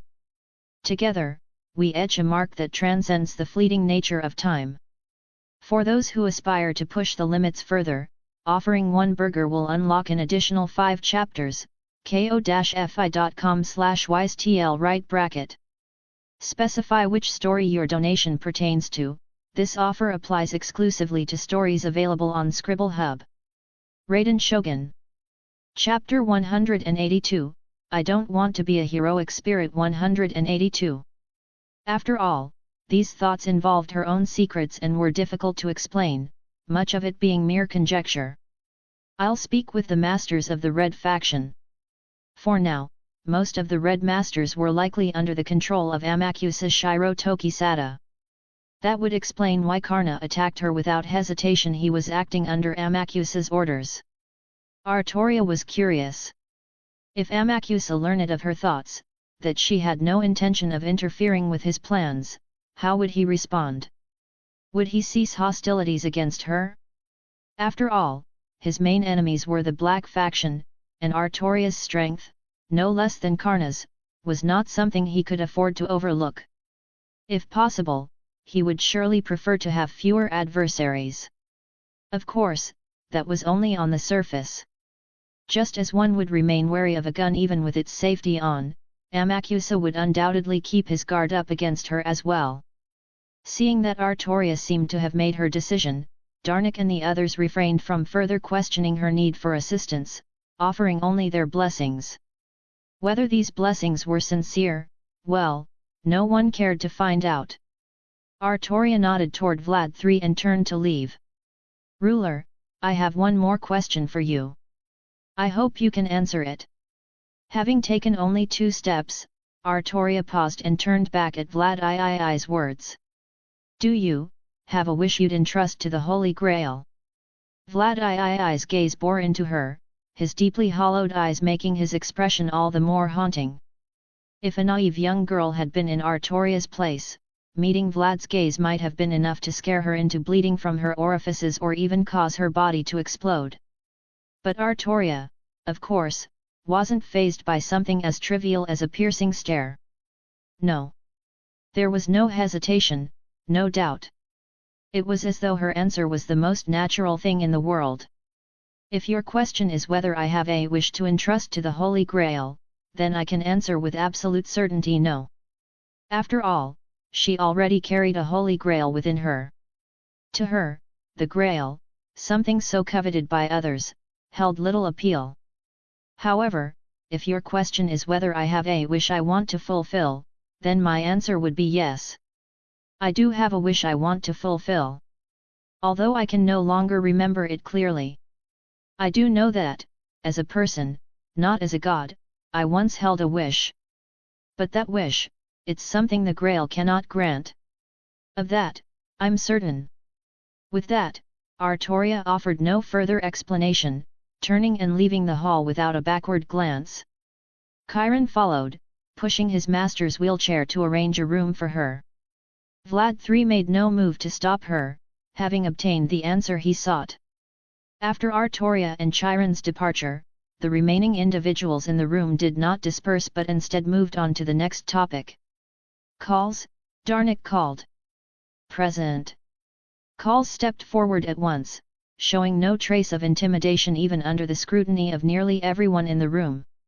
"Since you were the one who brought Ruler back, let's hear your observations." "Understood." The Igmillenia family, as the rulers of this land, had monitored Artoria and Karna's battle. They had also detected Ruler's arrival earlier than the Red faction, allowing them to meet her before the Red servants could. They had attempted to analyze every detail of the battlefield to gather more information. However, observing servant-level combat was nearly impossible for mages, as most of their monitoring methods were insufficient to capture such high-level clashes. As a result, they had to rely on the first-hand account of the only witness present at the time. Thus, Calls recounted his encounter with Artoria in detail, describing their meeting, the course of the battle, the conversation they had, and her behavior. He paid particular attention to Artoria's earlier statement that only Saber and Lancer from the Black faction could match Karna, emphasizing this point and presenting his own speculation. The ability to see the future. Calls's conjecture was nothing short of shocking. If it were true, then Artoria, as an enemy, would be among the most formidable adversaries imaginable, heightening everyone's wariness of her. "But I've never heard of King Arthur having the ability to see the future," Gords muttered, wiping his face, his expression sour. If it were Merlin the court mage, the mage among mages possessing such an ability would make perfect sense. But King Arthur? There's no legend to support such claims. I think my guess is plausible, Calls countered. After all, we're not facing the true King Arthur. This is King Arthur elevated to divinity through the Holy Lance Rong Ominiad. If she's a divine spirit, it wouldn't be unreasonable for her to see things beyond the mortal realm. During their journey here, Calls had thought long and hard about this, and his willingness to share his theory stemmed from a strong belief in its validity. If ruler can indeed see the future, that would also explain how she knew why the Red faction suddenly attacked her, because she saw it firsthand. Gords wanted to refute this claim. Rationally and emotionally, he couldn't bring himself to accept such a possibility. Yet, he couldn't come up with a sound argument to disprove it, leaving him with no choice but to scowl at Darnik, who stood beside Vlad III. Perhaps he believed that Darnik, as the most knowledgeable mage present, would have the most credible opinion. To Gords, Calls was just a novice, someone unworthy of consideration. In truth, Gords had little regard for anyone but himself, except for Darnik, the family patriarch. His self-importance stemmed from his mastery of homunculus creation, learned from the Einsburns. Nearly all the homunculi outside were his handiwork, securing him a status second only to Darnik within millennia. Moreover, he had summoned the saber-class servant Siegfried, a legendary dragon-slaying hero. This achievement had inflated his confidence to the point of arrogance, making him believe that victory in this Holy Grail war was assured. What Gords didn't realize was that his thoughts were entirely transparent to Darnik. However, Darnik didn't care. To him, fools like Gords unable to conceal their inner thoughts were the easiest to manipulate and the simplest to eliminate. Even if that fool had summoned the strongest saber-class servant, it made no difference. Reader, your presence signifies commitment. To walk this path is to contribute to the pursuit of eternity.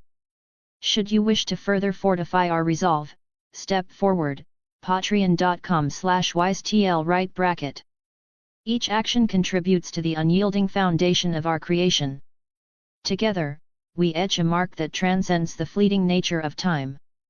For those who aspire to push the limits further, offering one burger will unlock an additional 5 chapters, ko-fi.com/wisetl. Specify which story your donation pertains to. This offer applies exclusively to stories available on Scribble Hub. Raiden Shogun. Chapter 183, I Don't Want to Be a Heroic Spirit 183. In essence, Darnik's conclusion was, I have no idea. Since the Age of Gods ended, divine spirits had long vanished from humanity's sight. For modern magi, heroic spirits were already an exceedingly high mystery, let alone divine spirits, who stood even above them. The existence of a divine spirit version of Artoria was a direct challenge to the worldview of every mage present. However, faced with irrefutable reality, they had no choice but to accept it. Fortunately, the magi gathered here were all outliers in the world of magecraft. Their adaptability far surpassed that of traditional magi, who focused solely on pursuing the root. Such orthodox magi would likely go mad at the revelation of divine spirits, although, to be fair, the mere existence of heroic spirits might already drive them insane. Darnik's point was straightforward: without evidence or proof, aimless speculation would yield no results and only waste time. Even if ruler truly possesses the ability to see the future, it only underscores her importance. This gives us yet another reason to maintain good relations with her, or at least prevent her from aligning with the Red faction. The good news is that, regardless of the reason, the Red faction's actions have likely left ruler with a negative impression of them. This works in our favor. One could say fate is on our side. Darnik's words met with unanimous agreement, effectively concluding the discussion about Artoria. Just then, Astolfo raised his hand, a thought seemingly striking him. By the way, if ruler really can see the future, wouldn't that mean she might have seen us talking about her just now? Everyone. A strange silence settled over the room, making the atmosphere heavier. Ahem. That possibility can't be ruled out. Darnik coughed, feeling slightly embarrassed. Still, we have no intention of antagonizing ruler. So, even if she did see this discussion, it wouldn't matter. No, in fact, it could work in our favor. At the very least, it might help convey our goodwill, which would benefit future negotiations. Darnik maintained an air of composure, as if the earlier awkwardness had nothing to do with him. Now then, let's move on to the next topic. The discussion shifted to the other ruler, Jeanne d'Arc. The Black faction had extended an invitation not only to Artoria but also to Jeanne. The emissaries for this task were Gords and his servant, Siegfried. However, it was clear the attempt had failed. Jeanne had declined their invitation, choosing to maintain absolute neutrality as an adjudicator. Much like Kalza's encounter, Gords and Siegfried had encountered Red faction servants intent on eliminating ruler. These enemies had reached Jeanne before them, leading to a confrontation. Siegfried ended up battling the Red faction's rider. Contrary to Gords' expectations of Siegfried effortlessly dominating the fight, the legendary hero was actually being suppressed. This was unsurprising, given that Siegfried's opponent was none other than Achilles, the Greek hero second only to Heracles. With his comet form A+, the fastest footspeed among mortals, an amaranth of the brave bee, an immortal body granted by the river Styx, Achilles was nigh invincible. That Siegfried could fight Achilles to a standstill was a testament to his extraordinary strength. However, Gords, ignorant of these nuances, failed to grasp the significance. He assumed Siegfried was holding back and ordered him to fight seriously and end the battle quickly. Yet, the tide of the battle didn't shift.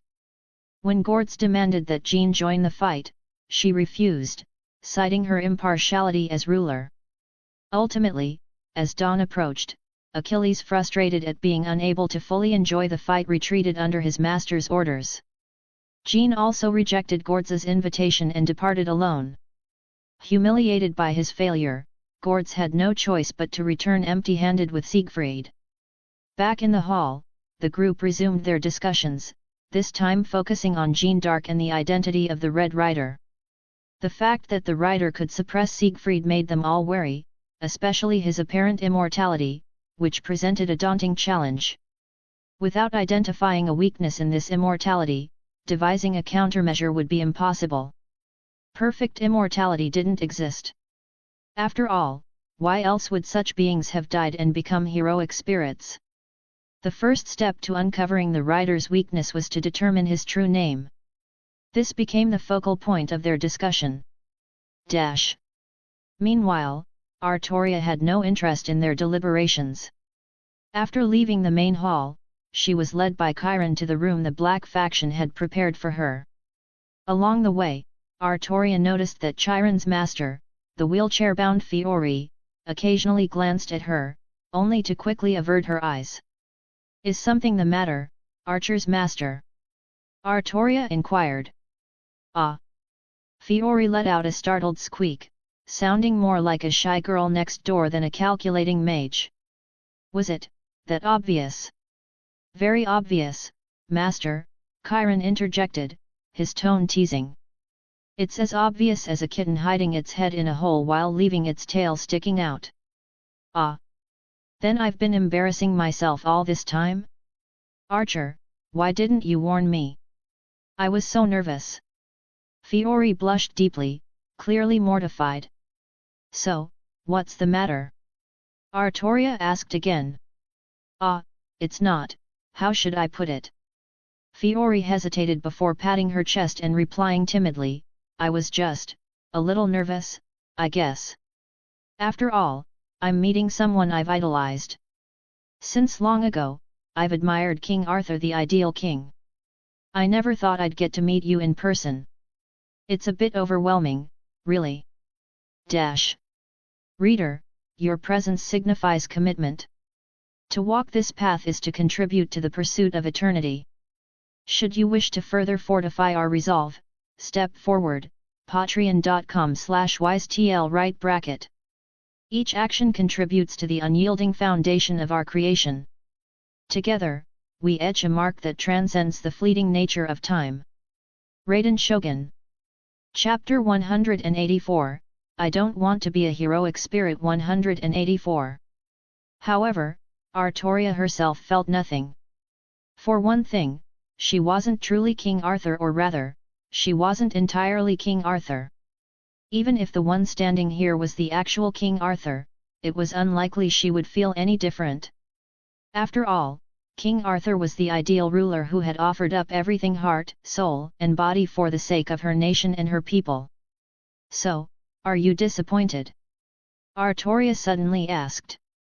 Fiori froze for a moment, then quickly shook her hands in denial. No, not at all. I think you're amazing, Miss Artoria. You're just like the King Arthur I imagined. Why?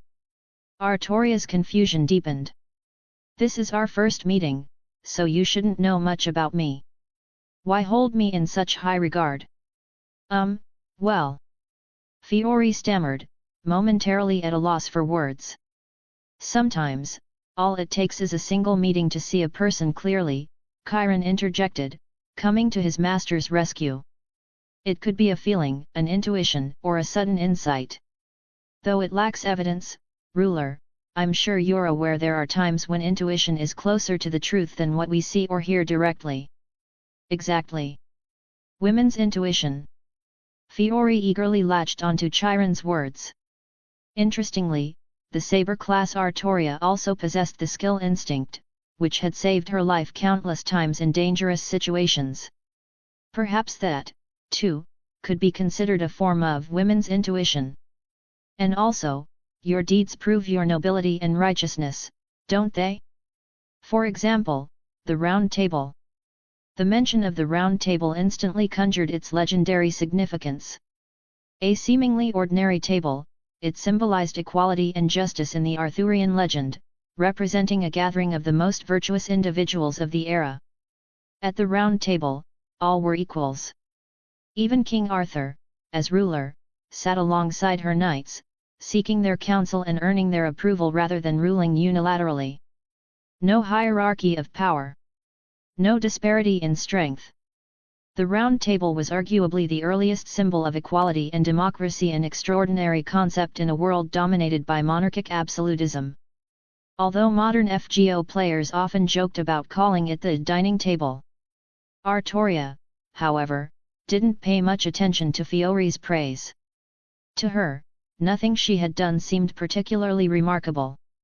She had always ignored her accomplishments, focusing instead on what she had failed to achieve. This personality trait made her strive for excellence, yet also burdened her with ever heavier responsibilities. I only did what I was supposed to do. That's hardly worthy of such admiration, Artoria said, shaking her head. Besides, while I don't know how future generations judge me, I'm sure the legends differ from reality. For example, the fact that you're actually a woman. That's because of Merlin's little trick. It would have been inconvenient to rule as a woman. Oh, I know. Merlin was the court mage who assisted King Arthur, the sage who guarded the Tower of Paradise, Fiori said, her excitement rising. I can't even imagine what he's like. If only I could meet him. Although, since King Arthur turned out to be a woman, could Merlin also be a woman? A female Merlin? Merely? Now that Fiori mentioned it. Chaldea did seem to have someone like that. Honestly, I'd like to meet him too, Chiron said, rubbing his chin. His approachable smile carried a hint of curiosity. To train someone as exceptional as King Arthur, I imagine we'd have plenty to discuss about teaching methods. If they ever actually met Merlin, their expectations would probably shatter completely. The conversation flowed pleasantly, and Artoria even felt her sense of humanity slowly resurfacing, a surprising but welcome outcome. Standing at the door to her room, Artoria exchanged farewells with Fiori, who waved from her wheelchair, and Chiron, who nodded warmly. The interaction had been enjoyable for all of them. The room prepared for Artoria was, of course, the finest available. Though the Ig Millennia family wasn't highly regarded by the Mages Association primarily due to their reliance on external magi to sustain their status, they certainly didn't lack wealth. Danik, the family head, had attained the rare title of Grand Magus through political maneuvering, ensuring ample resources and methods at his disposal. Every furnishing in the room was top quality, from the plush carpet to the luxurious bed and ornate chandelier.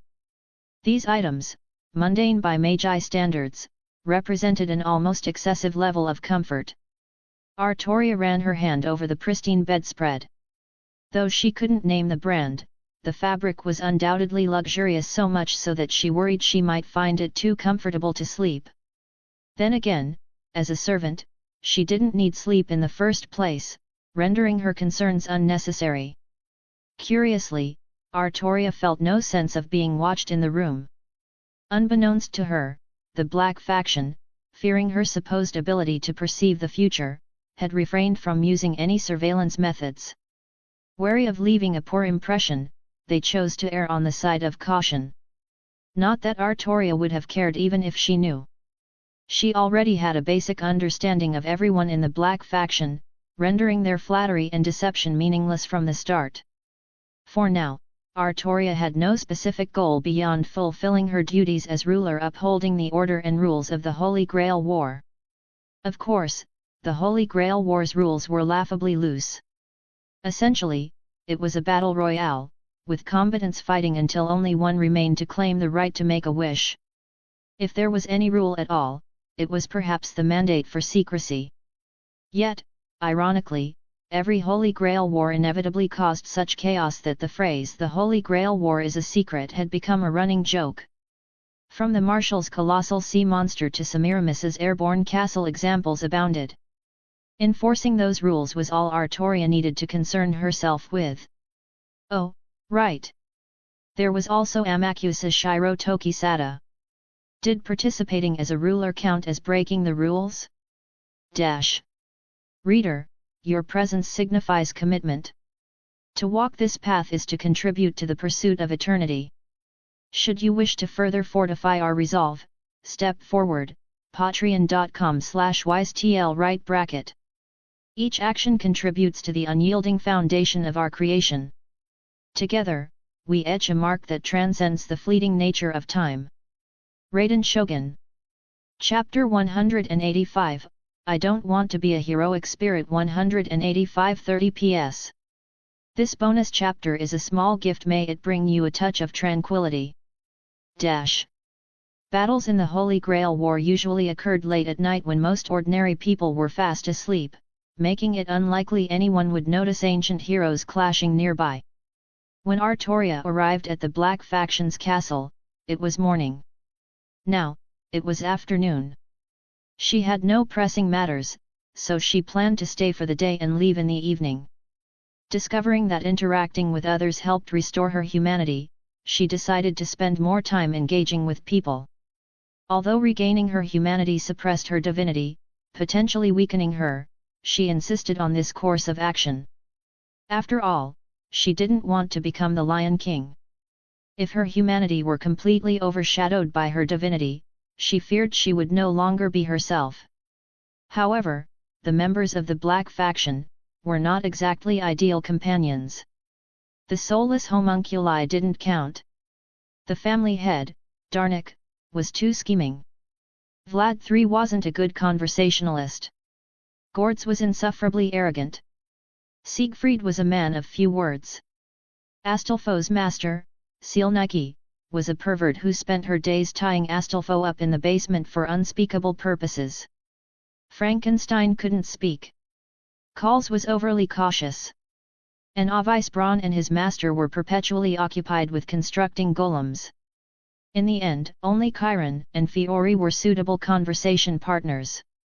Fortunately, Fiori enjoyed talking with Artoria, and the other Black Faction members seemed to encourage it, perhaps thinking it would improve their standing with her. After leaving Fiori's room, Artoria unexpectedly ran into someone unusual. The figure wore bizarre blue and black striped robes and an oversized cloak. His face was hidden by a mask, and his entire body was covered, making him look more like a robot than a person. It was the Black Faction's caster Avice Braun. When Artoria noticed Avice Braun, he noticed her as well. Avice Braun? So, you're the Black Faction's caster? Artoria said in mock surprise. Her reaction was, of course, feigned. As expected, Avice Braun appeared confused. Though his mask concealed his expression, his uncertainty was palpable. Ruler, you know me? He asked. Darnik had already informed him that the ruler currently residing in the castle was the divine version of King Arthur. When Avice Braun first heard this, he wasn't particularly interested. King Arthur? Can she help me create the original man, Adam? No? Then why should I care? Running into Artoria was unexpected, but he didn't mind. It wasn't as though he had been avoiding her. Their lack of interaction thus far was simply because he didn't see the point. To Avice Braun, his golems were far more important than the Grail War's outcome. In truth, he didn't care about winning or losing. His sole focus was on his craft. Among the 14 masters and servants in this war, Avice Braun was perhaps the only true mage, someone willing to sacrifice everything: life, wealth, trust, even bonds for his research. Terrifying. And tragic. You could say I know you, Artoria replied cryptically. But I doubt you know me. Avice Braun was sharp. Artoria's vague words quickly led him to a plausible conclusion. Another me, summoned in a different Holy Grail war. Something like that. It's a bit complicated, but that's an easy way to understand it, Artoria said with an impassive expression, giving no clues as to whether she was lying. But she wasn't lying. She really had encountered Avice Braun before, though not in any Holy Grail war, but in Chaldea and the Russian Lost Belt. So, what do you want? I need to get back to my golem crafting, Avice Braun said. His singular focus reminded Artoria of a humorous anecdote: a man watching Ultraman Tiga on TV shooed his girlfriend away even though she was wearing a seductive outfit, saying, "Move. You're blocking Tiga." She couldn't help but chuckle inwardly at the parallel. Avice Braun's obsession with his work was similarly unwavering. It's nothing urgent. I just wanted to thank you, Artoria said softly. Avice Braun froze at her unexpected gratitude. We once faced an incredibly difficult opponent, Artoria explained. As long as he stood on his own land, his power and spirit origin grew to terrifying levels far greater than the buffs your Lancer gets in Romania.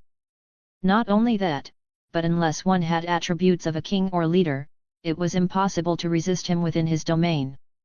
Even servants like us were affected. Artoria was, of course, referring to Ivan the Terrible, the king of the Russian Lost Belt.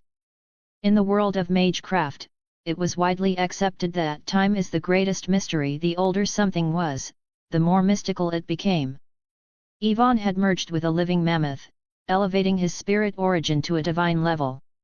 Additionally, during his reign, Ivan had ruthlessly crushed the nobility, consolidating absolute power. This resulted in his Lost Belt enhancing his strength to unimaginable levels while imposing a debilitating suppression effect on his enemies. And besides him, there were multiple powerful servants on the enemy's side. At the time, we couldn't even see a path to victory, Artoria said, her tone somber. Her words drew Avice Braun in. If Artoria had sought him out specifically to thank him, it meant that the version of him who fought alongside her must have done something extraordinary. From her description, the enemy was nearly invincible within their domain. The simplest solution would have been to remove them from that territory. Realizing this, Avice Braun couldn't contain his excitement. His voice even trembled. Could it be? He was thinking of his noble phantasm, the one born from his dream. The Eden free from suffering. The original man who would create paradise. Artoria nodded, confirming his suspicions. That's right. The one who opened the path to victory for us, was you and your noble phantasm. Golem Keter Makath. T/N, is that the right NP3C? Ah, Reader, you've stayed for the bonus chapter. How delightful! Even amidst the quiet of eternity, there's joy to be found in shared moments like this. If you wish to offer your strength, step forward, patreon.com/wisetl right bracket. Each effort helps to shape a world where such moments can thrive. EI. Chapter 186, I Don't Want to Be a Heroic Spirit. 186:40 PS. This bonus chapter is a small gift. May it bring you a touch of tranquility. Dash. Golem Keter Makuth. This was the name of Avisbrand's noble phantasm. A construct modeled after the original man, Adam, it was an extraordinary automaton.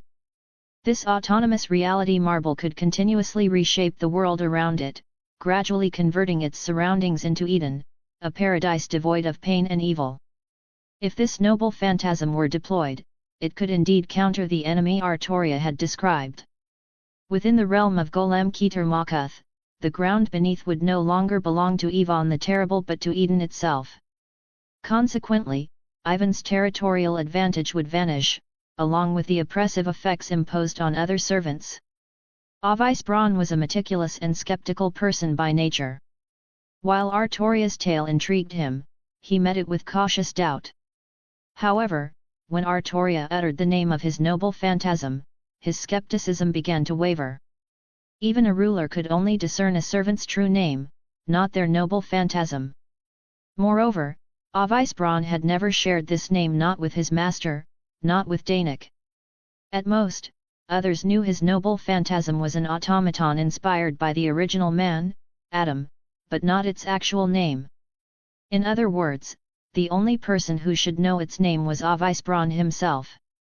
Unless, as ruler claimed, she had indeed encountered another version of him, fought alongside that version, and witnessed Golem Keter Makuth in action. His voice trembled. His hands shook. Excitement, elation, and overwhelming joy coursed through him. Even though it wasn't him, the idea that another version of himself had succeeded filled him with an indescribable thrill. He wanted to seize Artoria, to demand every detail of that moment. Yet a sliver of rationality held him back, preventing such unbecoming behavior. The anxiety, however, gnawed at him much like the chronic illnesses that had tormented him in life. Avisbrand's frail body had been plagued by sickness from a young age, with his skin condition being particularly severe. It was why he now concealed himself so thoroughly. Years of suffering had left him jaded and pessimistic. To him, the pain blanketing the earth was a vision of hell itself, fueling his vow to create Eden, the paradise described in scripture. This vow had given birth to his noble phantasm, Golem Keter Makuth. It was his life's dream, a destination he had never reached. Because this noble phantasm was born from an unfulfilled desire, Avisbron couldn't simply activate it. He had to construct it piece by painstaking piece with materials from the modern world, a task of staggering difficulty. The automaton's core alone required something extraordinary, and its creation demanded vast resources. Only the well-funded Ig Millennia family could afford such materials in such quantities. Avisbron was fully aware of how monumental this endeavor was, yet he persevered. Creating Eden was his sole aspiration, a goal for which he would sacrifice everything, even his bonds and humanity. And now, to learn that another version of himself had completed this dream, it was no wonder he was beside himself with joy.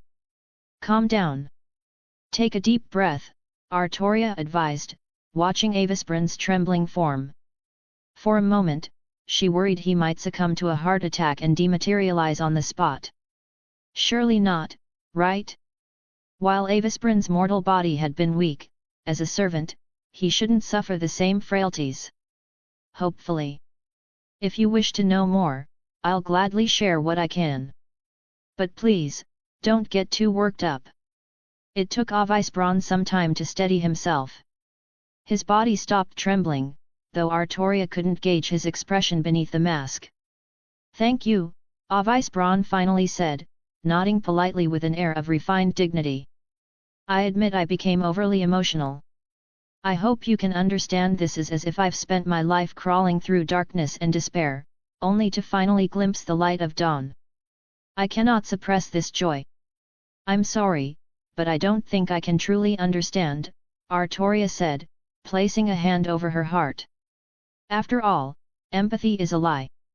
Just as an observer cannot forgive a perpetrator on behalf of a victim, I cannot feel what you feel without experiencing your struggles. But I do respect your perseverance. Thank you, Avice Braun repeated, bowing his head in gratitude. For the first time, Avice Braun abandoned his urge to rush back to his golems. Instead, he wanted to learn more from Artoria. We've been standing here for quite a while, haven't we? If you don't mind, would you come to my quarters? I may take up a bit of your time. I don't mind at all, Mr. Avice Braun. Avice Braun summoned a homunculus maid and asked her to prepare tea in his quarters. He wanted to hear more about how the other version of himself had successfully unleashed his noble phantasm. Once they were seated in Avisprin's room, the two began their discussion. In truth, Avice Braun wasn't interested in the broader story. His sole focus was on the details of his noble phantasm. Thus, most of his questions revolved around how the other Avice Braun had managed to activate Golem Keter Makuth. I remember, Artoria began, at the time, we encountered a servant on the enemy's side. His true name was Astrios, though the world knows him better as the Minotaur. His noble phantasm recreated the legendary labyrinth that had imprisoned him, Eternal Labyrinth. After defeating him within the maze, it became an unclaimed artifact. Had it been left unattended, it would have soon disappeared. Instead, Avice Braun used the labyrinth itself as material, completing his noble phantasm. Hearing this, Avice Braun could no longer contain his enthusiasm. He clapped his hands together in awe. A genius solution! Reader! You've stayed for the bonus chapter. How delightful! Even amidst the quiet of eternity, there's joy to be found in shared moments like this. If you wish to offer your strength, step forward, patreon.com/wisetl right bracket. Each effort helps to shape a world where such moments can thrive. EI. Chapter 187, I Don't Want to Be a Heroic Spirit. 18750 PS. This bonus chapter is a small gift, may it bring you a touch of tranquility. The labyrinth was the work of Daedalus, the inescapable maze, a true relic of the age of gods, Avice Braun began. As a creation of that era, it was an unparalleled material for my automaton. No, to be precise, nothing in the modern age could surpass it in suitability. And after Asterios's death, his claim over the labyrinth was void. Using it as material for my greatest aspiration before it dissipated, truly a stroke of genius. Avisprin's excitement was palpable, and his normally sparse speech grew uncharacteristically verbose. With the issue of materials resolved, only one problem remains, the core. What did the other me use as the core? Artoria fell silent. Her emerald eyes, tranquil as still waters, reflected Avisprin's masked figure. Those eyes, clear and serene, seemed to calm Avisprin's previously racing thoughts. Slowly, he pieced together the answer. The other me, used himself as the core, didn't he? In addition to vast quantities of materials, Golem Keter Makuth required a mage to serve as its core. The quality and compatibility of the mage directly determined the noble phantasm's strength. In this war, Avice Braun had planned to use a homunculus with exceptional aptitude as the core. However, his efforts had been in vain. Every homunculus he tested had been rendered unusable. If only he could capture a master from the Red faction. After all, anyone chosen as a master by the Grail would have the necessary magical aptitude to serve as the core. Though such a method was inhumane, Avice Braun wouldn't hesitate. His life's work was at hand, and he wasn't above making such sacrifices to see it completed. But now, everything made sense. This explains why you came to thank me, after taking such a roundabout path, Avice Braun murmured. The other me sacrificed himself to activate Golem Keter Makuth, didn't he? Did he hand over control of the noble phantasm to your group? He couldn't comprehend it. He simply couldn't understand. The hope to save mankind, the ultimate realization of his dream, and yet, the other him had entrusted it to someone else? What was he thinking? Why would he make such a choice? Then, Avice Braun recalled something Artoria had said earlier. I'm sorry, but I don't think I can truly understand. Empathy is the greatest lie. Without experiencing the same struggles, I can never truly share your feelings. So, it's the same for you, isn't it? Experiences I haven't had. People I haven't met. They were both Avice Braun, yet they were two individuals who had lived through different circumstances. The strange magic of heroic spirits, the paradox of being alike yet distinct. For the first time, Avice Braun felt a pang of curiosity about what the other version of himself had endured to make such a decision, to entrust the culmination of his life's work to others. Before he could voice his question, a shout came from outside the door. Teacher! Teacher! Are you in there? Both Artoria and Avice Braun glanced toward the door before looking back at each other. Your student? Artoria asked. My master, Avice Braun replied. Avisbrun's master Roche was likely the youngest master in this Holy Grail war. Innocent and playful, he lacked the scheming nature common among magi. Roche adored automata, making him an ideal partner for Avice Braun. He revered the caster as his most respected teacher, and building automata together had become his greatest joy. Avisbrun's wish was to create Golem Keter Makuth, while Roche's wish was to help his teacher achieve that goal. It was this sincerity that made Roche special to Avice Braun. Though he would never admit it, the caster truly cared for his master. You seem quite fond of him, Artoria noted. Though she couldn't see his expression, she felt certain of her observation. Fond, perhaps, Avice Braun replied, his tone layered with complexity. But my gaze is fixed solely on completing the original man, Adam. Meanwhile, Roche's voice continued outside the door. Teacher! Why did you leave for so long? There are so many steps that still need your wisdom. It seems our conversation must end here. You appear to have much work awaiting you, Artoria said, rising from her chair. My apologies for taking so much of your time. No, it's I who should apologize, Avice Braun replied, also standing. Thank you for sharing so much with me. He called out to Roche to assure him and then turned back to Artoria. When are you leaving? After all, you are only staying here as a ruler, not as an ally of the Black faction. I plan to leave tonight, once darkness falls, Artoria answered. Avice Braun nodded. He clearly wished to learn more about the other version of himself but knew there might not be another opportunity if Artoria left so soon. As Artoria headed for the door, she suddenly stopped halfway and turned back. Oh, one more thing.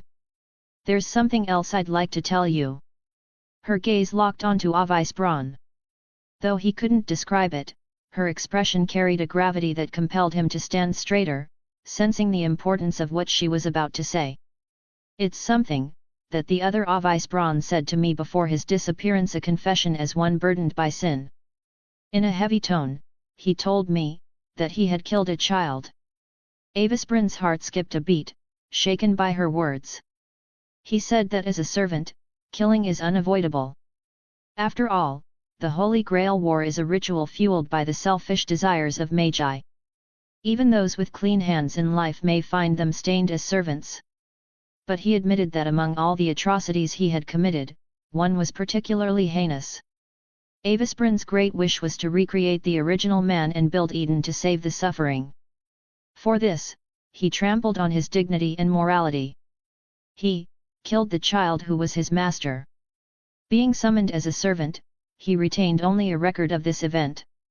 He could no longer remember the child's face or name. Despite committing such a monstrous act, those details were lost to him. Yet, the record of this crime remained engraved in his spirit origin, serving as a constant torment, a reminder that, in the end, he was no different from the magi who surrendered to their desires. At the time, he believed his actions were the right choice. And yet, the guilt has haunted him ever since. T/N, God, this is why this story is like my favorite. Ah, reader! You've stayed for the bonus chapter, how delightful! Even amidst the quiet of eternity, there's joy to be found in shared moments like this. If you wish to offer your strength, step forward, patreon.com/wisetl right bracket. Each effort helps to shape a world where such moments can thrive. EI. Chapter 188, I Don't Want to Be a Heroic Spirit 188. It was as if storm clouds had gathered over a vast ocean, the oppressive weight pressing down so hard it would make anyone struggle to breathe. Watching the silent Avisbron, Artoria broke the silence. Apologies for bringing up such strange matters. Her words were like a ray of sunlight piercing through the clouds, faint but enough to ease the suffocating tension. Artoria opened the door, her gaze meeting that of a small boy standing outside. She seemed to recall something and turned back to the room briefly. Thank you for the hospitality. The tea was excellent. With that, she passed the boy and walked down the long corridor, her footsteps echoing as she disappeared into the distance. The boy, Roche, stared after Artoria for a moment before redirecting his attention. He was more curious about his teacher and the automata than the visitor. When he turned back, he found Avisbron stepping out of the room. Ah! Teacher! You're finally out! Roche exclaimed, running up to him with unbridled enthusiasm. Teacher, I have some questions about the automata. Can you teach me? He asked eagerly. Of course, Avisbron replied, his tone calm and measured as though unaffected by his earlier conversation with Artoria. His mask made it impossible to discern his emotions, hiding any turmoil that might have lingered. Roche had already heard from the others that the person who had left was none other than Ruler, the divine King Arthur. But what did that matter to him? To Roche, the greatest person in the world was undoubtedly his teacher. The one who could craft such incredible automata was unmatched in his eyes.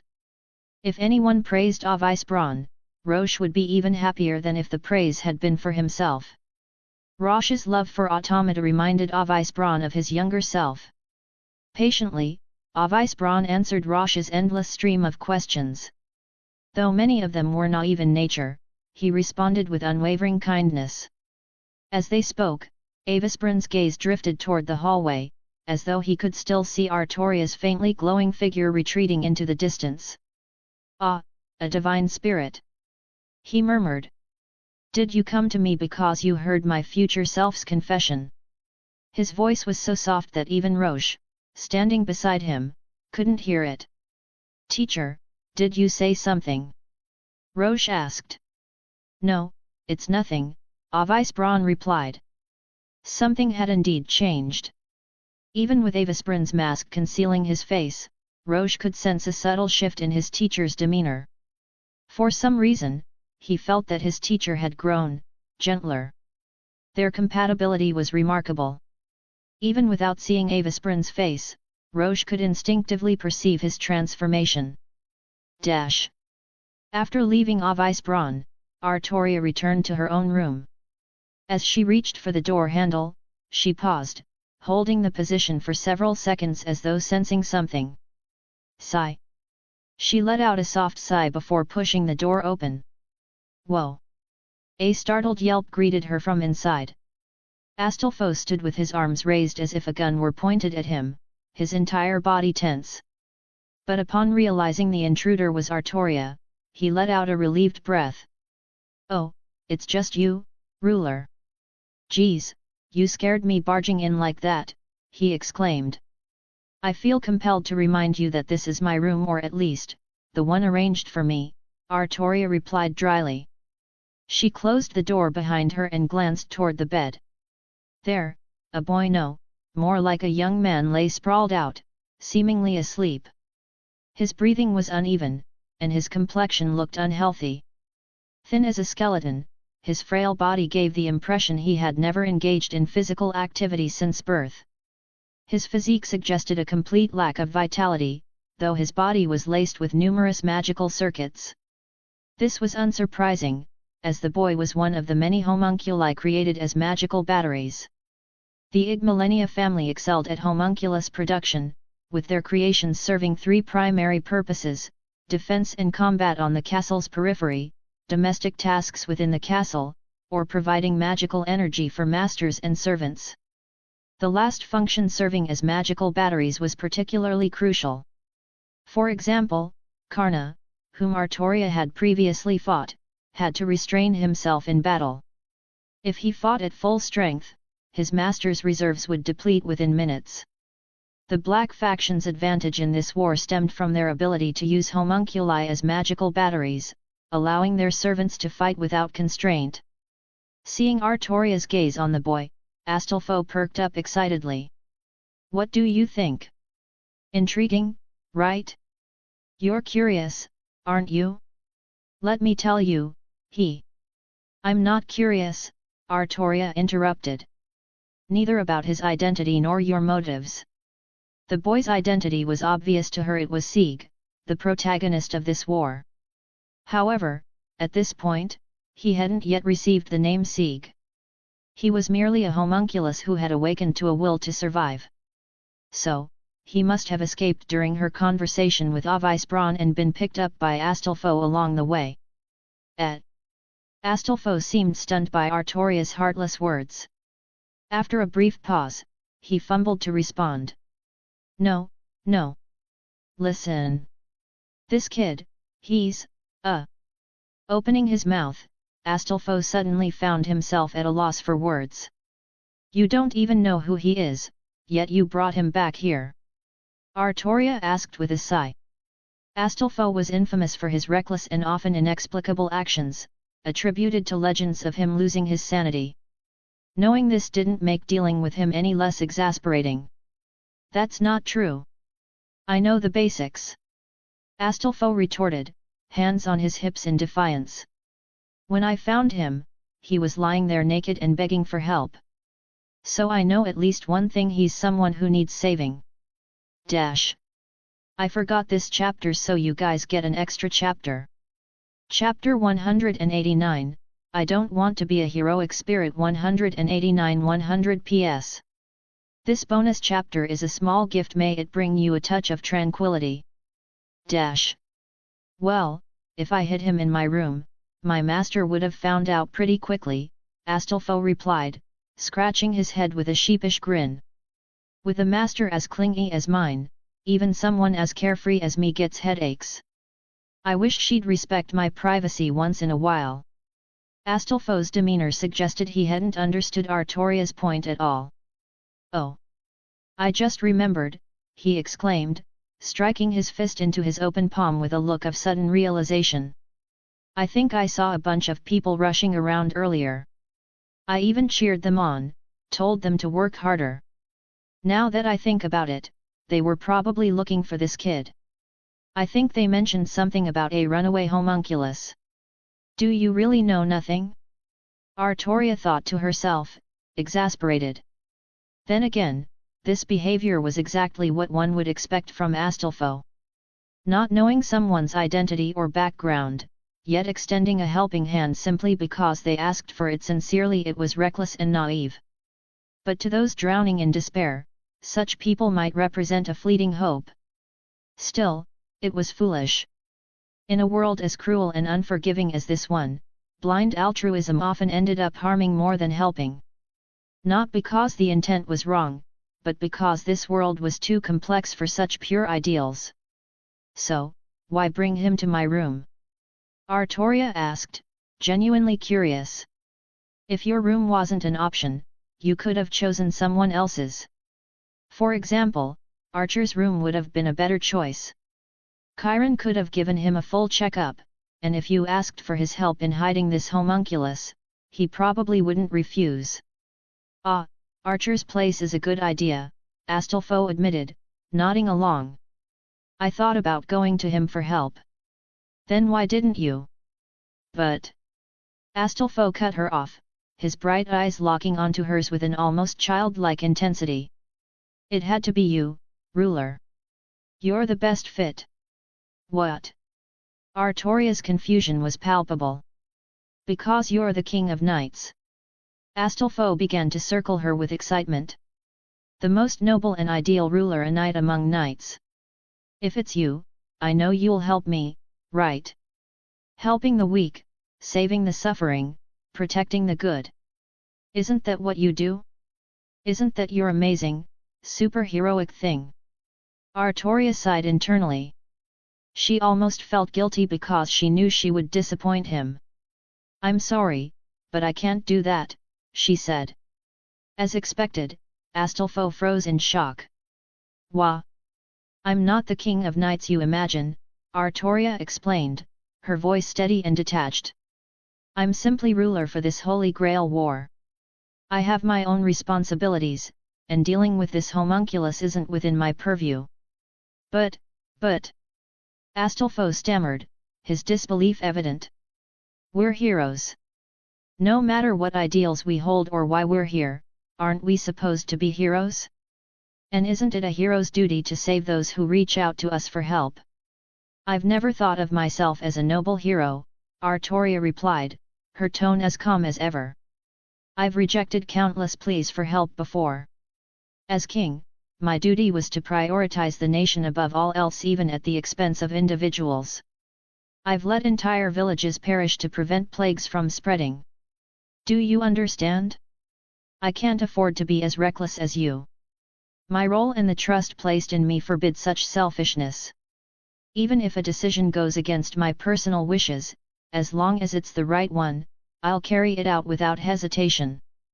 Astolfo clenched his fists, visibly frustrated. But isn't helping those in need the right thing to do? Isn't saving people the correct choice? You see so little of the bigger picture, Artoria replied, her emerald eyes as cold as unyielding stone. Your intentions to help are commendable, even admirable. But your recklessness will only lead to disaster for everyone involved. She didn't give him a chance to respond, turning on her heel to leave.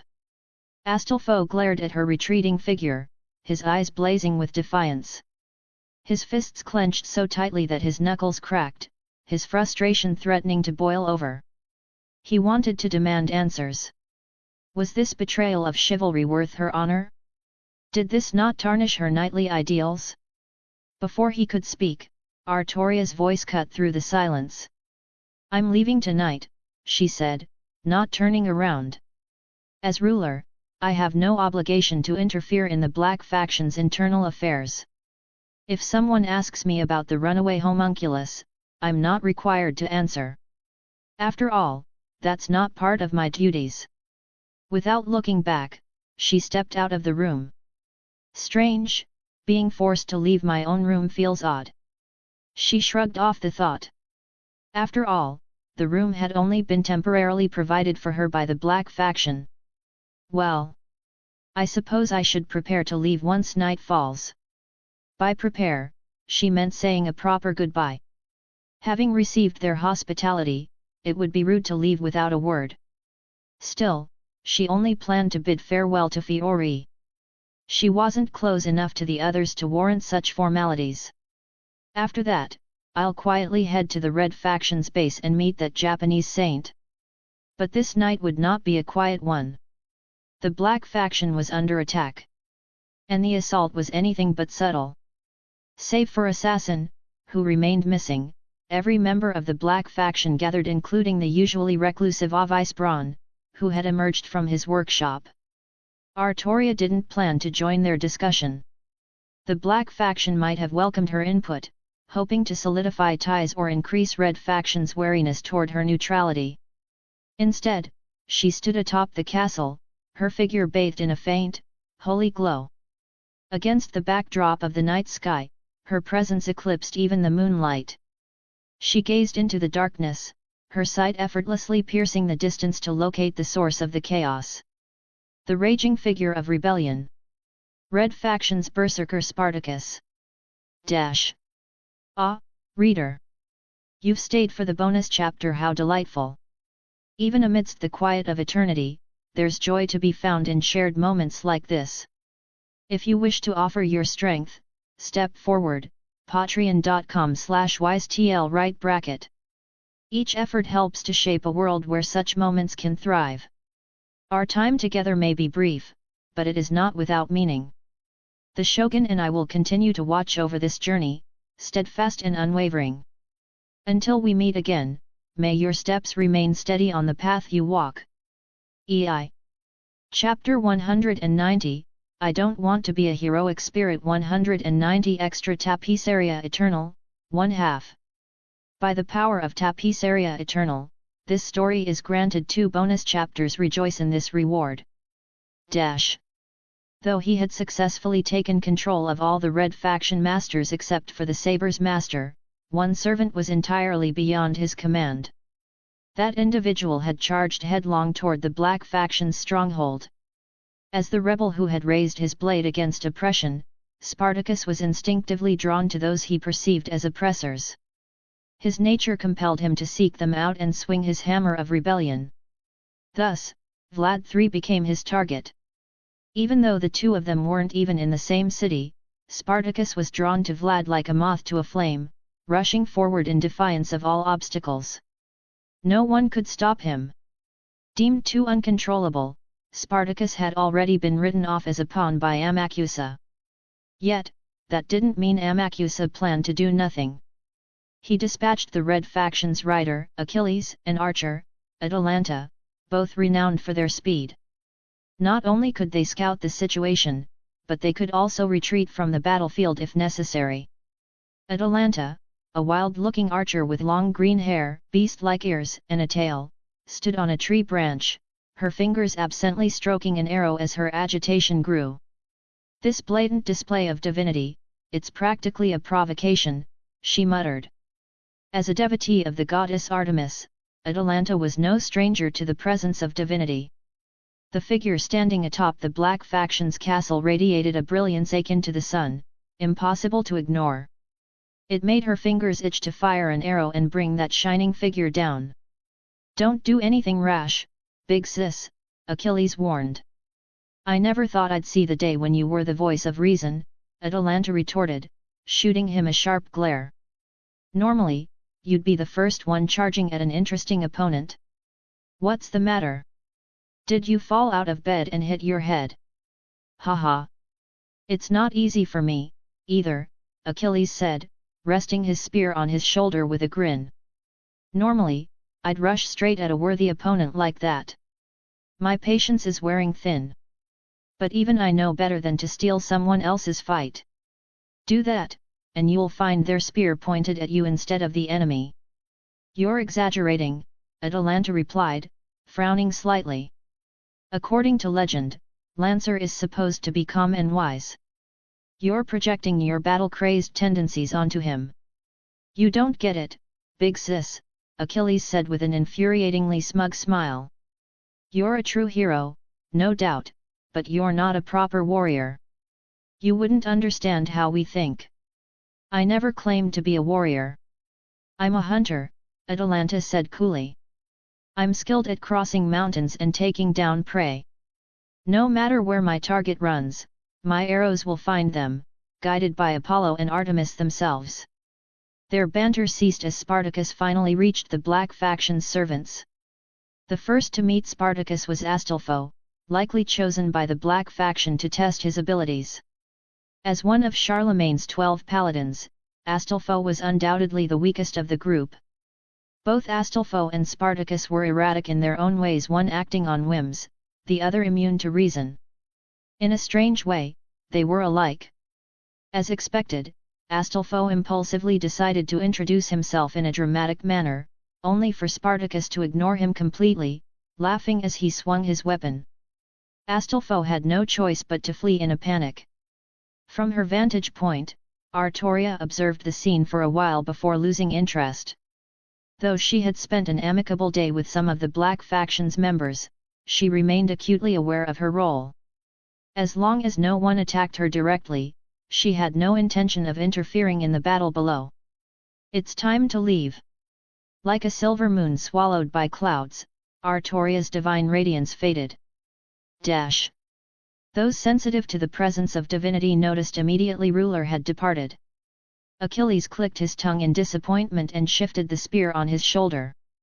"Guess it's time for me to find my opponent before I go stir-crazy," he said. In an instant, Achilles vanished, a gale whipping up in his wake. His voice echoed in the wind. "Big sis, cover for me." Atalanta rolled her eyes. She knew Achilles wasn't serious. His idea of cover was probably smashing through every enemy on his own, as he had done countless times before. Still, she drew her bowstring taut. If Achilles had his target, then she would find her own prey. "Ruler has already left, hasn't she?" Vlad III remarked as he rode a magnificent steed. The horse wasn't flesh and blood but a mechanical construct crafted by Avice Braun. Vlad was not the kind of ruler to command from the rear, he was a king who led his soldiers from the front lines. To his allies, his imposing figure was a banner of victory. To his enemies, his spear was a harbinger of death. No ordinary steed could match Vlad's dignity as a servant, so Avice Braun had crafted the automaton specifically for him. Although Vlad felt some regret at Artoria's departure, it didn't deter him. Even knowing her true identity, he hadn't given up on recruiting her to his side. To Vlad, the divine King Arthur held far more value than the ruler of the Holy Grail War. But he was not one to lament. Nor would he plead for her to stay. "Then, it's time for us to begin," he declared. Before him, Spartacus was pinned down by numerous stakes impaling his body, unable to move or break free. Darnik intended to turn the mindless berserker into a pawn for his faction. He enlisted Avisprin's help to reverse the contract binding Spartacus. Meanwhile, Darnik had also spotted Achilles charging toward them with undeniable bravado. Unconcerned with stealth, Achilles made his presence impossible to ignore. In response, Darnik dispatched Siegfried and Frankenstein to intercept him. Chapter 191, I Don't Want to Be a Heroic Spirit 191 Extra Tapiceria Eternal, 2 halves. By the power of Tapiceria Eternal, this story is granted 2 bonus chapters. Rejoice in this reward. Dash. The King of Oaths, the perfect king, the ideal king, the glorious king. All the world's glory should belong to her, all the world's brilliance should adorn her. She is the enemy you must defeat. Your very purpose in this world is to pierce her body with your blade and destroy her kingdom with flames. No, that's not true. The king is beautiful in her perfection. And so, I decided to serve her. Even if it meant becoming the king's shadow, the blade that cleansed her of filth in her stead. As long as I could remain close enough to gaze upon her always, I would be satisfied. That king is too perfect, and that is why we must betray her. What foolish words! How could there be anything wrong with a perfect king? Her decisions were always absolutely correct. To stand so close to the king, to bask in her glory, I was content.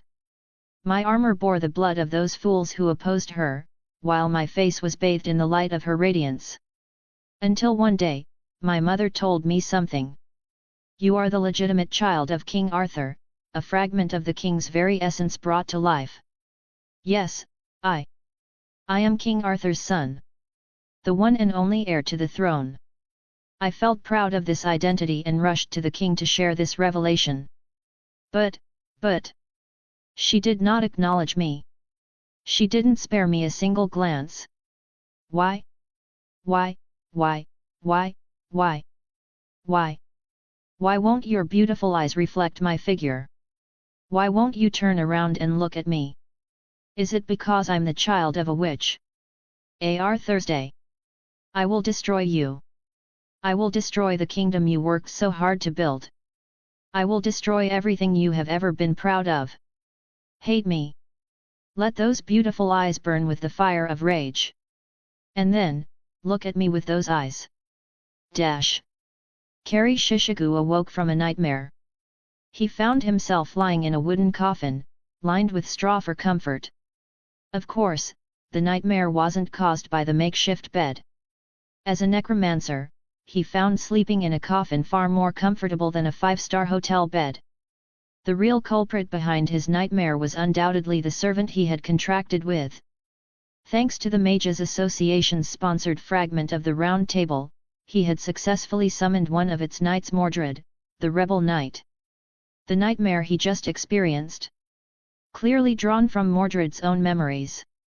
This wasn't unusual during a Holy Grail war. The magical connection between a master and their servant often caused fragments of each other's memories to surface in dreams. Even though he had been awake for a while, the emotions lingering from the dream continued to unsettle him, leaving his thoughts in disarray. After clearing his mind, Shishigu decided to sit up only to nearly collide with a skull hovering above him. The bony skull wobbled, its jaw clattering as it spoke. "Master, I'm bored." The skull was promptly removed, revealing Mordred, who wore an expression of utter boredom. Having long since grown accustomed to skeletal remains and corpses, Shishigu calmly climbed out of the coffin. "Saber, don't mess with other people's skulls. It's disrespectful.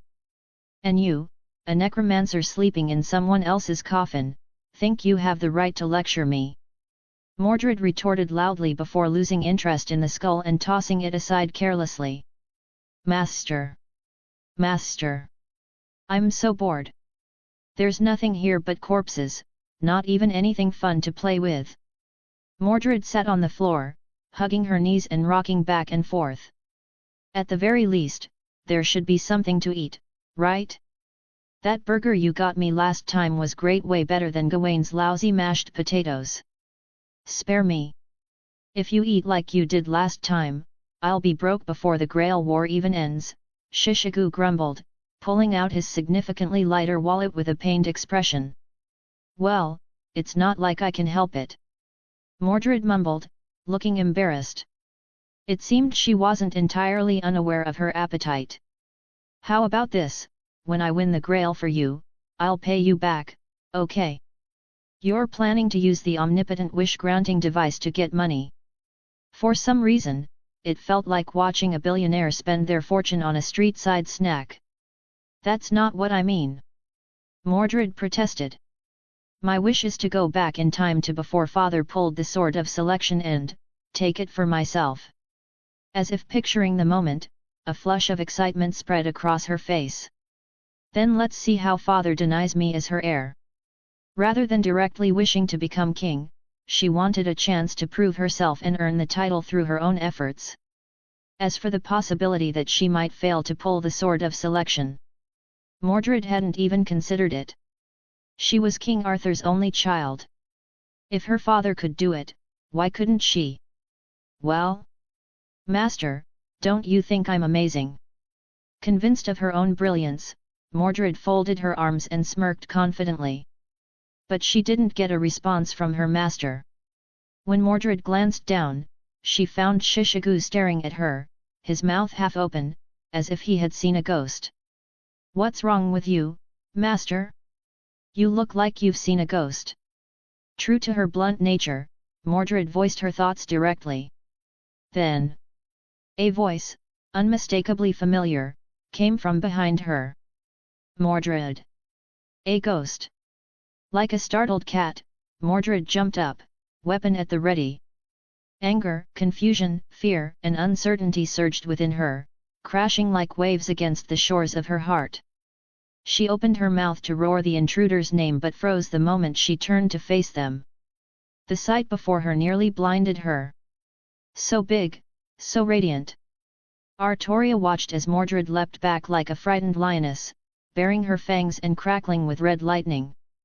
But when Mordred finally saw her, the storm of energy dissipated, leaving an eerie stillness. For a long moment, Mordred didn't move, not even to breathe. "Mordred!" Artoria called again, snapping her out of her stupor. Finally regaining her senses, Mordred stepped back, her wariness and fury redoubling. "Who are you? How dare you impersonate my father? My father would never be so big-hearted. Dash! Rejoice, my loyal subjects! Though your power did not summon the full might of Tapiceria Eternal upon this tale, the ripple of such an achievement cannot be contained. By my decree, this story has been graced with 2 bonus chapters, a tribute to the grandeur you have displayed elsewhere. Such rewards are a reminder that even in the shadow of greatness, the king's benevolence extends far and wide. Take pride in this gift, and let it spur you onward. Should you wish for more, show your resolve, and perhaps this story too shall bask in the full glory of the eternal tapestry. Now, celebrate, for the king has deemed you deserving of this favor. Do not squander it. Chapter 192, I Don't Want to Be a Heroic Spirit. 192. Initially, after leaving the Black Faction's base, her plan had been to head straight for the Red Faction's headquarters. However, she suddenly sensed the presence of a Red servant. As the ruler of this Holy Grail war, Artoria had the ability to detect the presence of servants. While all servants had similar capabilities, Artoria's range was far greater due to her ruler class attributes. Even before meeting them, she already suspected who this Red servant was. It had to be Mordred. At this stage of the war, most of the Red faction's servants were under Amakusa Shiroto Kaseda's control. Only Kari Shishigu and Mordred, who preferred to act independently, had rejected Amakusa's leadership and wandered freely. To be honest, Artoria hadn't yet decided how to approach Mordred or whether she even should.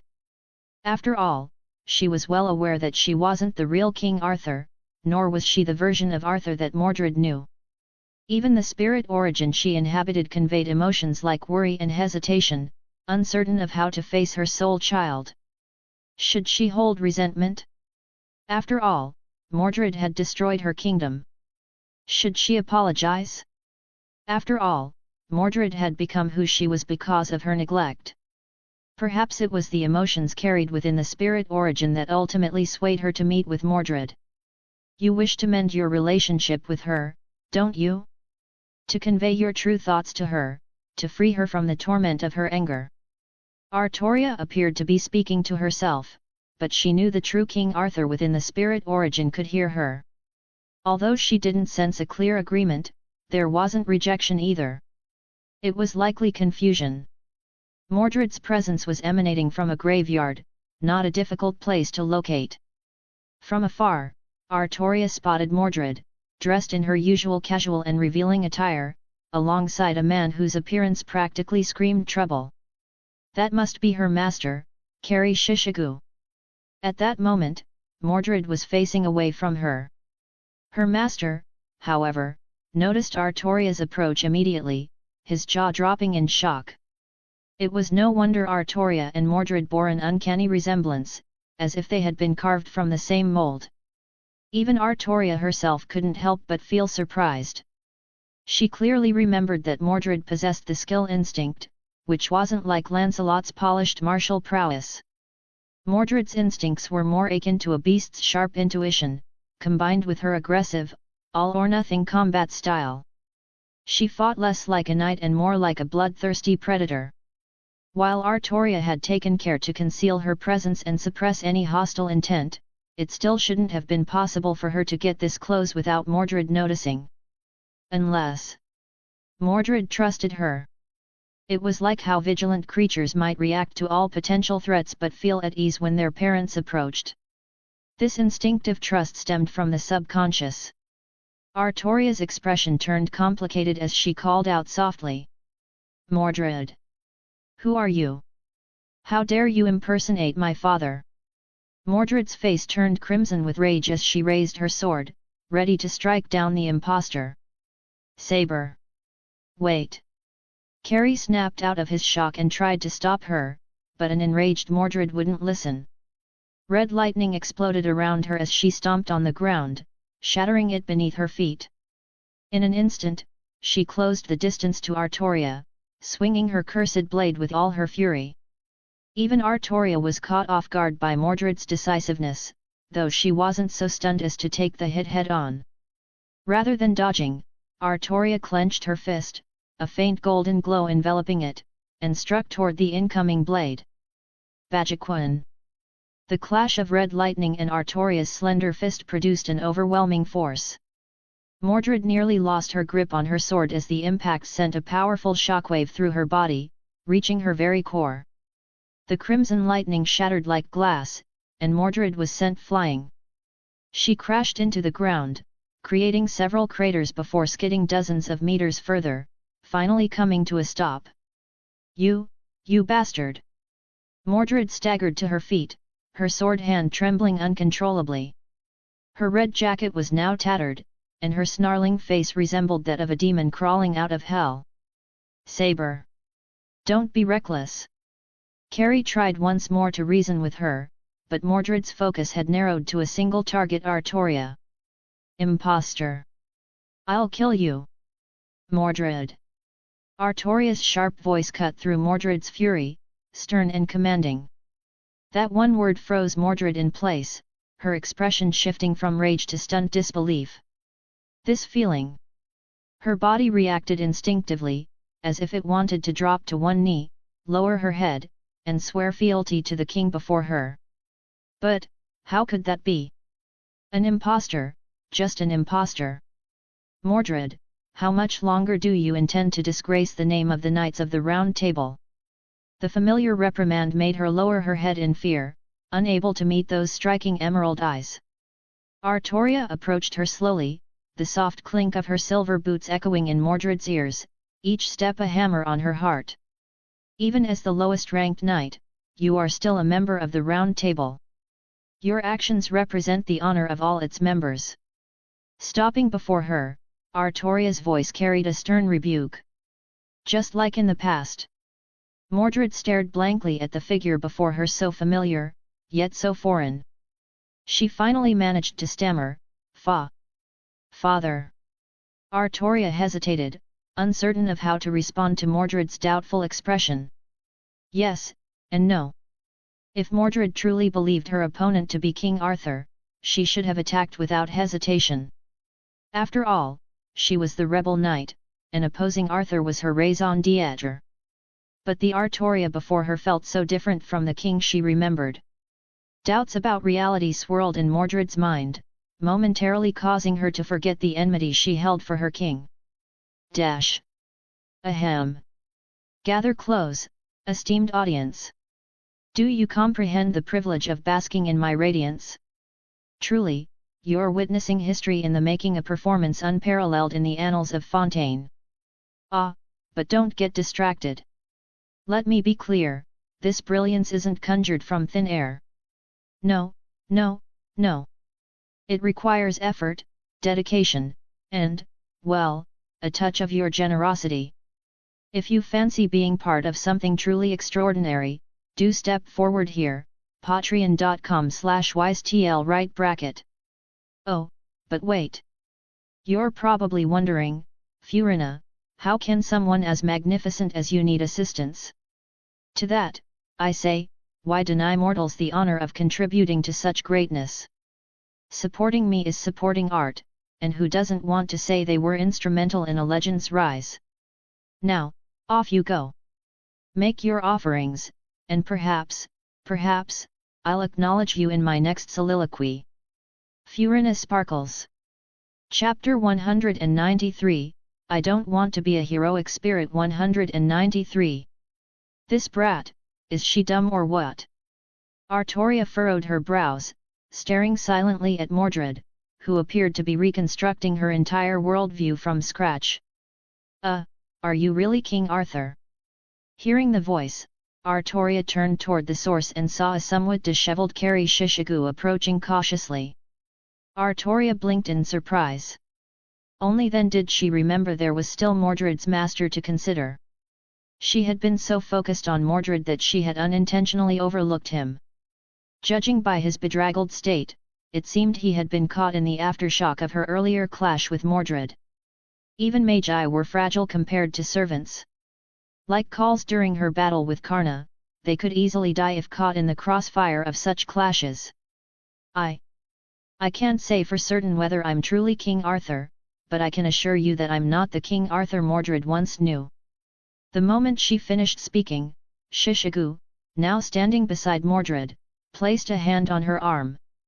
Hold on, Mordred. Don't attack yet, let's hear her out first. Shishigu was clearly nervous. He had seen how furious Mordred was earlier, and if he hadn't been standing far away at the time, he might have ended up as just another corpse littering the area. Now that he was right beside her, if she lost it again, he'd be doomed. Mordred glanced at him, her expression blank. Shishigu swallowed nervously. In the next instant, her fist slammed into his face, leaving a purple bruise on his cheek. "Shut up! Do you think I'm some brainless idiot who only knows how to swing a sword? But you just hit me." Of course, Shishigu kept that thought to himself. Otherwise, the next time might not be as gentle as a punch. That said, he did know Mordred well. If he hadn't stopped her, she probably would have charged in again. But now that she'd been calmed down, she seemed to be thinking things through a little. The earlier outburst? Just a way to save face. Crossing her arms, Mordred glared at Artoria, her face slightly flushed. Yet the moment she met Artoria's calm gaze, she instinctively looked away. "Fine. I'll hear you out." Artoria repeated the same explanation she had given the Black faction. King Arthur, having lost her holy sword, was granted divinity through the Holy Lance and ascended to godhood. The story seemed outrageous enough to make Shishigu want to light a cigarette. But when he reached into his pocket, he found it empty.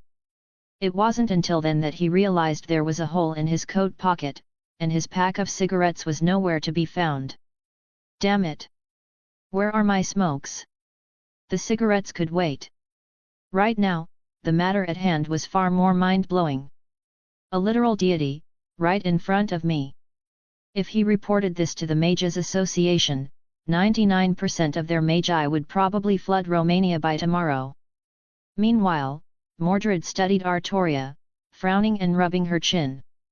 "So, you're saying, Father, that you became like this because of the lance that killed me. After losing the holy sword, my body was able to grow further. But it was because of the holy lance that I ascended to divinity." Artoria's tone was calm as she watched Mordred circle her with suspicion. "However, the me standing before you now is neither King Arthur wielding the holy sword, nor the goddess wielding the holy lance. I am merely an ordinary ruler." "Ordinary? Ordinary, my ass! If you're just an ordinary ruler, then why are you here to find us?" Shishigu asked while massaging his bruised nose. "We haven't broken any of the Grail War's rules, as far as I know. I came to meet the Red Faction's servants." Artoria's emerald eyes met Shishigu's directly, their piercing gaze seemingly able to cut through all pretense. The pressure made him sweat. "When I arrived here, I was attacked by your faction's lancer." "Is? What? Someone dared to attack my father? They've got a death wish." Artoria barely reacted to the statement, but Mordred was livid, practically jumping in rage. "Let's go, Master. We'll pulverize those bastards who attacked my father. I'll smash their heads like watermelons." Mordred clearly wasn't joking. She'd already donned her armor and grabbed Shishigu by the shoulder, ready to drag him along. Wait. My shoulder. You're going to break it." Artoria sighed, stepping forward to intercept Mordred and rescuing Shishigu from her iron grip. "Thank you, ruler. Otherwise, my shoulder might have been permanently dislocated." With a strength stat of B+, Mordred could easily crush his shoulder if she wanted to. "No, I should apologize. Mordred must have caused you quite a bit of trouble." Not too much, I guess." Beads of sweat formed on Shishigu's forehead as he glanced nervously at Mordred, who was glaring at him as if she wanted to eat him alive. Artoria turned her head to find Mordred gazing skyward, feigning indifference. "Really now? You're not even trying to make it believable." Mordred wasn't exactly the type to quietly enjoy the scenery. "Fine. I understand now that you and those who attacked me aren't allies." "Of course not. If I wanted to attack you, my servant would be the first to strike me down." Shishigu shrugged helplessly. "That's because no one but me has the right to kill King Arthur. She can only die by my hand." No one else is qualified. Hey, the person in question is right there. Isn't this a bit too bold? Shishigu glanced nervously at Artoria, only to find her completely unfazed by Mordred's declaration. T/N, Mordereated Fa is so cute. Also Holy Grail War got blocked, smiley face, caught me in a bad time so no reposting here, just going to go straight to Scribblehub. Ahem. Gather close, esteemed audience. Do you comprehend the privilege of basking in my radiance? Truly, you're witnessing history in the making, a performance unparalleled in the annals of Fontaine. Ah, but don't get distracted. Let me be clear, this brilliance isn't conjured from thin air. No, no, no. It requires effort, dedication, and, well, a touch of your generosity. If you fancy being part of something truly extraordinary, do step forward here, patreon.com/wisetl right bracket. Oh, but wait. You're probably wondering, Furina, how can someone as magnificent as you need assistance? To that, I say, why deny mortals the honor of contributing to such greatness? Supporting me is supporting art, and who doesn't want to say they were instrumental in a legend's rise? Now, off you go. Make your offerings, and perhaps, I'll acknowledge you in my next soliloquy. Furina sparkles.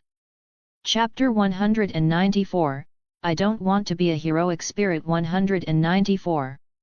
Hey! Mordred froze, her eyes wide.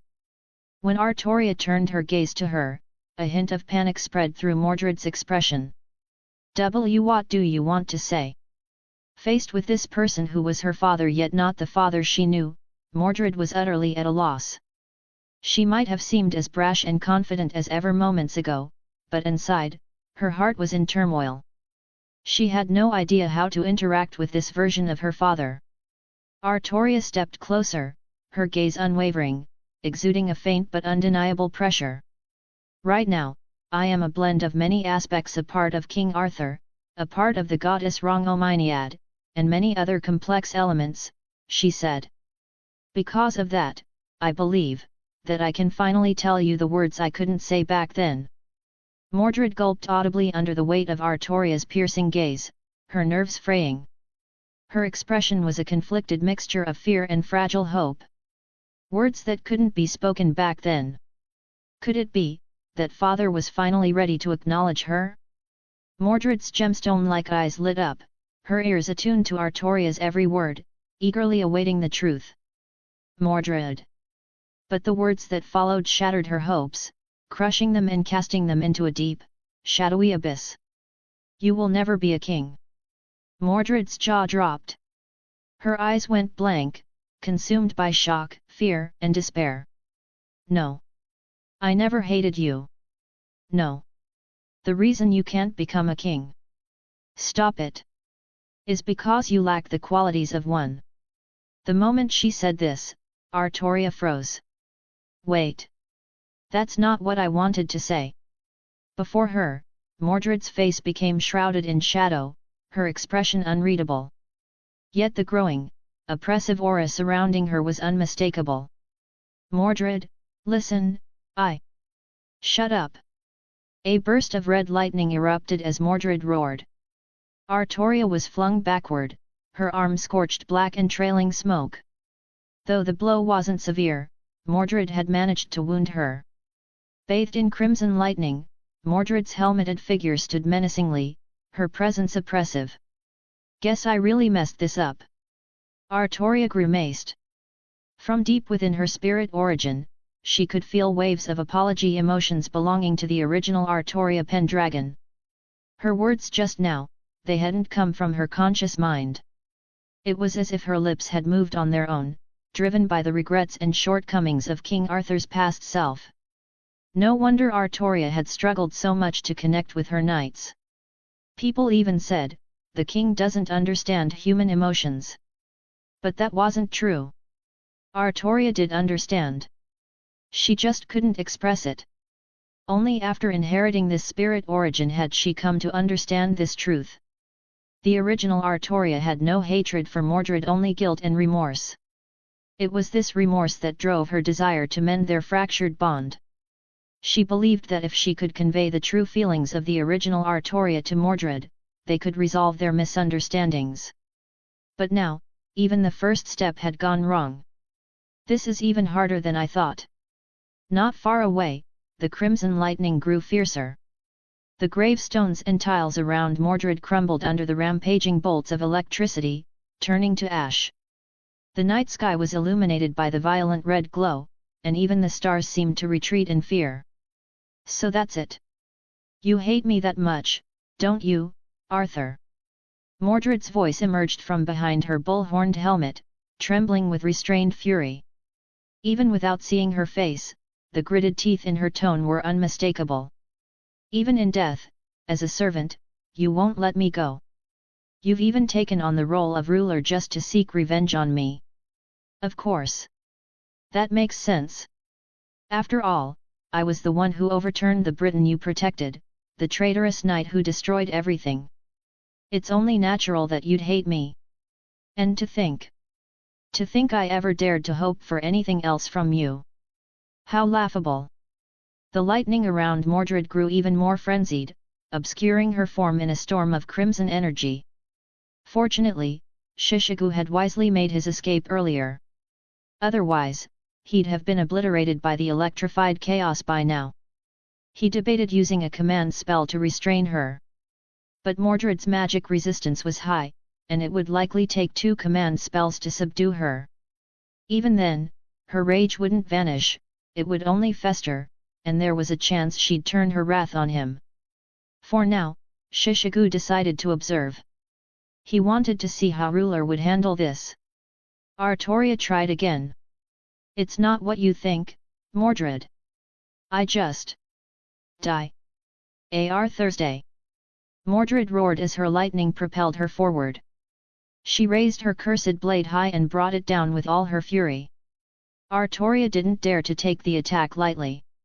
She quickly summoned a barrier of golden light to shield herself. Boom! The clash of red lightning and golden light unleashed a shockwave that spread in all directions. The ground beneath them caved inward, spiderweb cracks radiating outward as arcs of crimson electricity surged across the battlefield.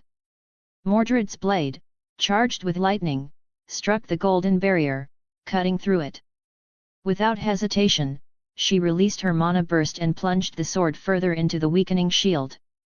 The barrier cracked like glass, and Mordred's free hand, wrapped in crackling red lightning, slammed into the sword's hilt. Finally, the golden shield shattered, and Artoria's figure was fully exposed. Even with her current appearance, something about her was achingly familiar to Mordred. Most of all, it was those eyes, those emerald eyes that never seemed to see her. Always gazing into the distance, never reflecting her image. Of course. Seeing those eyes again, Mordred clenched her fists. Of course, you're Arthur. Because you're Arthur. That's why I have to kill you. Dash. T/N, gosh darn it. Ahem. Gather close, esteemed audience. Do you comprehend the privilege of basking in my radiance? Truly, you're witnessing history in the making, a performance unparalleled in the annals of Fontaine. Ah, but don't get distracted. Let me be clear, this brilliance isn't conjured from thin air. No, no, no. It requires effort, dedication, and, well, a touch of your generosity. If you fancy being part of something truly extraordinary, do step forward here, patreon.com/wisetl right bracket. Oh, but wait. You're probably wondering, Furina, how can someone as magnificent as you need assistance? To that, I say, why deny mortals the honor of contributing to such greatness? Supporting me is supporting art, and who doesn't want to say they were instrumental in a legend's rise? Now, off you go. Make your offerings, and perhaps, I'll acknowledge you in my next soliloquy. Furina sparkles. Chapter 195, I don't want to be a heroic spirit. 195. To think I'd involve myself in someone else's family drama. This really isn't like me. Normally, I'd run as far away as possible from situations like this. With a sigh, Artoria turned her full attention to Mordred. Though she understood that her own thoughtless words had caused this mess, she couldn't just stand there and let Mordred beat her to a pulp. If she were truly killed by Mordred here, any chance to resolve their misunderstanding would vanish entirely. Oddly enough, she found herself recalling something Sigurd had once said to her in Chaldea. Brynhildr, you see, she tries to express her love through the intent to kill. While I don't mind dying at her hands if it would make her happy, the unfortunate reality is that if I were dead, I couldn't express my love for her in return. Balancing life and love, it's difficult indeed. At the time, she had thought the dragon-slaying hero and warrior king's words were a bit unhinged. But now, finding herself in a similar predicament, she felt she could somewhat relate. Forgive me, Mordred. It seems the only way to make you listen is to knock you down first. With that, the magical energy within Artoria began to surge, signaling that she was preparing to fight in earnest. Sensing her intent, Mordred's aura grew even more ferocious. Thursday. Though clad in armor, Mordred bore none of a knight's composure at that moment. She was more like a frenzied beast. Her cursed sword became sharp claws, and the crimson lightning surrounding her became a roar of pure rage. Mordred had no formal combat style. She fought purely on instinct, like a wild animal, swinging her sword or throwing punches as her intuition dictated. To her, the rigid discipline of a knight was a burden. Victory was all that mattered, even if it meant throwing her sword and fighting with her fists or even her teeth. Though she wasn't the strongest of the knights of the Round Table, her sheer ferocity and oppressive presence were unmatched. Many of her opponents had crumbled under the weight of her savage aura alone. Faced with Mordred's relentless aggression, Artoria chose to evade. She retreated dozens of meters in an instant, her radiant halo unleashing streaks of golden light that shot toward the advancing Mordred. Ha! Surrounded by crackling lightning, Mordred swung her sword to deflect the golden beams. The red and gold energies collided and dissipated, but her relentless momentum remained unbroken. Like a hunting hound locking its jaws onto prey, she gave Artoria no room to breathe. Crimson lightning surged from her armor, propelling her forward. In a flash, she was in front of Artoria, her cursed blade slashing downward with the force of a thunderstorm. Without her holy sword, Artoria had limited options as ruler. Though she possessed the holy lance, it wasn't easily wielded. Her gaze sharpened as she made her decision. As Mordred's blade descended, a wall of golden light materialized in front of Artoria, absorbing the attack. Mordred's expression darkened as she leapt back.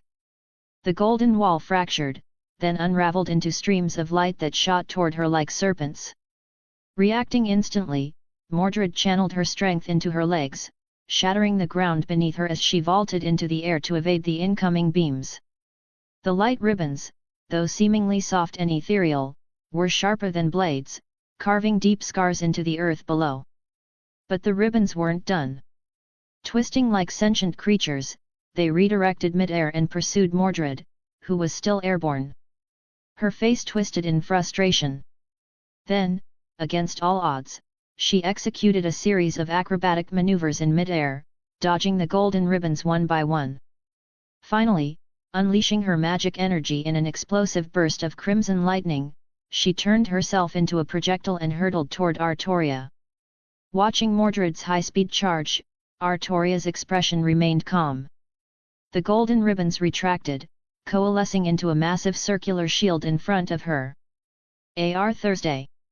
Mordred roared as she unleashed her full mana, the gathered lightning around her forming the shape of a ferocious dragon. With all her might, she crashed into the glowing shield. Boom! The impact resembled a miniature nuclear explosion. A mushroom cloud of smoke and energy erupted, while the crimson lightning scorched everything it touched. The shockwave surged toward Artoria, but it split and passed harmlessly around her, as if crashing against an unyielding reef. Artoria's expression remained serene, her emerald eyes gleaming with an unreadable golden light. Then, through the swirling smoke and debris, a flicker of red appeared. A moment later, Mordred's cursed blade tore through the smoke, thrusting toward Artoria. It was a strike eerily reminiscent of the fatal blow that had once ended King Arthur's life. But the Mordred behind the blade was visibly weakened.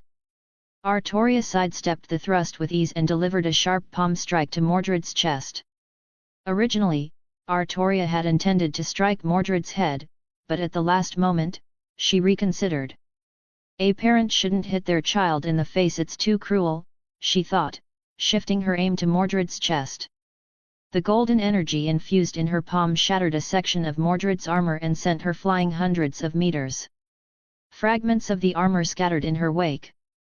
When Artoria approached her again, she found Mordred struggling to stand, using her sword as a crutch. Damn it!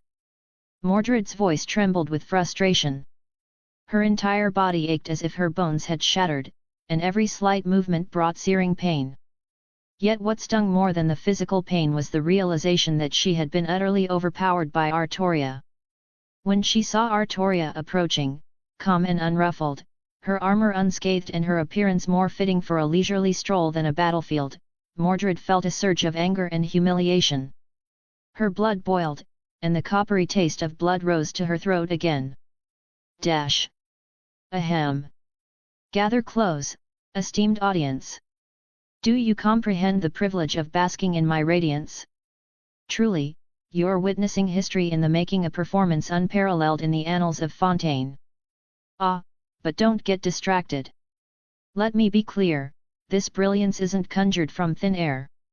No, no, no. It requires effort, dedication, and, well, a touch of your generosity. If you fancy being part of something truly extraordinary, do step forward here, patreon.com/wisetl right bracket. Oh, but wait. You're probably wondering, Furina, how can someone as magnificent as you need assistance? To that, I say, why deny mortals the honor of contributing to such greatness? Supporting me is supporting art, and who doesn't want to say they were instrumental in a legend's rise? Now, off you go. Make your offerings, and perhaps, I'll acknowledge you in my next soliloquy. Furina sparkles. Chapter 196, I don't want to be a heroic spirit. 196. Artoria furrowed her brows as she made another attempt to speak. Her words, however, had the opposite effect. Ugh, gah! Blood bubbled in Mordred's throat, silencing her. She sounded less like a person and more like a dying beast growling at its enemy. Though words failed her, Mordred wasn't the type to waste time talking when actions would suffice. Hot blood ran down her arm and onto the hilt of her sword, but she held on with both hands. Suddenly, she surged forward, swinging her sword in a vicious arc toward Artoria's waist. The next instant, the sound of metal clashing rang out. Beneath her helmet, Mordred's eyes widened in shock. Her cursed blade mid-swing had been caught. Artoria had trapped it using her left elbow and knee. A faint golden light shimmered around Artoria's joints. She had reinforced them with her mana, and Mordred's injuries gave her the confidence to block the attack in such an unconventional way. Artoria didn't waste the opportunity. Her right hand, wreathed in golden energy, formed a claw and struck Mordred's shoulder. The blows continued, swift and precise, targeting Mordred's head, joints, chest, abdomen, and waist. Each strike flowed into the next with practiced grace, disorienting Mordred and forcing her to release her sword. Arg! Even disarmed, Mordred didn't relent. She lunged forward, gripping Artoria's wrist with both hands as crimson lightning surged around her. Her voice was hoarse, laced with desperation. Die, Arthur! Her mana flared uncontrollably, the red lightning surging skyward and consuming both of their figures. The world fell silent. The battlefield became a sea of red lightning, a tempest of destruction obliterating everything around them as if the apocalypse had come early. Suddenly, amidst the crimson chaos, a golden light pierced through. A massive column of radiant light erupted, engulfing the crimson storm and expanding outward. Inside the pillar of light, Artoria and Mordred stood face to face. Mordred refused to release her grip on Artoria's wrist, even as the golden energy scorched her body. Her armor cracked and shattered piece by piece, exposing her face, which contorted in pain. Gah! The overwhelming heat and pain finally broke through her resilience, drawing a groan from her lips. Even as the golden light washed over her, Mordred gritted her teeth and struggled forward, inching closer to Artoria. Artoria's gaze hardened. The light surrounding them grew even brighter and more concentrated, forcing Mordred to her knees. With a final scream of rage and frustration, Mordred was swallowed by the radiant flood. Thursday. The golden pillar dissipated, leaving the battlefield bathed in a gentle, warm light. Golden particles rained from the sky like blessings from a divine presence, falling upon the shattered earth. At the center of a massive crater, Artoria stood tall, her posture steady and regal. In the crater's heart, Mordred lay sprawled on the ground. Her armor was completely destroyed, and her body was marred with burns. Artoria had held back, her blows were measured. Mordred's physical injuries weren't as severe as her depleted mana, which was barely enough to sustain her existence in the physical world. While Artoria had expended more mana during the battle, she had the Holy Grail's support. Mordred had no such luxury. Unable to move even a finger without pain, Mordred glared defiantly at Artoria, her eyes burning with hatred. Artoria, unfazed, stood over her, her gaze calm and unwavering. Though her mind was clouded and her body battered, Mordred forced her eyes open, straining to see Artoria's face. Those eyes! Eyes that had witnessed the rise and fall of nations, the passage of days and nights, and the reverence and fear of countless people. Eyes as flawless and beautiful as the purest emeralds. Mordred yearned to see herself reflected in those eyes. Even if the image was twisted by flames of anger or poisoned by hatred, it didn't matter. So, please. Choking on blood, Mordred forced out a hoarse cry. Thursday. Hate me. Despise me. Detest me. Loathe me. Just like before, use your holy lance to pierce my heart. Even after my death, let my image be seared into your eyes and soul forever. A sigh broke through the tension, halting Mordred's spiraling thoughts. Her wide, disbelieving eyes locked onto Artoria. Artoria exhaled softly, her body radiating a gentle, golden light that fell upon Mordred. In that moment, Mordred saw the emotions swirling within Artoria's eyes. There was no anger, no hatred, only a serene clarity, as calm and deep as a summer lake. Why? I told you, Artoria said, her voice soft but resolute, I've never hated you. It was as though she had heard Mordred's unspoken question. Whether as the rebel knight or as Morgan's daughter, none of that matters to me. I have always regarded you as one of my finest knights. Liar! Mordred wanted to scream, but all that came out was more blood. I'm not lying, Mordred. I've already told you. Artoria's tone remained steady as she repeated the words that had haunted Mordred like a nightmare. The only reason I didn't pass the throne to you is, because you lack the qualities of a king. Mordred's body trembled. Blood dripped from the corner of her mouth, not only from her injuries but also from biting her lip hard enough to draw blood. Thursday. How long will you keep humiliating me? Just kill me. If you hate me so much, then cut off my head and hang it on the city gates. Stop disgracing me like this. To Mordred, this was the ultimate insult. Artoria had bested her, inflicted heavy wounds, and yet refused to deliver the final blow. Instead, she lingered, using words to trample her pride and dignity into the dirt. It was as though Artoria sought revenge by treating her the same way Mordred had once treated Camelot. But just as Mordred's eyes burned with venomous hatred, Artoria spoke words that froze her mind completely. Looking briefly at the sky, Artoria lowered her gaze and spoke with an unfamiliar weight in her voice, a voice carried on the wind, light yet reaching beyond time itself. And perhaps I, too, lack the qualities of a king. For a moment, the wind fell silent.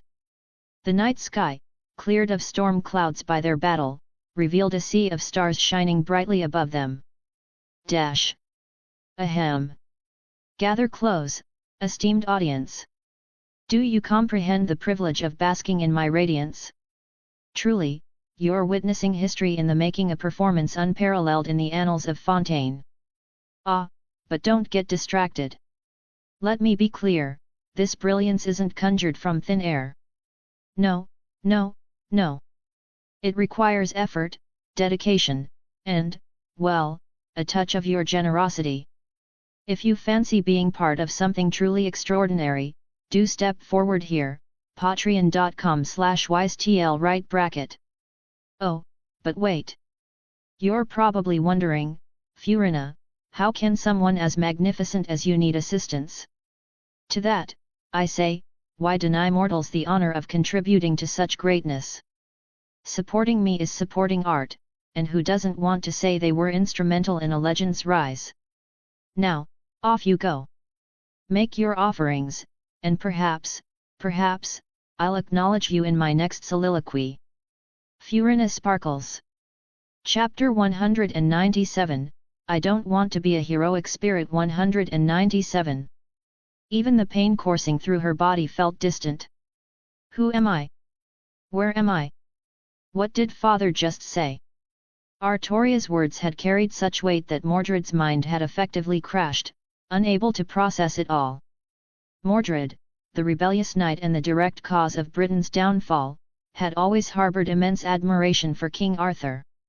If anyone dared to speak ill of Arthur, Mordred would ensure they regretted ever being born, even if Arthur herself might have let it slide. There was a saying, in this world, there are only King Arthur fans and twisted King Arthur fans. Some even theorized that Morgan Le Fay was one of these fans. Her antagonism toward Artoria wasn't due to a desire for power, but because, like Merlin, she foresaw Artoria's tragic fate and wanted to break her, keeping her close as a form of protection. If anyone else had dared say, King Arthur lacks the qualities of a king, Mordred would have fought them to the death. But the person who had uttered those words was none other than Artoria herself.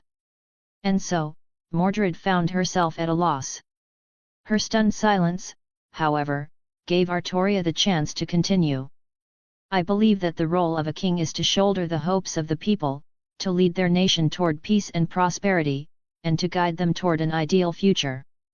Artoria's emerald eyes clouded with sorrow as she spoke softly.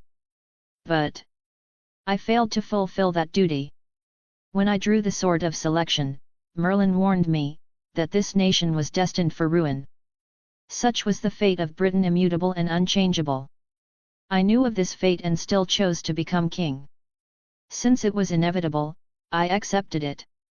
As king, I accepted the inevitable destruction of my nation, as well as my own eventual demise, because I was king. As long as the fire of my life still burned, it was my duty to protect it. But you're different, Mordred. Mordred's eyes widened, her emotions roiling with uncertainty. In Artoria's gaze, she saw her own reflection. You, Gawain, Lancelot, Agravain, none of you are kings. You do not have to bear the burdens of a king or perish alongside this kingdom. You have the freedom to forge your own futures, to choose your own paths. Whether that means venturing into unknown lands, pledging yourself to a wiser ruler, or simply living an ordinary life, finding a partner, striving for a modest existence, growing old, and passing away peacefully, those, too, are worthy lives. Mordred was stunned, speechless, unable to process what she was hearing. Of course, if you had the qualities of a king, the skills to lead this nation to true prosperity and avert its destruction, I would have gladly entrusted you with the throne. But unfortunately, you do not. That is why I could not pass the throne to you, Mordred, because you lack the qualities of a king. The same words. Words that had haunted her for countless years, etched into her soul and existence like a recurring nightmare. Yet hearing them now, they felt entirely different. For the first time, Mordred understood their true meaning. The father she had admired so deeply had never despised or looked down on her for her lineage. On the contrary, Artoria had always cared about her and her future. As Artoria's beautiful eyes regarded her, Mordred felt an overwhelming urge to cry. What beautiful, what gentle eyes! Why did I fail to see that gentleness for so long? For years, Mordred had raged at being ignored by Artoria. But perhaps the one who had truly failed to see the other was Mordred herself. She had always been so close to Artoria, yet she had never truly understood her father's intentions. If only she had realized sooner. Would their fates have changed? Seeing the calm that had returned to the battlefield, Kari Shishigu finally stepped out from his hiding spot. Phew, that was close. I really thought I was done for. His face still bore traces of fear. If he had died in the chaos of battle, it would have been one thing, but to perish in what was essentially a family quarrel? That was absurd. Granted, not many family quarrels could level an entire city. Finding Artoria and Mordred wasn't difficult, given that the surrounding area had been reduced to rubble. A massive crater marked the center of the devastation, making it obvious where the two servants were.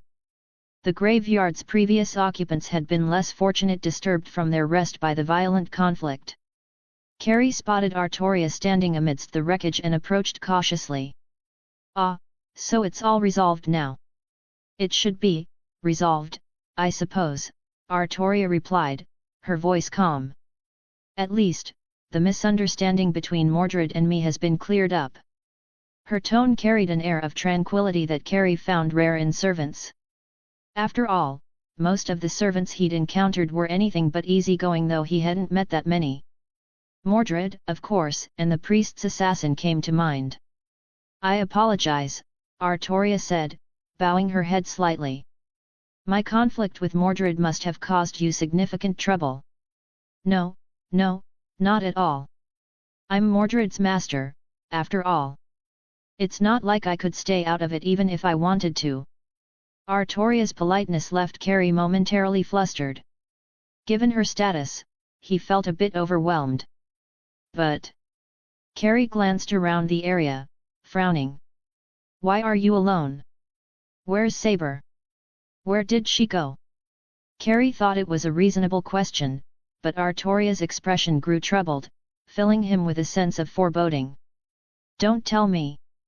No, Mordred is fine. You can still feel your connection to her, can't you? She hasn't disappeared, Artoria reassured him. Although she's injured, as a servant, she'll recover quickly as long as her mana supply is adequate. But she's not here right now because she doesn't know how to face me yet. Ahem. Gather close, esteemed audience. Do you comprehend the privilege of basking in my radiance? Truly, you're witnessing history in the making, a performance unparalleled in the annals of Fontaine. Ah, but don't get distracted. Let me be clear, this brilliance isn't conjured from thin air. No. It requires effort, dedication, and, well, a touch of your generosity. If you fancy being part of something truly extraordinary, do step forward here, patreon.com/wisetl right bracket. Oh, but wait. You're probably wondering, Furina, how can someone as magnificent as you need assistance? To that, I say, why deny mortals the honor of contributing to such greatness? Supporting me is supporting art, and who doesn't want to say they were instrumental in a legend's rise? Now, off you go. Make your offerings, and perhaps, I'll acknowledge you in my next soliloquy. Furina sparkles. Chapter 198, I don't want to be a heroic spirit. 198. Artoria had made it clear that she never harbored hatred toward Mordred, and the destruction of Britain was the result of many factors. Still, Mordred had undeniably been the direct cause. Artoria's forgiveness only deepened Mordred's discomfort. It was the same dynamic Lancelot had faced. If Artoria had punished Lancelot for his betrayal, he might have found some solace. But Artoria had chosen to forgive him, and this forgiveness turned into an unrelenting weight of guilt that tormented Lancelot, giving birth to the berserker version of him. Mordred, known as the Rebellious Knight, had dedicated her existence to opposing Artoria, carrying the mission of destroying the king she admired. Her participation in the Holy Grail War was driven by a single goal: to use the Grail to travel back to the moment Artoria pulled the sword of selection and take it for herself, proving her worth as king. But now that their misunderstanding had been resolved, her purpose seemed to have vanished. She no longer knew what to do. Artoria, too, was at a loss for how to approach Mordred. To be fair, the root of Mordred's resentment that Artoria had never acknowledged her wasn't entirely unfounded. Although Artoria had married Guinevere, it was a political marriage with no romantic or physical relationship between them. After all, two women couldn't consummate a marriage in the traditional sense. Then again, wasn't Mordred supposed to be Artoria and Morgan's child? How had Morgan even managed that? When Mordred revealed her identity as Artoria's child, the latter had been utterly bewildered. It wasn't Mordred's identity as Morgan's offspring that troubled Artoria, it was the sheer shock of having a child she hadn't known existed. Who wouldn't be alarmed if someone who looked like their spitting image suddenly appeared and claimed to be their child? For a time, Artoria avoided Mordred entirely, unable to process how to interact with her supposed only child, especially one who was already fully grown. If Mordred had been a baby, Artoria might have had time to adjust, building a parental bond while raising her. But instead, she'd been thrust into the deep end. Their unresolved tensions escalated into open conflict, leading to their mutual demise during the Battle of Cam Lan. The misunderstanding lingered even in death. Now that it had been resolved, the questions left unanswered resurfaced. But this time, Artoria couldn't run away. The last time she avoided the issue, Britain fell. This time? Letting her hesitations threaten Chaldea was unthinkable. That really would be the end of me. For now, both she and Mordred needed time to reflect and process. Artoria turned to Carrie Shishigu. I plan to head to the Red Faction's base next. In the meantime, please take care of Mordred. With a polite nod, Artoria vanished, streaking through the night sky like a reverse shooting star. She's gone. Carrie shaded his eyes with one hand, watching the golden trail left by Artoria's departure. It was hard to miss under the night sky. But seriously, asking me to take care of her without even consulting me first? Not that I could say no, I am her master, after all. His voice was tinged with resignation. After Artoria left, Carrie found himself alone in the desolate wasteland. Only the massive crater remained as evidence of the battle. The temperature dropped quickly now that the fighting was over, and the sudden chill made Carrie shiver. He instinctively reached for his cigarettes, only to remember he'd lost them earlier. Guess I'll go buy another pack in town once it's morning. Hope they have my brand. If not, well, that'd suck. Without his usual vice to distract him, Carrie shoved his hands into his pockets and stared at the horizon. The faint glow of dawn was beginning to appear. Another night survived. She's gone, you know. His tone was casual, almost as if he were talking to himself. No goodbyes, nothing. She's completely gone now. So, are you still going to hide? There was no verbal response, but Carrie knew his words had been heard. After a minute or two, the air to his left shimmered, and Mordred's figure slowly materialized. Even after stepping into view, she remained silent. For someone as outspoken as Mordred, this was deeply unusual. Not going to chase after her? She's already far away by now. Shut up. Mordred clicked her tongue irritably. Even someone unfamiliar with her could sense her frustration. Perhaps Mordred was simply too easy to read. At the moment, she resembled a hedgehog bristling with quills. Her hostility was less about aggression and more about self-defense. Carrie suspected that even as her master, if he said the wrong thing, she might very well lash out. "Saber, let me tell you a story." "I'm not interested." Once upon a time. Ignoring her protest, Carrie began his tale. There was a family that fell into decline for reasons no one could explain. Desperate to save it, the family's patriarch made a deal with a mysterious entity. The deal restored the family's former glory, but at a price. The curse of that deal was passed down to the family's descendants. Every child born to the male heir would die shortly after birth. To continue the bloodline, the family's last surviving magus took in a distant relative as his adopted daughter. He cherished her deeply, offering her everything he had. Those were the happiest, most fulfilling days of his life. But happiness didn't last. During the transfer of the family's magical crest, the daughter died. The crest carried a curse that poisoned those who inherited it. Determined to save the family from extinction, the magus began wandering in search of a suitable heir. Ahem. Gather close, esteemed audience. Do you comprehend the privilege of basking in my radiance? Truly, you're witnessing history in the making, a performance unparalleled in the annals of Fontaine. Ah, but don't get distracted. Let me be clear, this brilliance isn't conjured from thin air. No, no, no. It requires effort, dedication, and, well, a touch of your generosity. If you fancy being part of something truly extraordinary, do step forward here, patreon.com/wisetl right bracket. Oh, but wait. You're probably wondering, Furina, how can someone as magnificent as you need assistance? To that, I say, why deny mortals the honor of contributing to such greatness?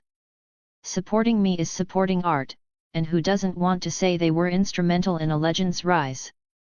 Now, off you go. Make your offerings, and perhaps, I'll acknowledge you in my next soliloquy. Furina sparkles. Chapter 199, I don't want to be a heroic spirit. 199. But once he started speaking, Mordred grew quiet. She wasn't foolish. She could tell that the magician in Carrie's story was none other than Carrie himself. Yet she chose not to call him out, simply listening in silence. There are so many regrets in this world because people only realize what they truly want after they've lost it, Carrie said, his voice heavy. It wasn't until his daughter died in his arms that the magician realized, the family's legacy meant nothing compared to her happiness. But by the time he understood, it was too late. No amount of regret could bring his daughter back, and it was all because of his own blindness. Wandering to find an heir? That was a lie, a complete fabrication. Perhaps what Carrie truly sought was to end both his life and the cursed magic crest, ensuring it would no longer harm anyone else. Or perhaps, he was searching for a way to bring his daughter back to life. But he knew such a dream was nearly impossible, less likely than monkeys randomly typing out the entirety of Hamlet. True resurrection of the dead, that was a feat beyond even magic itself. He understood the futility of it. And yet, humans often cling to impossible dreams. That's just how they are. Saber. The story finished, but Carrie wasn't done. He turned to Mordred, his expression somber. Even behind his sunglasses, Mordred could feel the intensity of his gaze. You've resolved your misunderstanding with ruler, but only for now, only for this Holy Grail war. You're both servants. When the war ends, you'll return to the throne of heroes. The memories of this war will be archived, inaccessible to you. The next time you and ruler are summoned, neither of you will remember any of this. When that happens, she'll still be the King Arthur who doesn't understand human emotions, and you'll still be the rebellious knight. Nothing will have changed. If you want things to be different, the time is now, Saber. His voice grew more impassioned with each word.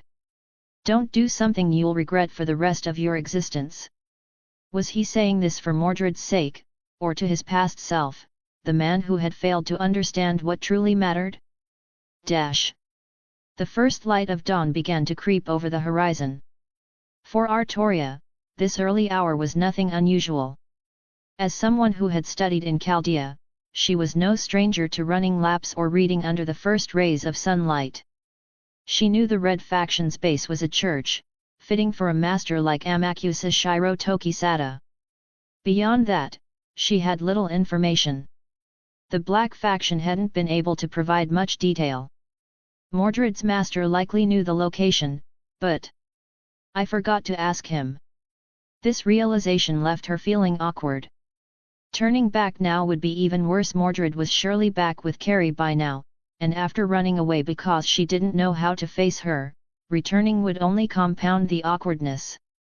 Thankfully, as ruler, Artoria's sensitivity to servant presences was exceptionally sharp. While she couldn't be certain about most of the red servants, she knew that Semiramis and Shakespeare were likely at their base, along with former ruler Amakusa Shiro. At least 2 stationary servants would make it easier to pinpoint the location. Indeed, it didn't take long. From the sky, she detected traces of residual mana leftover magic energy that hadn't yet dissipated. After a moment of consideration, Artoria realized it was likely from rider Achilles. His noble phantasm, a chariot drawn by 3 divine horses, allowed him to travel great distances, even through the sky. After the battle with the Black Faction, he must have used the chariot to escape, leaving behind these traces of mana. So, these remnants of mana should lead me to the Red Faction's base. Following the trail, Artoria descended into a dense forest. She made no effort to conceal her presence, not because she couldn't, but because she wouldn't. Sneaking into their base might be effective, but it would also appear cowardly. The pride of the King of Knights would not allow her to show weakness. The eastern sun began to rise over the mountains, its light failing to pierce the forest's lingering darkness. Artoria knew the Red Faction wouldn't welcome her warmly. Approaching so openly, she expected resistance. Golden light radiated gently from her body, pushing back the darkness around her. She stood tall, a figure of divine grace like a goddess descending under the moonlight. When she spoke, her voice was clear and melodic, like the song of a lark. I mean no harm. I only wish to speak with the Master of Red. 2 or 3 seconds passed before a voice emerged from the shadows ahead. The Master has no interest in meeting with you, ruler. A searing, sun-like presence entered Artoria's senses, unmistakable in its intensity. Karna. The voice belonged to Karna, but the aura she felt was even greater than before. What an awe-inspiring divinity, it feels like standing before the gods of Olympus, Artoria murmured. Following Karna, Achilles appeared, his gaze smoldering with fervor. He gripped his spear tightly, his excitement palpable. In addition to them, Artoria could sense another servant nearby. Likely Atalanta, hidden and ready to strike from an unseen vantage point. What an honor, Artoria thought wryly. Half of the Red Faction's servants have come to block my path. So, are the 3 of you planning to fight me together? Her tone turned serious as her emerald eyes locked onto Karna's. I, too, would prefer a one-on-one duel with you, ruler. You are a formidable opponent, and our previous battle was a source of great joy to me, Karna said, his tone carrying a hint of regret before firming with resolve. But this is my master's order. I cannot defy it. Alone, I cannot hold you back. Exactly. Achilles chimed in, tightening his grip on his spear and flashing a wild grin. I've never even met my master, and honestly, I hate working with others. But hey, a good fight's a good fight. No point worrying about annoying details, right? Dash. Ahem. Gather close, esteemed audience. Do you comprehend the privilege of basking in my radiance? Truly, you're witnessing history in the making, a performance unparalleled in the annals of Fontaine. Ah, but don't get distracted. Let me be clear, this brilliance isn't conjured from thin air. No, no, no. It requires effort, dedication, and, well, a touch of your generosity. If you fancy being part of something truly extraordinary, do step forward here, patreon.com/wisetl right bracket. Oh, but wait. You're probably wondering, Furina, how can someone as magnificent as you need assistance?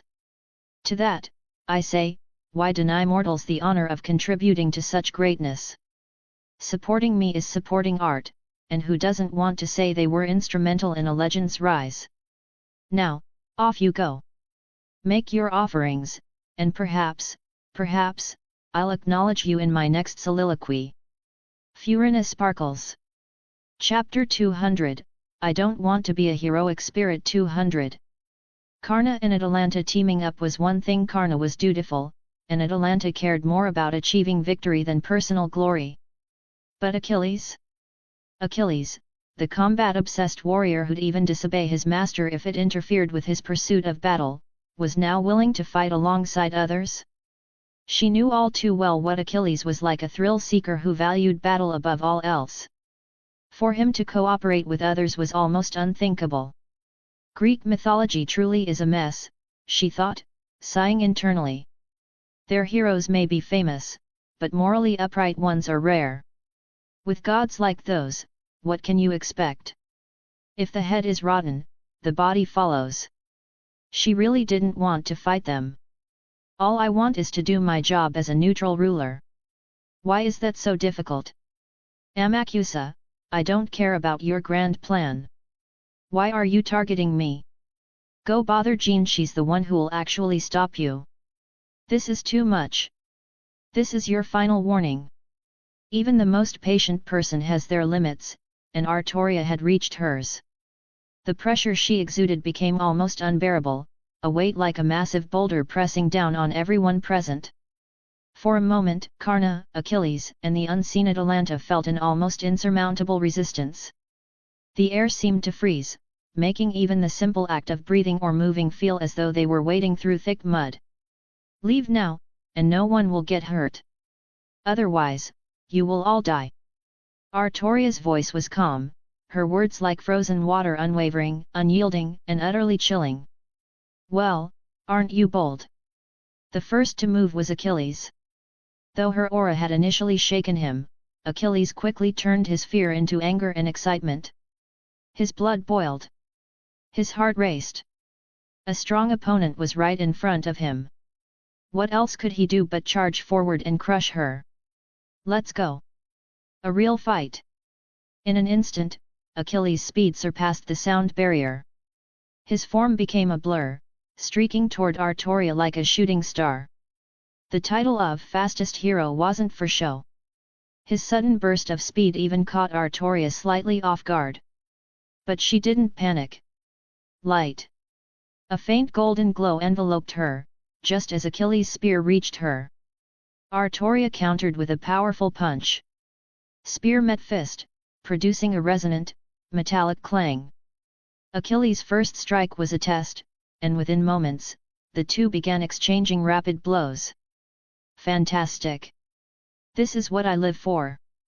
The force of Artoria's punches sent tremors up Achilles' arms, making his hands ache, but the pain only fueled his excitement.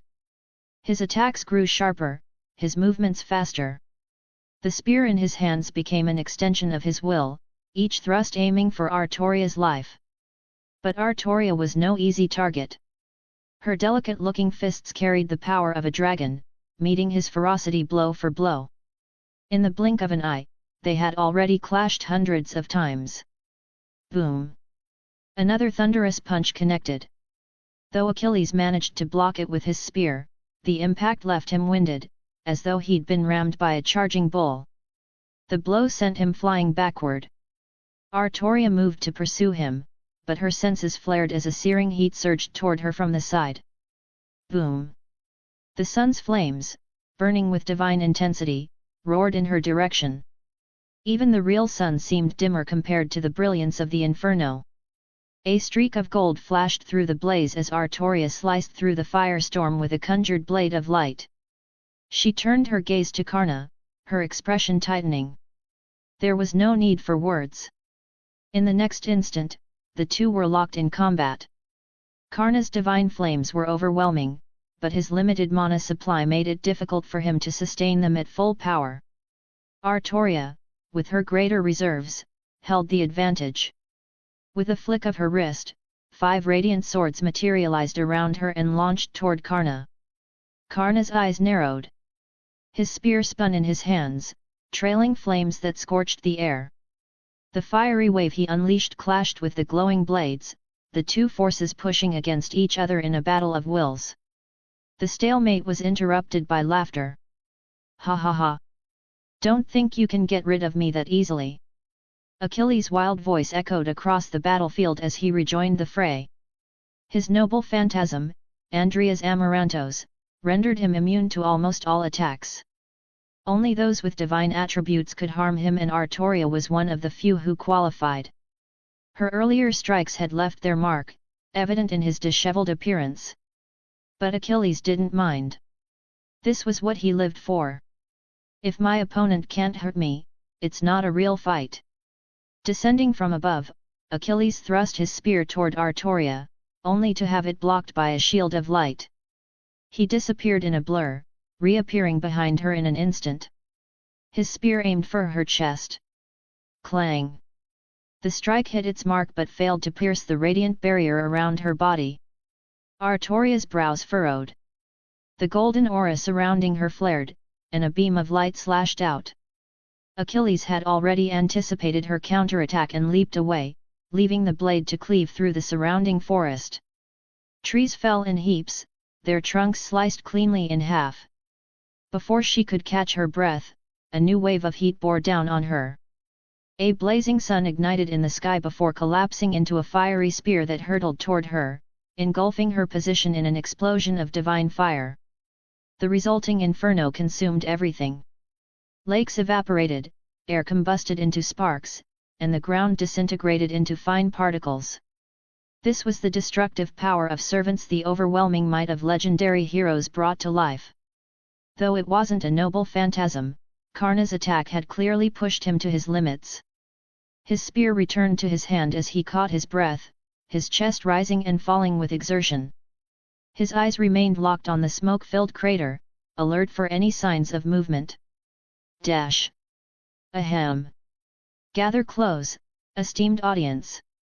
Do you comprehend the privilege of basking in my radiance? Truly, you're witnessing history in the making, a performance unparalleled in the annals of Fontaine. Ah, but don't get distracted. Let me be clear, this brilliance isn't conjured from thin air. No, no, no. It requires effort, dedication, and, well, a touch of your generosity. If you fancy being part of something truly extraordinary, do step forward here, patreon.com/wisetl right bracket. Oh, but wait. You're probably wondering, Furina, how can someone as magnificent as you need assistance? To that, I say, why deny mortals the honor of contributing to such greatness? Supporting me is supporting art, and who doesn't want to say they were instrumental in a legend's rise? Now, off you go. Make your offerings, and perhaps, I'll acknowledge you in my next soliloquy. Furina sparkles. Chapter 201, I don't want to be a heroic spirit. 201. Meanwhile, Achilles had retreated to a safe distance, his instincts warning him of the dangers posed by the blazing assault. Despite his near invulnerability, he wasn't foolish enough to test his heel against Karna's flames. Tch, what a spectacle! Achilles muttered, brushing dust off his shoulders with a disapproving click of his tongue. His gaze remained sharp, though, his grip firm on his spear. But no way, that's the end of her. Not a chance. Even as he spoke, his muscles tensed. He was ready. And then she appeared. A figure surged through the inferno, her silhouette bathed in flickering flames. She's coming for me. Achilles grinned, his battle hunger igniting. Swinging his spear like a club, he brought it down with full force. Artoria met his strike without hesitation. Clang! Her hand shot up, catching the shaft of the spear with her bare palm. The force from Achilles' attack rippled outward, parting the fiery sea around them. Achilles' grin faltered. What the? Impossible. He stared in disbelief as Artoria held his spear steady with a single hand. Achilles wasn't just strong, his strength parameter was B+, higher than Artoria's C. By all logic, he should have overpowered her. But Artoria had a few advantages up her sleeve. The Holy Grail supplied her with an endless reservoir of mana, bolstering her capabilities far beyond her base parameters. Moreover, her skill, the Knight of the Lion Bee, amplified her physical strength in critical moments, making her a force to be reckoned with. With her radiant golden aura enhancing her durability and power, Artoria turned Achilles' own strength against him. Achilles hesitated, a brief pause born of shock. For a veteran warrior like him, it lasted less than a second. But that was all Artoria needed. Her left hand clenched into a fist, joints audibly creaking from the sheer force she gathered. Unlike her earlier restraint with Mordred, there was no reason to hold back against Achilles. Slamming her foot into the ground, she channeled the momentum into her punch. Her small, seemingly delicate fist hurtled toward Achilles' face with the power of a meteor. Boom! The impact reverberated through the battlefield. Achilles was sent flying, his body breaking through trees and shattering boulders before vanishing into the horizon. Artoria flexed her fingers, wincing slightly at the sting. That'll teach you to be so reckless. Far away, Achilles groaned from within the wreckage of a fallen tree.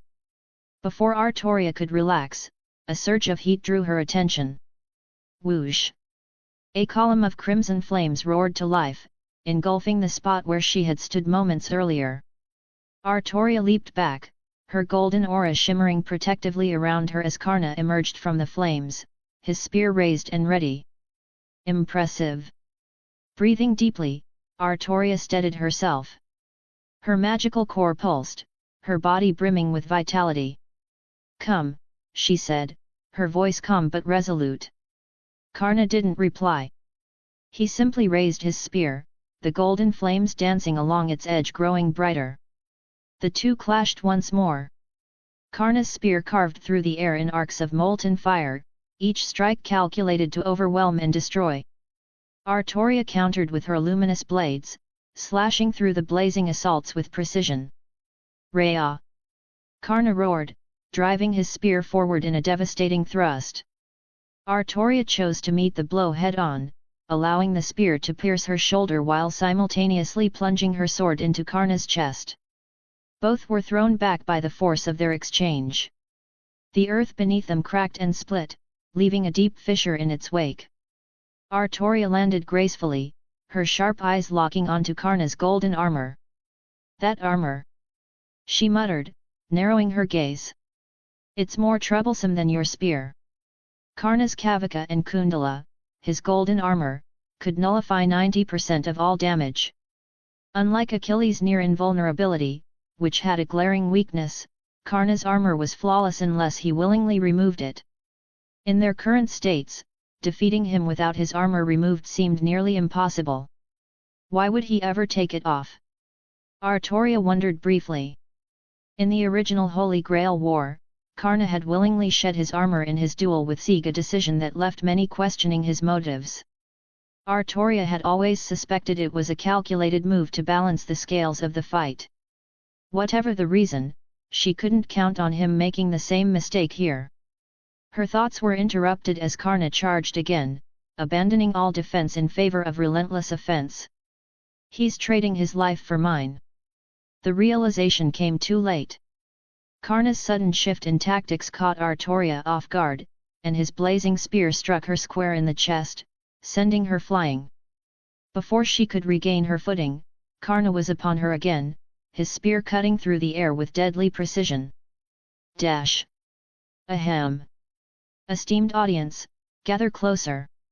You stand in the presence of brilliance, the likes of which Fontaine has never seen. Truly, you're witnessing a masterpiece in motion, a living legend in the making, oh! But wait! Where was I? Right, me! As you all know, such brilliance doesn't manifest from nothing. It takes effort, dedication, and a sprinkling of your, oh, how shall I put it? Generosity. If you desire to be immortalized alongside my unparalleled splendor, do step forward here, patreon.com/wisetl right bracket. And yet, I must ask, why do mortals so often hesitate to seize an opportunity like this? I mean, really, supporting me is tantamount to oh. Imagine if I personally rewrote every law in Fontaine. The brilliance. The upheaval. The dramatic courtroom soliloquies. And naturally, I'd. Furina, enough.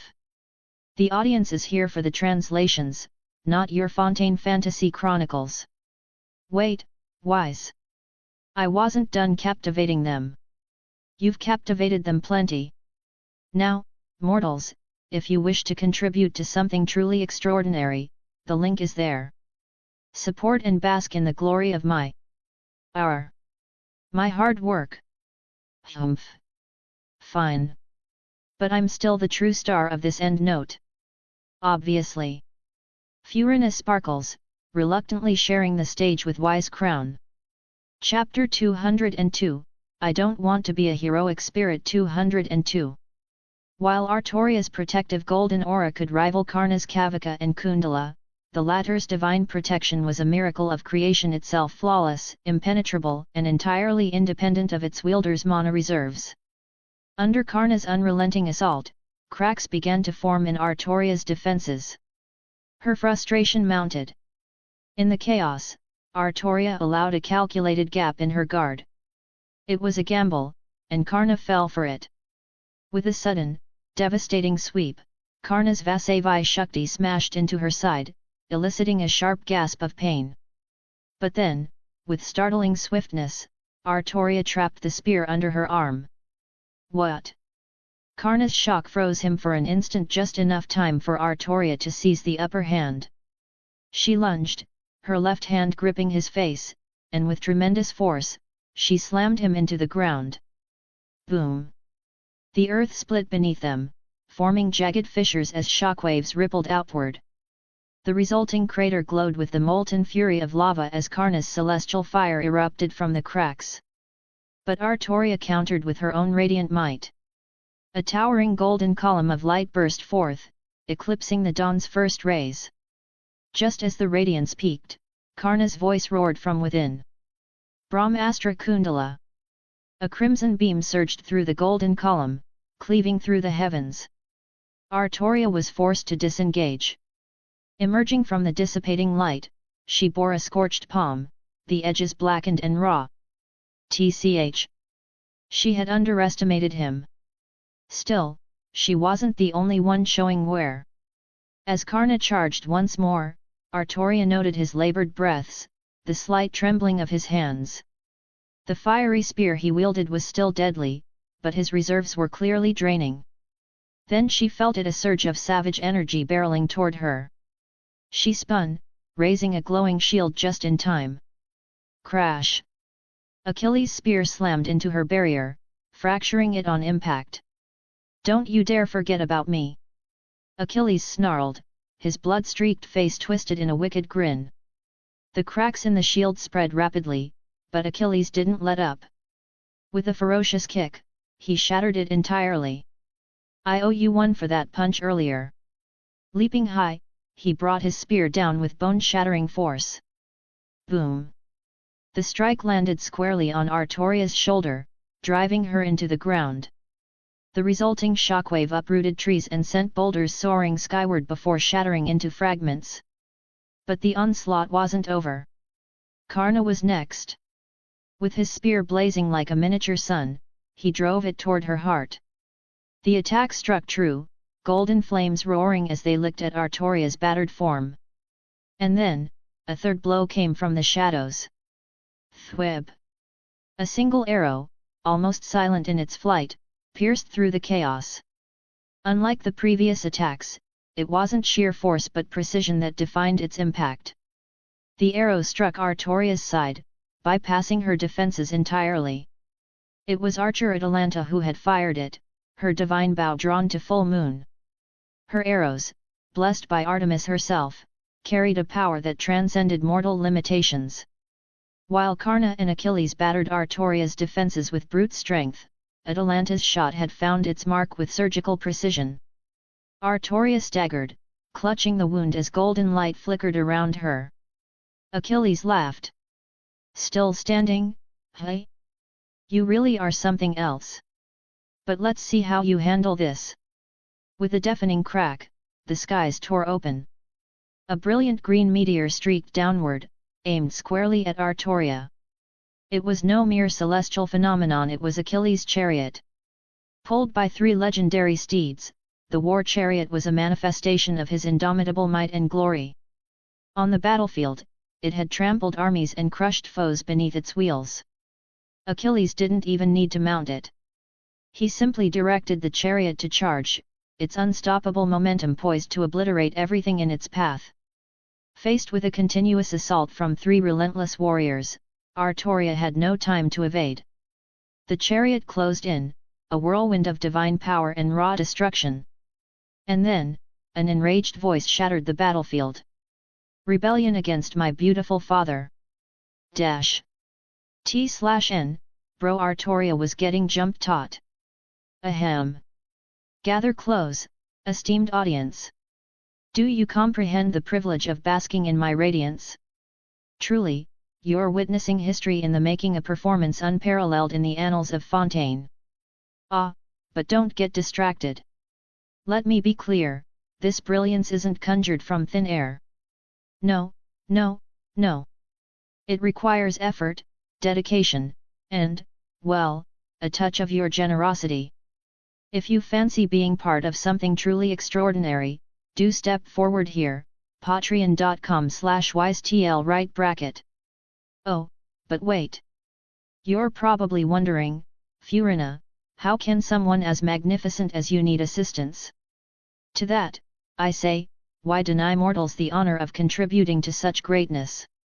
Supporting me is supporting art, and who doesn't want to say they were instrumental in a legend's rise? Now, off you go. Make your offerings, and perhaps, I'll acknowledge you in my next soliloquy. Furina sparkles.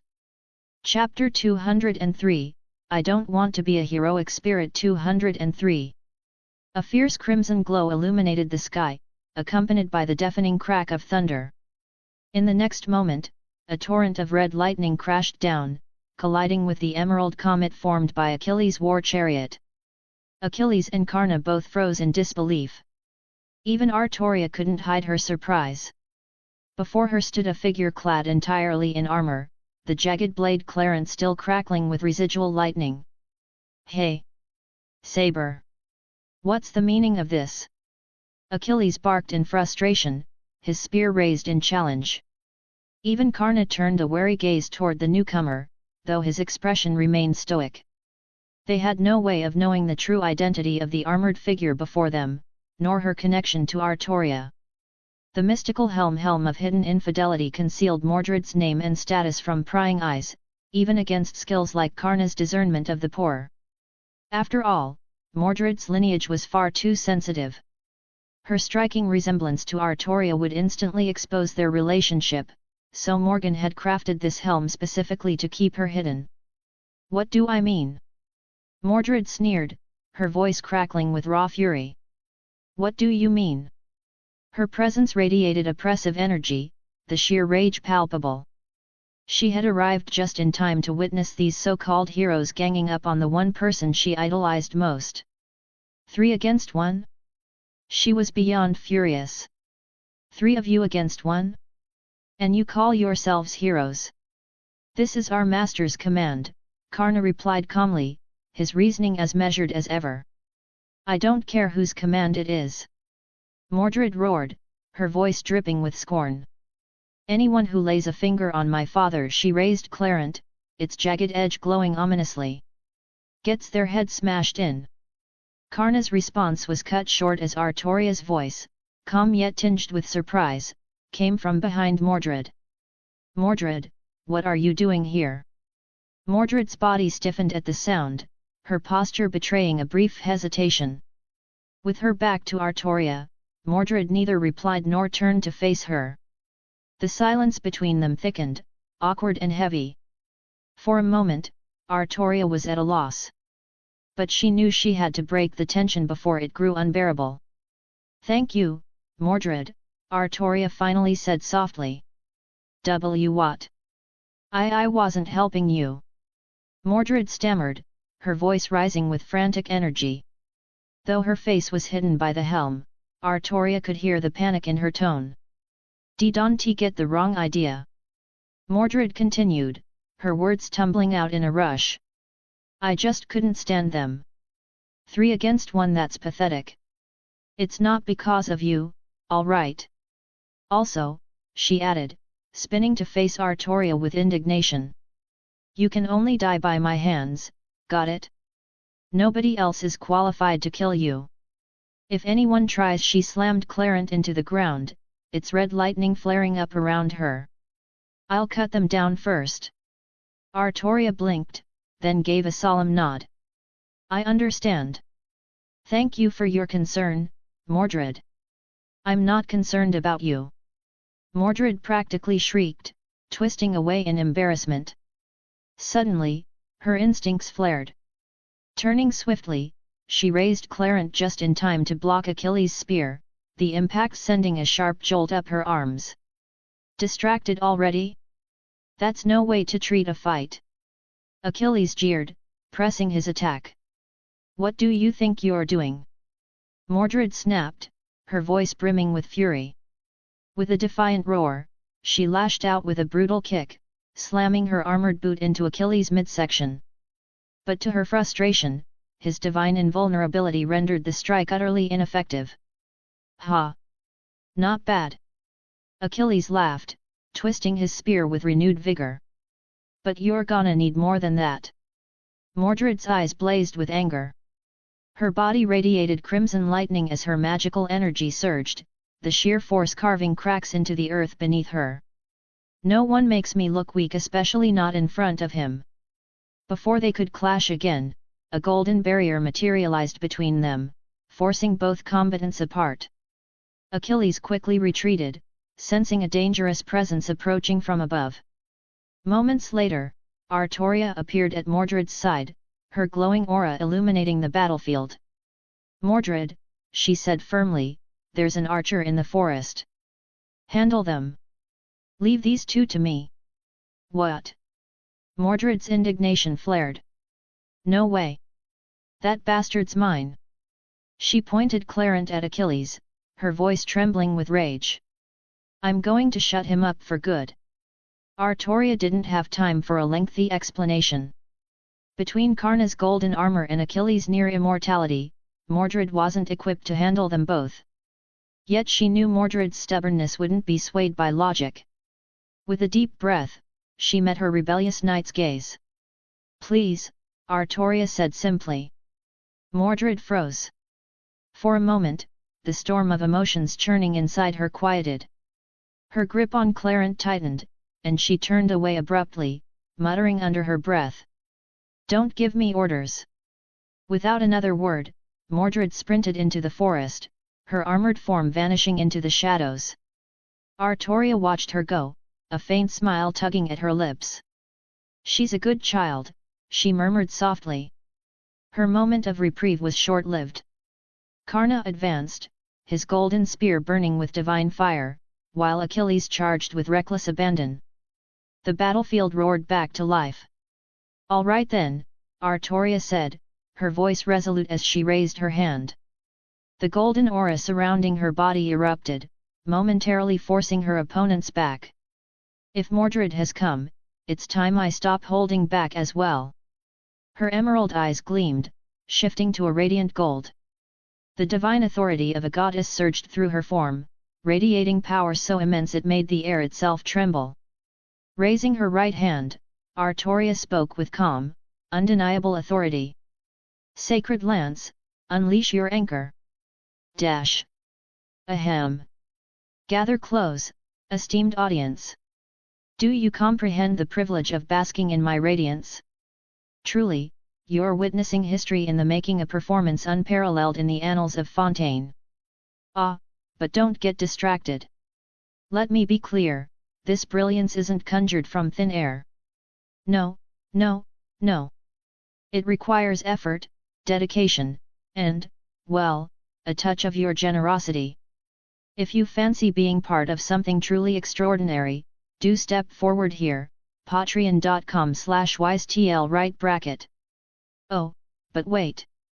You're probably wondering, Furina, how can someone as magnificent as you need assistance? To that, I say, why deny mortals the honor of contributing to such greatness? Supporting me is supporting art, and who doesn't want to say they were instrumental in a legend's rise? Now, off you go. Make your offerings, and perhaps, I'll acknowledge you in my next soliloquy. Furina sparkles. Chapter 204, I don't want to be a heroic spirit. 204:30 PS. Behold, a gift from the Hydro Archon herself. Bonus chapters, born of your devotion and my boundless generosity. Bask in this rare blessing. Dash. Its true form is Rongomyniad, the Holy Lance capable of land, sea, and air deployment, which, when activated, unleashes devastating beams of magical energy upon all enemies. However, astute observers recognize that the hull itself is merely a pretense. These beams originate from the lance itself. Artoria has always remained tight-lipped about this overlap with her Lancer-class self, offering no explanation. In theory, Artoria ruler can detach and wield the lance directly. And now, she had done precisely that. Rongomyniad.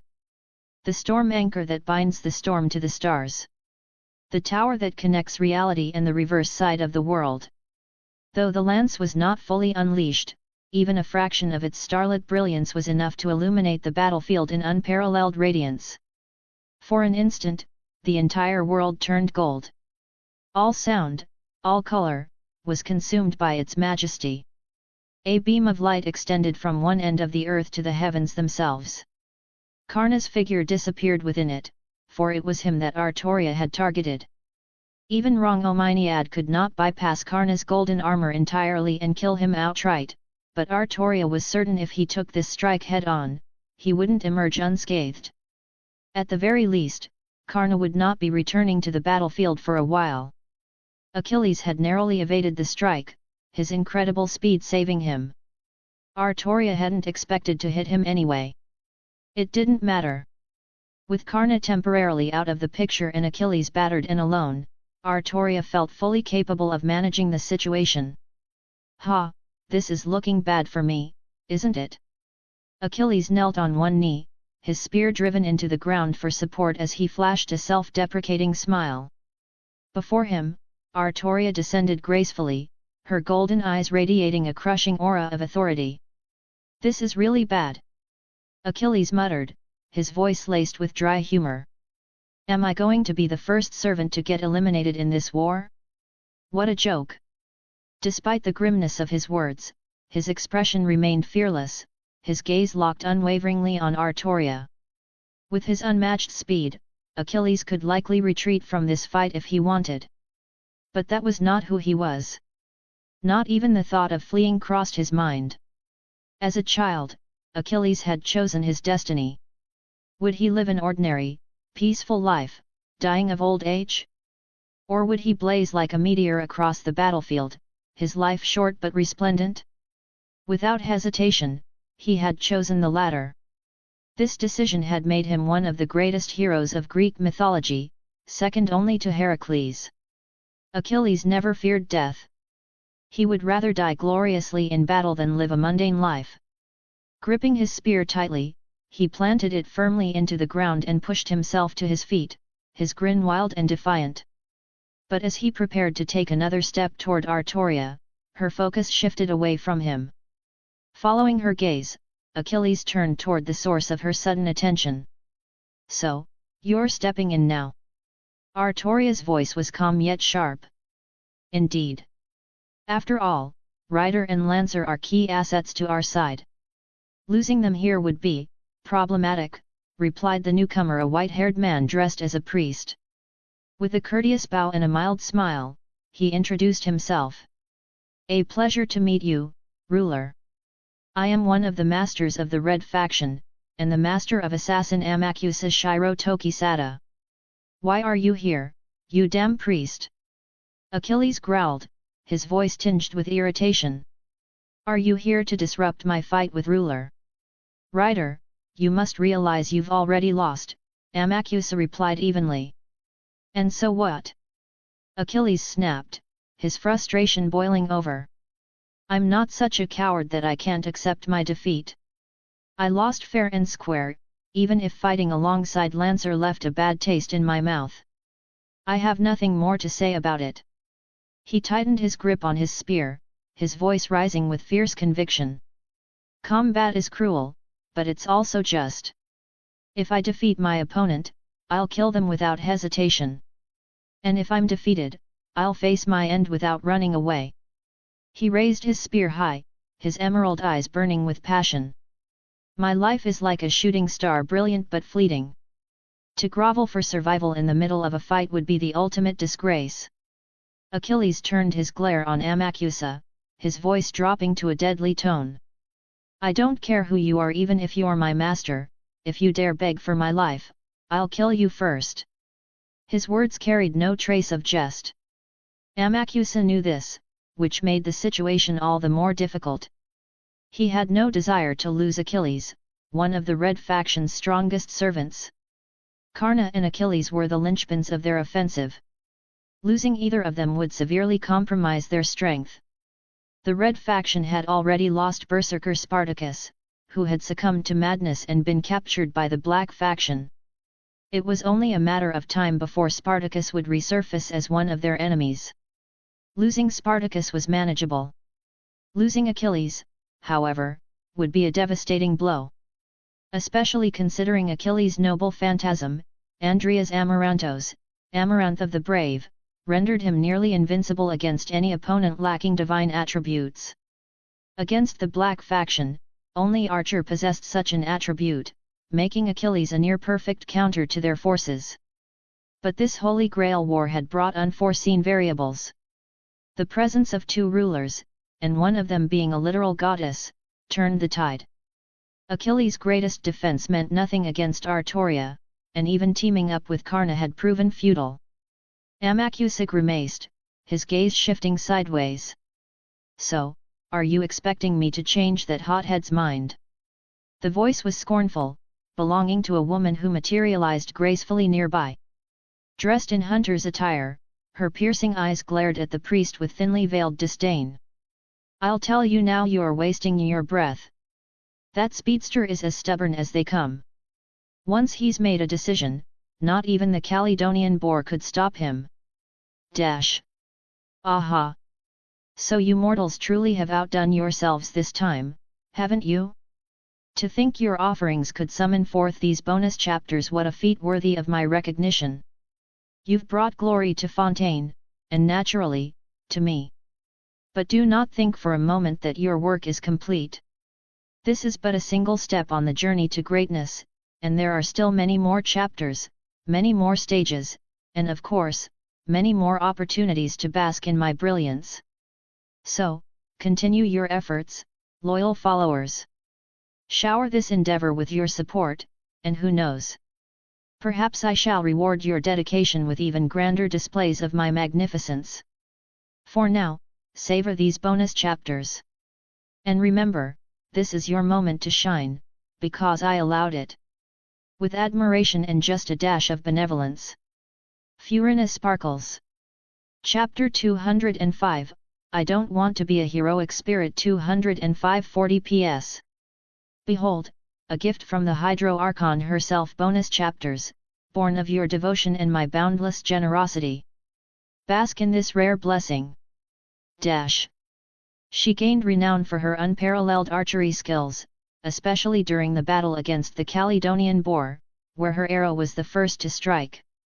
Additionally, she was a member of the legendary Argo crew, which gathered numerous Greek heroes and completed many adventures, including securing the fabled Golden Fleece for the gods. The crew of the Argo included illustrious figures such as Heracles, Jason, Asclepius, Medea, and many others. Even Achilles' father, Peleus, was aboard that ship. Incidentally, Peleus once pursued Atalanta romantically. However, as a devotee of the chaste goddess Artemis, Atalanta had no intention of marrying.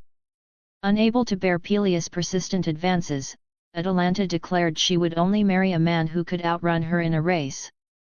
Peleus participated in that challenge but, predictably, failed.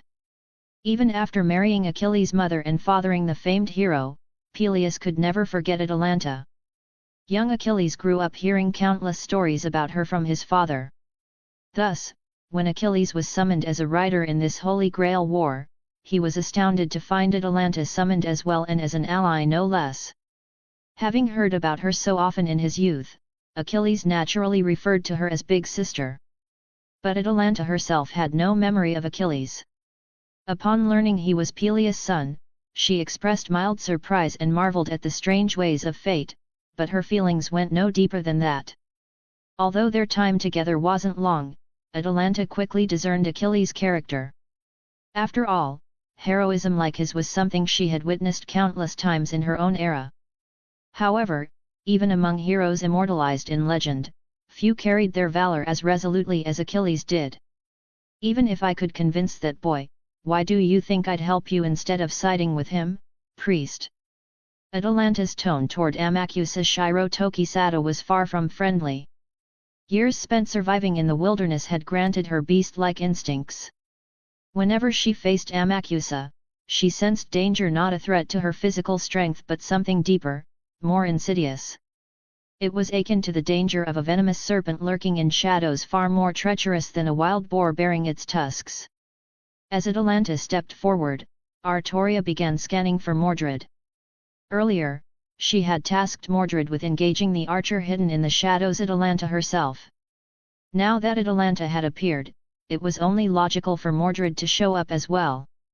Suddenly, Atalanta's expression changed. She dashed away in an instant, and in the next moment, a fierce red thunderbolt struck where she had just been standing. Like a hunting hound that never lets go once it bites down, she muttered. Jumping here, jumping there, are you a monkey or something? Frustrated by her inability to land a hit, Mordred raised her cursed sword high and roared, if you've got guts, fight me head on. I'll make sure you never jump again. Idiot! What kind of archer would be foolish enough to engage in close combat? Atalanta's reply dripped with disdain. Just as Mordred prepared to launch another attack, Artoria's voice rang out. Mordred, stand down. What? Mordred locked eyes with Artoria through her helmet. Though clearly displeased, she obeyed and retreated to Artoria's side. Amakusa Shiro Tokisada, is it? Artoria fixed her gaze on Amakusa. I've already told you I have no intention of fighting you. As ruler, my duty is to uphold the rules of the Holy Grail War. Anything beyond that is irrelevant to me. What she said next, however, stunned everyone present.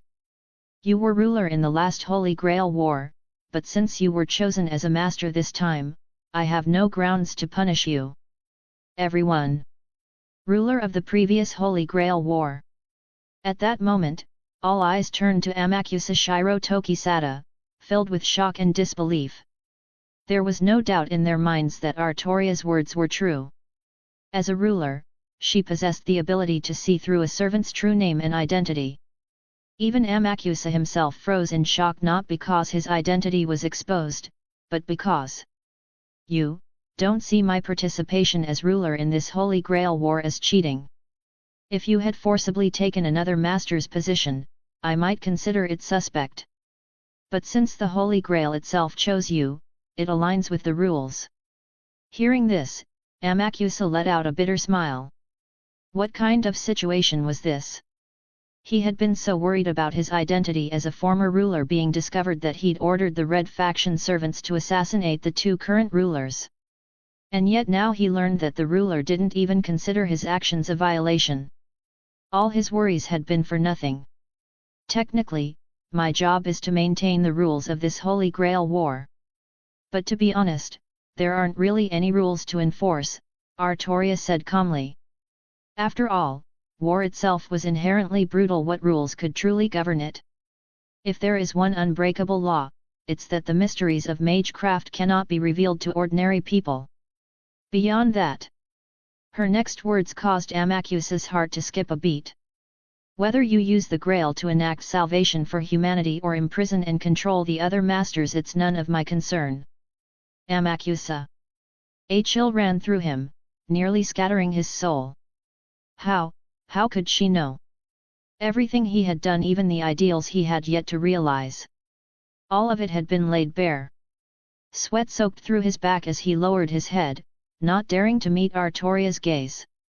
This overwhelming sense of exposure, as if every thought and action was under her scrutiny, filled him with soul-freezing terror. It was as though he were an ant caught in a giant's grasp, his life or death decided by a mere flick of her fingers. T/N, what is Atalanta's nickname? I don't really get into fandoms except Hololive. Aha! So you mortals truly have outdone yourselves this time, haven't you? To think your offerings could summon forth these bonus chapters, what a feat worthy of my recognition. You've brought glory to Fontaine, and naturally, to me. But do not think for a moment that your work is complete.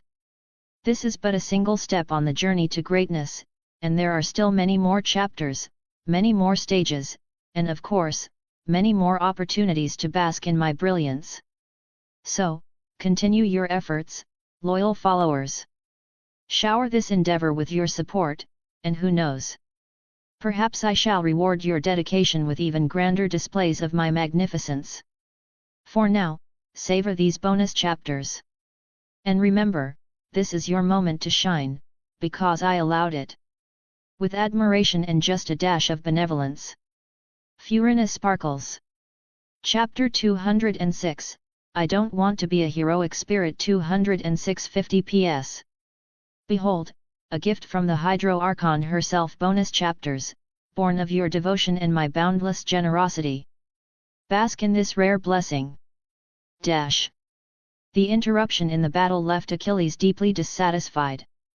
Especially now, with that ruler and the dark-skinned priest engaging in conversation. Was the fight really about to end so anticlimactically? He wouldn't allow it. Of course, the battle continues, Artoria said coolly. While the red faction hasn't technically broken any rules, you've attacked me repeatedly. Don't think I'll let this slide so easily. She added, I said before I'd ensure you all perish here, but doing so would completely disrupt the balance of this war. Losing both your rider and lancer would make it impossible for the red faction to win. I need to leave you with a chance, but I also can't let this go unpunished. So, I'll eliminate one of your strongest fighters, either your rider or lancer. This was the decision Artoria reached after careful deliberation. Who says a referee can't intervene in a battle? If someone dared to strike the referee, why shouldn't the referee strike back harder?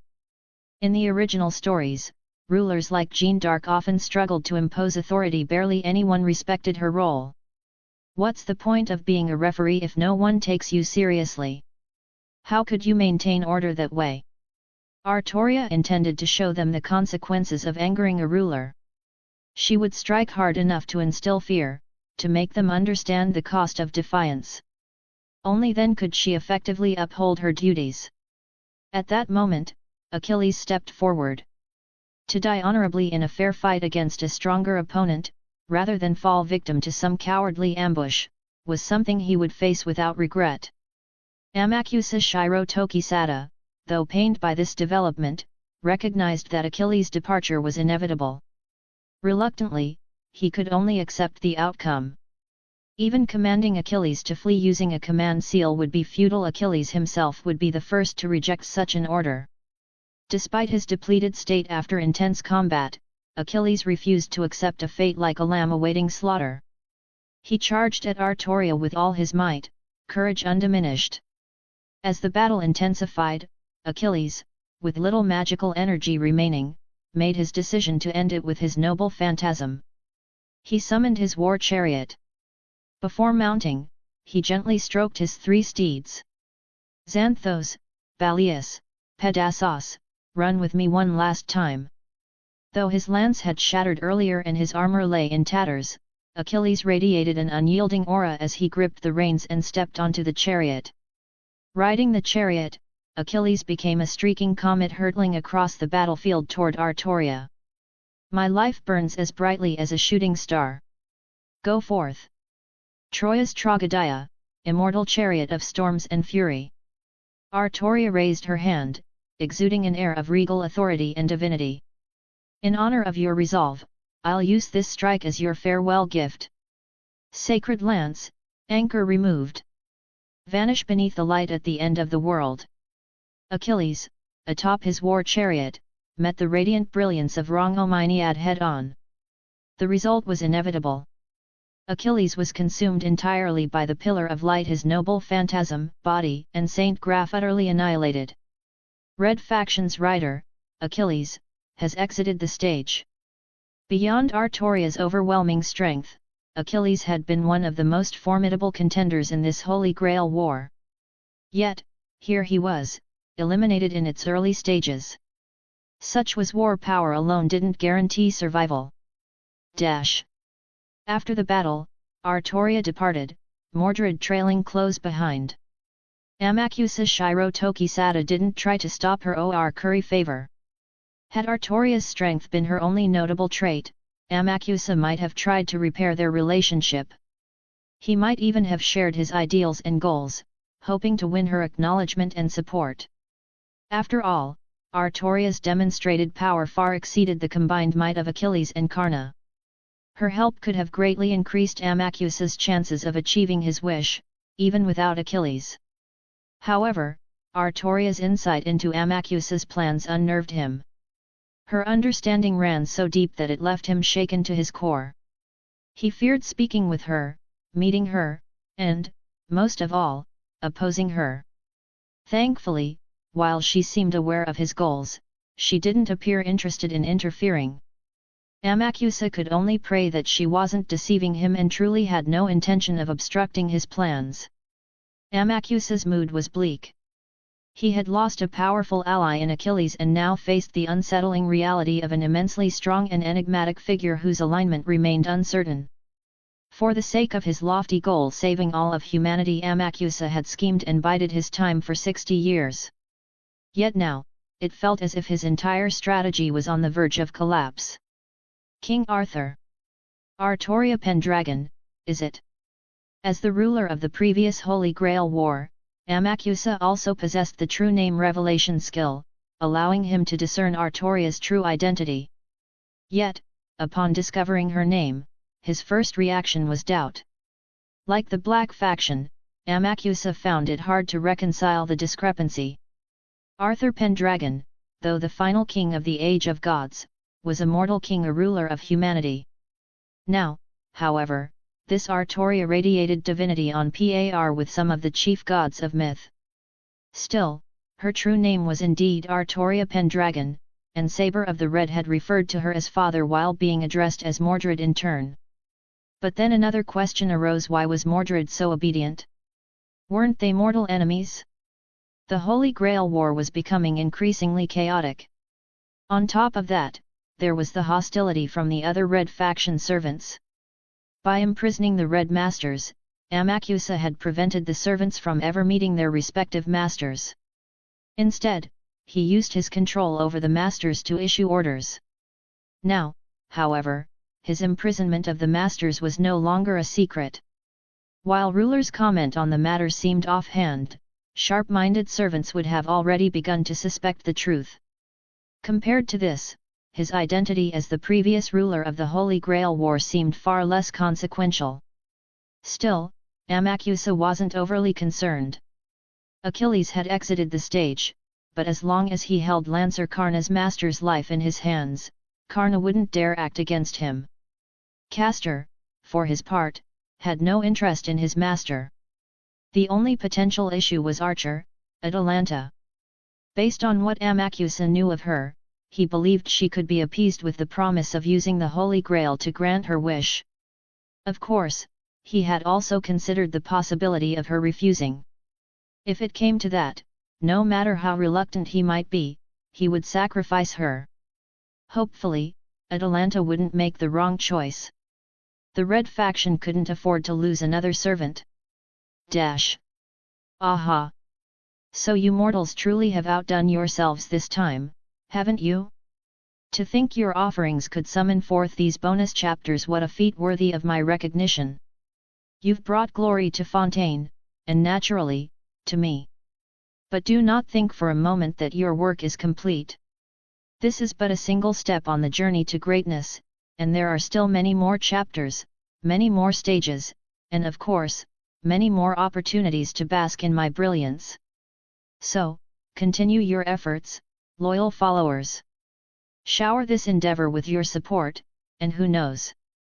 Perhaps I shall reward your dedication with even grander displays of my magnificence. For now, savor these bonus chapters. And remember, this is your moment to shine, because I allowed it. With admiration and just a dash of benevolence. Furina Sparkles. Chapter 207, I Don't Want to Be a Heroic Spirit 207 100 PS. Behold, a gift from the Hydro Archon herself. Bonus chapters, born of your devotion and my boundless generosity. Bask in this rare blessing. However, after the Igmalenia clan established their base here and summoned servants, the town became far from ordinary. Unlike in the FSN timeline, where the Clock Tower's mineralogy lord, Kenneth, participated in the Fuyuki Holy Grail War with little interest, most Western magi didn't take the Holy Grail War seriously. They considered it a mere spectacle, doubting its authenticity as a means to reach the root. But in this timeline, thanks to Igmalenia leader Darnik's actions, the Holy Grail was stolen, and news spread globally that the Grail's core was tied to the third magic, Heaven's Feel. This revelation drove magi worldwide into a frenzy. Obsessed with locating the real Grail and the Igmalenia family that had stolen it, magi searched relentlessly but came up empty-handed. Eventually, they began imitating the Holy Grail War, creating pseudo-Grail wars in various locations worldwide. This was the general background of the current world, or so Artoria remembered. After departing the Red faction's base, Artoria, Mordred, and Kari Shishigu found a decent inn within the city of Saioara to stay in. Mordred was overjoyed when she saw the inn's accommodations. Compared to her previous home, a graveyard shared with skeleton roommates, this was a paradise. Thinking back, the graveyard was hardly a place fit for human habitation. The graveyard had been destroyed during a fight between Artoria and Mordred, forcing Kari to find a proper inn, an unintended blessing for Mordred. Kari's wallet, however, suffered greatly. Neither Artoria nor Mordred had any money to contribute. Artoria, sensing it was inappropriate to burden someone else with her expenses, had initially offered not to stay. While Mordred was Kari's servant and thus his responsibility, Artoria, as ruler, felt it improper. However, after exchanging a look with Mordred, Kari found himself voluntarily compelled to book a room for Artoria as well. Saioara was an ancient town with a rich history, much of its medieval architecture still intact. Ordinary tourists might find the old world atmosphere uncomfortable, but magi would likely appreciate the charm. The weather that day was excellent, and the fresh air motivated Artoria to rise early and take a solitary stroll through the town. Having visited both the Black and Red factions' bases and met nearly all the masters, Artoria found herself temporarily without purpose. When she woke, both Mordred and Kari were still asleep. Acting on impulse, she decided to explore the quaint, historic city. The streets were nearly empty, perhaps she had risen too early. Unlike bustling cities in China, where the break of dawn saw people already busy with their routines, accompanied by tantalizing food aromas, roasting sweet potatoes, savory soy milk, freshly steamed buns, and cheerful vendor calls, the serene streets of Saioara felt almost lifeless. Recalling those vibrant scenes, Artoria suddenly realized she hadn't eaten breakfast. I'll just look around and see if there's anything to eat. She didn't expect the food here to match the variety and affordability of Chinese cuisine. As long as it was edible, she'd be satisfied. Artoria wasn't picky anything but Gawain's infamous mashed potatoes was fair game. Miss. Beautiful lady over there. Hearing a call, Artoria instinctively turned toward the voice and saw a young woman she didn't recognize waving enthusiastically at her. Artoria blinked in confusion. Are you talking to me? Of course. I've never seen someone as beautiful as you before, the woman exclaimed, her eyes sparkling. I didn't even know such beauty existed in the world until now. Ah, sorry, I got carried away. I didn't scare you, did I? No harm done. I don't mind, Artoria replied with a calm shake of her head. Wow! Even your tone of voice. Could it be that you're a noble from a foreign land? Artoria hesitated briefly before nodding. You could say that. Though it was a long time ago. Not just a noble, Artoria was royalty itself. What? I was just guessing. The young woman covered her mouth in shock, clearly not expecting her wild guess to be accurate.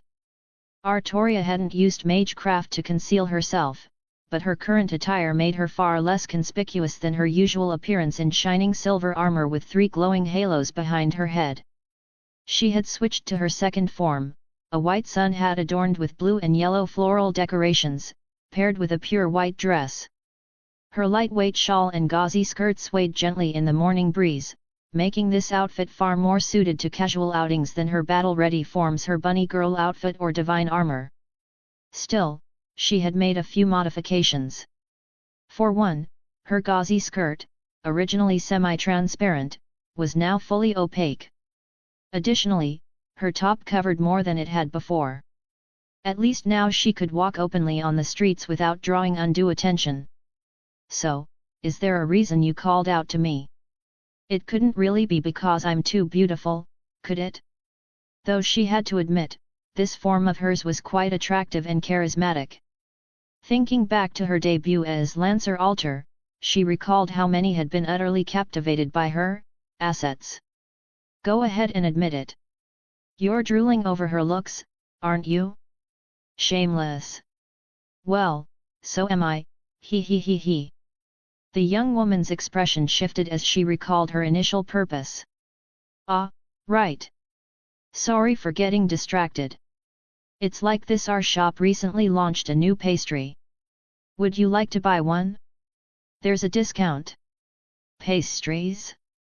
Seeing Artoria's slight interest, the young woman pressed on. Try one. It's really popular with kids. You could even get some for the little ones at home. Popular with children, hey? I'll take one, Artoria said decisively. T/N, Mom Arc. Aha! So you mortals truly have outdone yourselves this time, haven't you? To think your offerings could summon forth these bonus chapters, what a feat worthy of my recognition. You've brought glory to Fontaine, and naturally, to me. But do not think for a moment that your work is complete. This is but a single step on the journey to greatness, and there are still many more chapters, many more stages, and of course, many more opportunities to bask in my brilliance. So, continue your efforts, loyal followers. Shower this endeavor with your support, and who knows? Perhaps I shall reward your dedication with even grander displays of my magnificence. For now, savor these bonus chapters. And remember, this is your moment to shine, because I allowed it. With admiration and just a dash of benevolence. Furina sparkles.